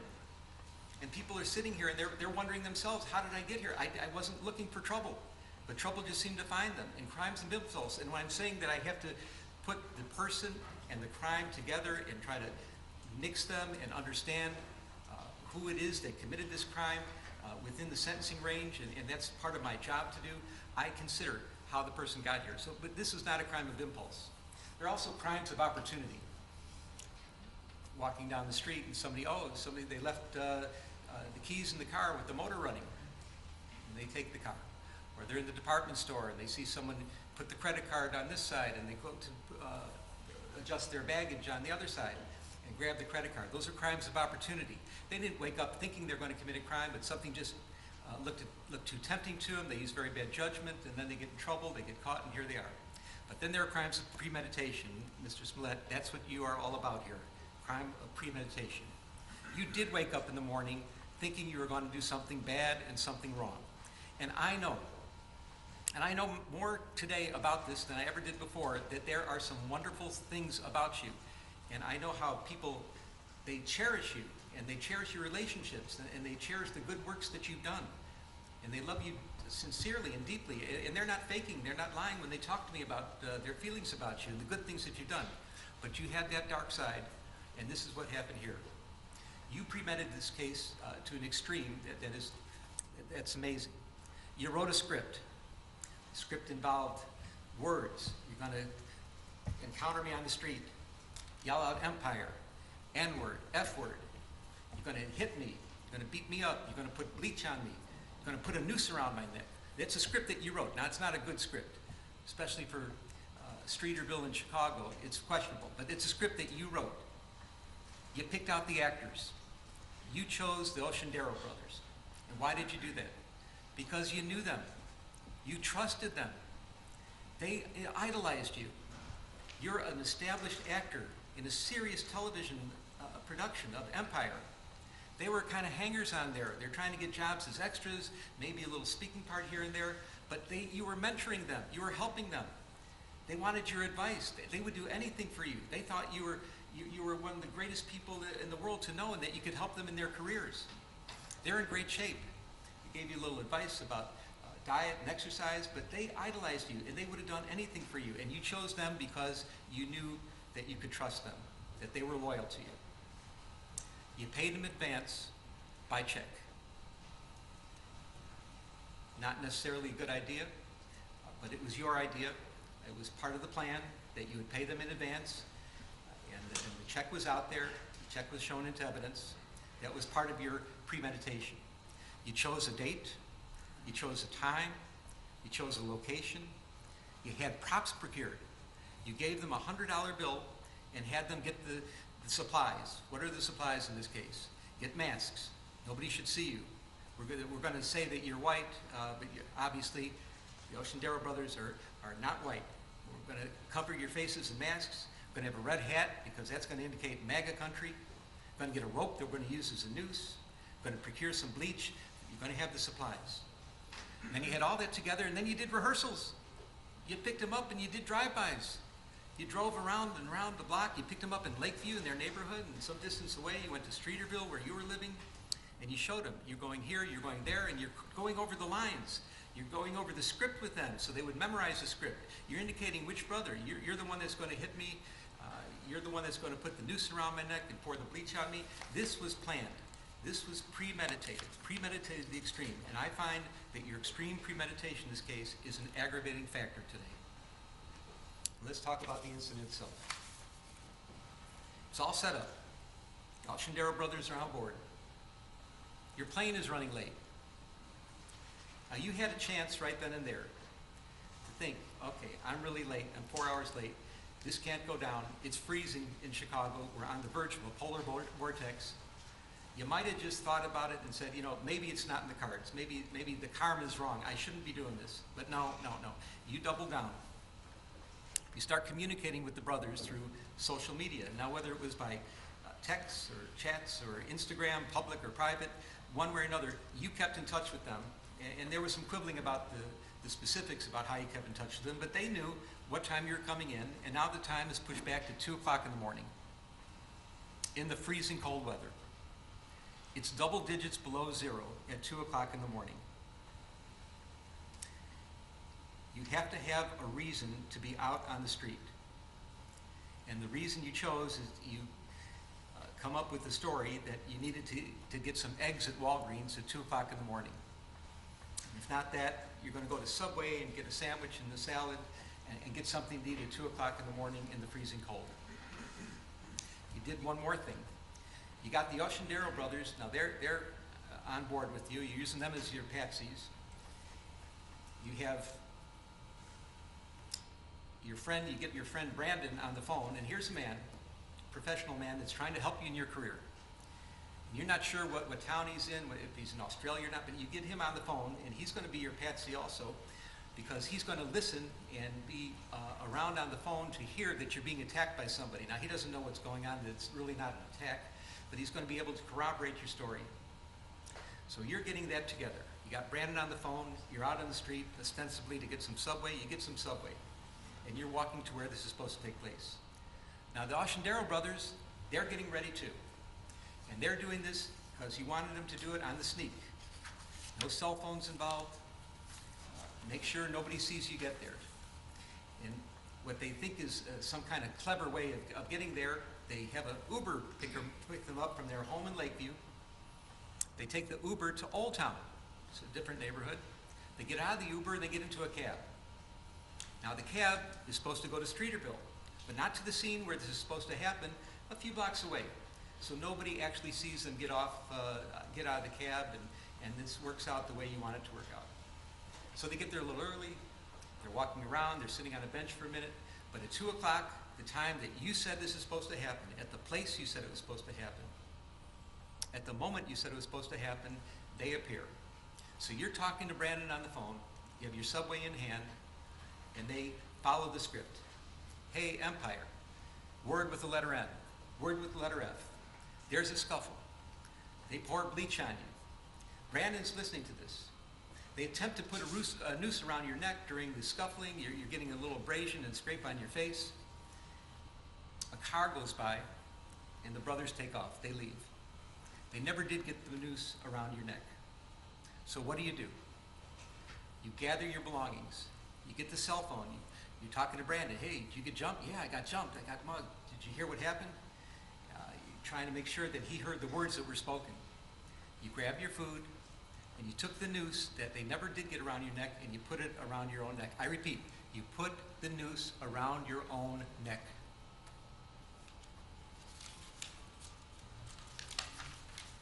You go home. Video footage shows that when you walk into your residence, you have this noose dangling loosely around your neck. You go into your apartment, the police are called, the police arrive. The first officer on the scene is Chicago Police Officer Mohammed Beg, in full uniform, the first responder of the first responders. His body cam is on. He sees you. And now he sees that that noose is around your neck, but it's not the way that you walked into the house. Now the noose is up at your throat. You've maneuvered the noose, and you've made it look worse than it was. This is part of your plan. Officer Beg asks a simple question: what happened? And then you start to lie. And you haven't stopped lying ever since. You've been lying and lying and lying about this case, and that's why you're here today. You want to fake an incident on the street, try to get some attention at work, try to have somebody else feel sorry for you. That would never have got you here. The problem was you lied to the police, and you caused all kinds of consternation. You caused a major investigation to take place, which got many people involved and caused great stress throughout the city and throughout the entire community here, and that's the problem. That's why you're here now. Those were the crimes you're convicted of. Not the shenanigans out there, but the lying about it, making it up, and that's why we're here now. You repeated your lies at the hospital. 6 counts were put together. The jury found you guilty of 5 of them. One was a little bit different than the others, and I understand that. Let me say, from my vantage point, and I was obviously here at every stage of this trial, I thought the jury's verdict was accurate, correct, wholly corroborated, but what could only be described as overwhelming evidence of guilt against you for lying. That's the crime you're here for, lying to the police. Well, Officer Beg took this very seriously. He said, that's a horrible thing that happened. And he started the process of police investigation. Detectives got involved. You ended up at the hospital. All things were starting to happen, and this word got out. And you're not just any person.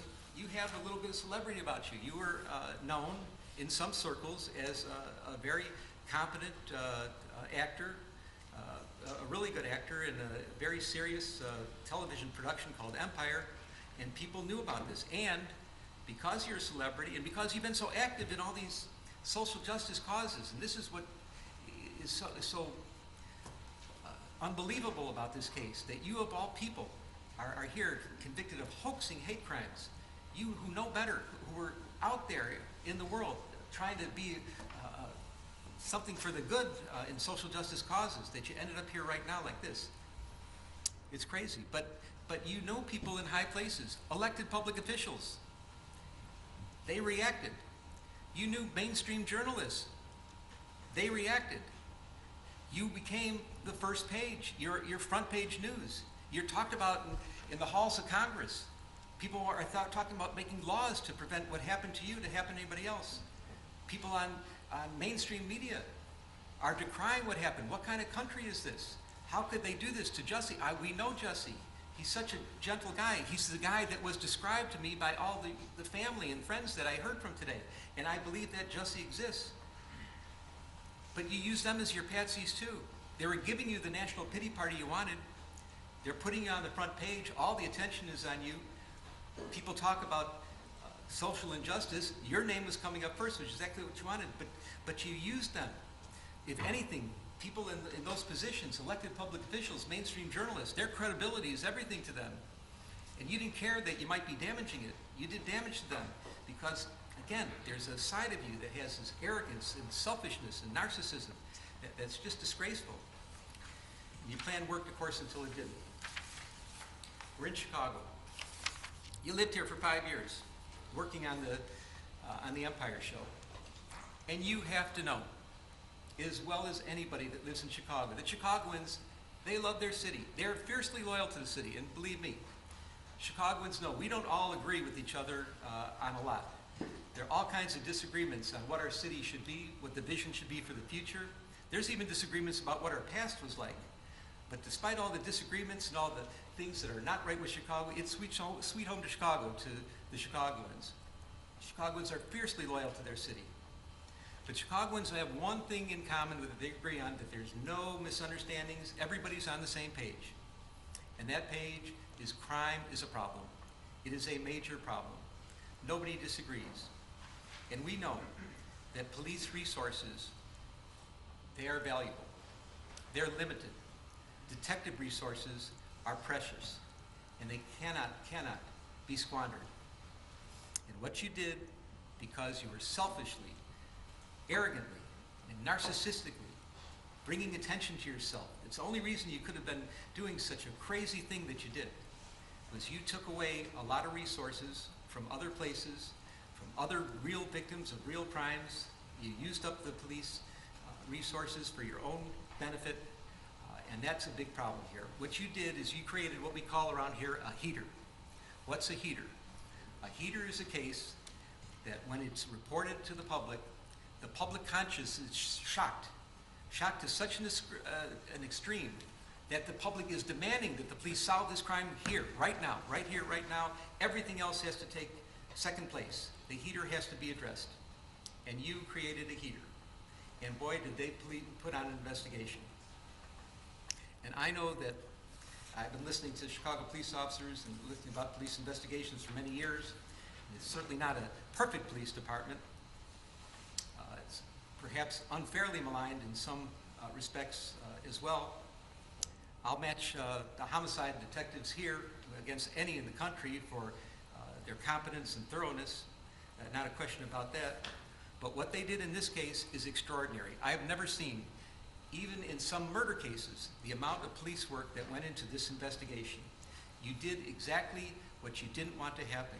They put so many police resources into this. When I say what you didn't want to happen is you never wanted this case solved. You thought that somehow you'd be able to skate by and nobody would ever know what really happened here, and you're going to walk away from this, and it didn't go down like that at all, of course.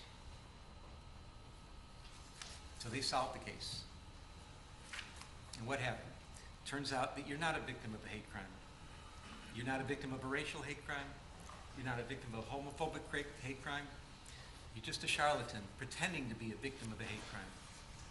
And that's shameful, especially from the family you got brought up with your family values. It's so sad. The damage you've done to yourself is way beyond anything else that can happen to you from me or any other judge that would be sentencing you in this criminal case. You are now a permanently convicted felon. Your family who loves you and supports you, I only want to use the word forgive because forgive isn't even necessary. They're with you so much, they're so tight-knit, but you have to live with the fact that you really put them through a ringer. You've embarrassed your valuable friends in high places, the elected public officials, people in the media. You've embarrassed them. You have to live with that. I don't know if those relationships can be repaired. You've become toxic in your own workplace. Your career future is uncertain at very best. It was really on a rocket ship to success, and now you've turned yourself into riches to rags, and it's so unfortunate. Your very name has become an adverb for lying, and I cannot imagine what could be worse than that. People talk about situations where somebody's lying and trying to manipulate and maneuver a story, and your name comes up as, oh, pulling a Jussie, something like that. That's awful. You're the butt of jokes. Comedians, mainstream talk show hosts, they make jokes about you. They do sketches about you. I can't imagine anything worse than that. Now, this is all self-inflicted. These are things you did to yourself. This is self-damage. Well, some people may think that what you did is funny, and that there's some room for humor or jokes about it. But I assure you, this court does not. I don't think there is anything funny at all about hoaxing and faking racial hate crimes, hoaxing or faking homophobic hate crimes. I think that is disgraceful. There is nothing funny about it. There's no humor in what you did whatsoever, all because you're selfish, arrogant, narcissistic. At least you have that side in you that came out through this case, and you kept doubling down and doubling down and doubling down. It's not funny. It's not funny at all. And I'm your sentencing judge, and I don't find it funny. So where are we at? We're at the end. You're convicted of a Class 4 felony. It's presumptively probationable, but we have some real serious aggravating factors here. Your premeditation, which I've described. The pain you've caused to real victims of hate crimes, which I've described. The damage you've done to the city of Chicago, I've heard. It's been talked about. I'm mindful of the city's request for restitution, and if I'm going to fashion that, consider that request, I have to fashion the sentence accordingly. And above all, the capper of all cappers, your performance on the witness stand. This could only be described as pure perjury. You got on the witness stand, you didn't have to, you did, you certainly have a right to, but you committed hour upon hour upon hour of pure perjury. And I find all those to be ample factors. If this court were to decide that the things you did, that any kind of probationary sentence would deprecate the seriousness of the offense and you need to go to the penitentiary, the record is clear and it would support it. But I'm looking at everything in its totality. And I agree. It's told to me today, you can't judge everybody by one bad thing they've done in their life. I don't know if it's the only bad thing, but it's the only bad thing that I'm concerned about now. And that you do have quite a record of real community service and quite a record of attaching with people. There is a lot of mitigation in this case as well. And I'm mindful of the pleas of mercy, particularly from people that are in the arena of dealing with social justice issues, that are fighting, seriously fighting, not playing around, not doing games like you were doing, but seriously fighting for matters involving hate crimes of all sorts. And they're asking you for mercy as well. So I'm trying to consider who you are as a person, how you got here, how somehow you strayed away from your family values, you let that dark, narcissistic, selfish, and arrogant side come out, and you persisted with it for years on this case. I'm fashioning the following sentence, and here's your sentence. I'm sentencing you to 30 months felony probation, and the probation is going to be to this court. You're going to be allowed to travel wherever you want. You do not have to live in the state of Illinois. You can report by phone. I know that if you're going to try to make a living and do some of the things you do, you may have to go to other places, New York and Los Angeles. You can do those things. You will pay restitution to the city of Chicago in the amount of $120,106. You are fined $25,000, which is the maximum fine. And you will spend the first 150 days of your sentence in the Cook County Jail. And that will start today, right here, right now. Mr. Smollett, though the jury found you guilty and I've sentenced you as I have, you have the right to appeal the findings and rulings of the court or ask your sentence to be modified. To do those things, you need to file a notice of appeal in writing within 30 days. You may also file a motion to modify your sentence, which would have to be filed in writing within 30 days. Anything not stated in those filings are waived for purposes of appeal. You cannot afford lawyers or transcripts. They would be provided free of charge. Do you have any questions?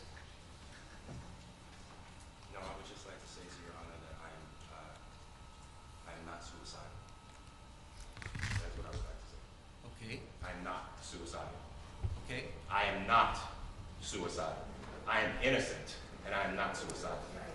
If I did this, then it means that I stuck my fist in the fears of Black Americans in this country for over 400 years and the fears of the LGBTQ community. Your Honor, I respect you and I respect the jury, but I did not do this. And I am not suicidal. And if anything happens to me when I go in there, I did not do it to myself. And you must all know that. I respect you, Your Honor. I respect your decision. Jail time, I am not suicidal. Okay. Mr. Uche, let me inquire, are there any post-sentencing motions you care to present right now? Yes, Judge. Yes, Ms. Bill. The defense would wish to present a motion to reconsider sentence and file it in stanter. It is timely filed. Thank you, Judge. And let me say, I've obviously considered the sentence at great length. And it's timely filed, so it's preserved for purposes of appeal. Motion to reconsider sentence is respectfully denied. And is there another, one second, Randy. Anything else? Just a second. Is there going to be a notice of appeal filed? Yes, Judge. We filed a notice of appeal. We're going to be emailing to the clerk right now, to the office. You doing it in stanter? And are In you going to be handling the appeal? Judge, as of now, yes. Well, you have to commit to Yes, handling the Judge. appeal Yes, for the yes, appellate we're court. filing a notice of appeal. All right, notice of appeal may be filed. Charlotte, now I need the prosecutors to work with Charlotte, the probation officer, to work out probation specifications with the conditions I just explained. 150 days in the county jail, restitution of fines, and also statutory DNA and costs are ordered as well. That's statutory. So you have to fill out the probation specifications, and I'm going to get somebody to help you do that, but we need to get that done in stanter. Anything else today? Yes. Your Honor, if I may, in light of the notice of appeal, we would ask that you suspend the jail sentence in light of the in-stanter filing of the notice of appeal. Did I do what? Suspend the jail sentence in light of the notice of filing of appeal. That will be respectfully denied. Yes, Mark. Mr. Lewis. If it can be stayed in light of our notice of appeal. No, I'm not staying. No. The wheels of justice turn slowly, and sometimes the hammer of justice has to fall, and it's falling right here, right now. I'm not staying this. This happens right here, right now. Charlotte? Judge, I know you sent this to, that Mr. Smollett didn't. Yeah, I'll talk to you about it. I'll give you this. Okay. All right. Any other matters to come before the court today? All right. Defendants remanded to the custody of sheriff. Court is adjourned. I am not suicidal. Stop laughing about black. I am not suicidal, and I am innocent. I could have said that I was guilty a long time ago. Stop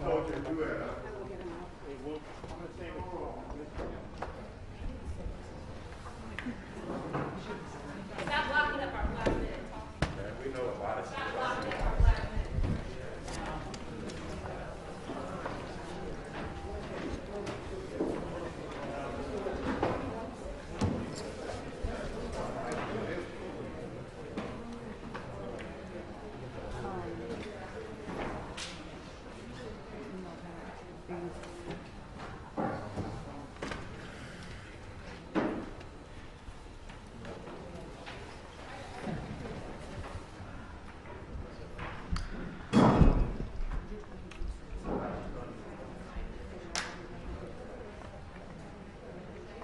Have you confirmed the story?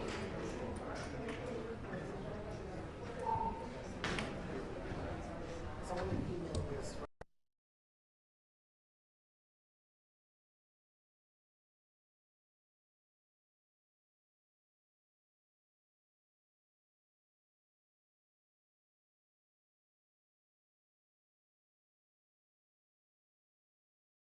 Is just astounding. I don't know where to begin. And he said, the only thing I can think of, it's not about the money, the judge said. I think you craved the attention. You wanted to be more famous. And for a while it worked. But why would you betray the social justice issues you care so much about? And echoed time and time again that he thought that Smollett was arrogant and selfish and narcissistic.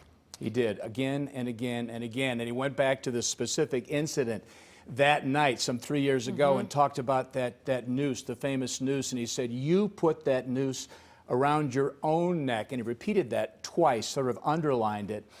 and you've never stopped lying since. The problem was, it all is about you lying to the police. Now, we're going to have a reaction to this sentencing coming up for you at 9, so make sure you stick with Fox 32. Yeah, no question about it. And the links to which Judge Lynn went into this, talking about the whole idea of the family and how he let down his family, and how he had many, many good things about his life and his character, Community and giving back to the service. community, right? And also getting into kind of the damage that he's caused, saying the damage you've done to yourself way beyond what I can ever do, whatever this, whatever, beyond what the sentence can be. You're now a permanently convicted felon. Your career is uncertain, and you've turned yourself essentially from riches to rags. That's right. He called him a charlatan. And he said, the real capper was, he said, there's nothing funny about this to me, even though comedians and comics are taking liberty at making fun of you. He said, but your performance on the witness stand, the capper of all, was how you performed hour upon hour of perjury as you testified in this courtroom. And before he gave the sentence, also talked about some of the aggravating factors, or what he considered aggravating factors, like the premeditation. He said the pain that you've caused to real hate crime victims, damage to the city of Chicago, and talked about, the people of Chicago, they are loyal to the city, if nothing else, and they are all against crime. And so he mentioned that. And he said also the pure perjury on the witness stand, all taken into consideration, all considered aggravating factors. Again, the headline, Jussie Smollett going to jail 150 days, and that sentence begins tonight. Much more ahead on the news at 9. We'll see you then.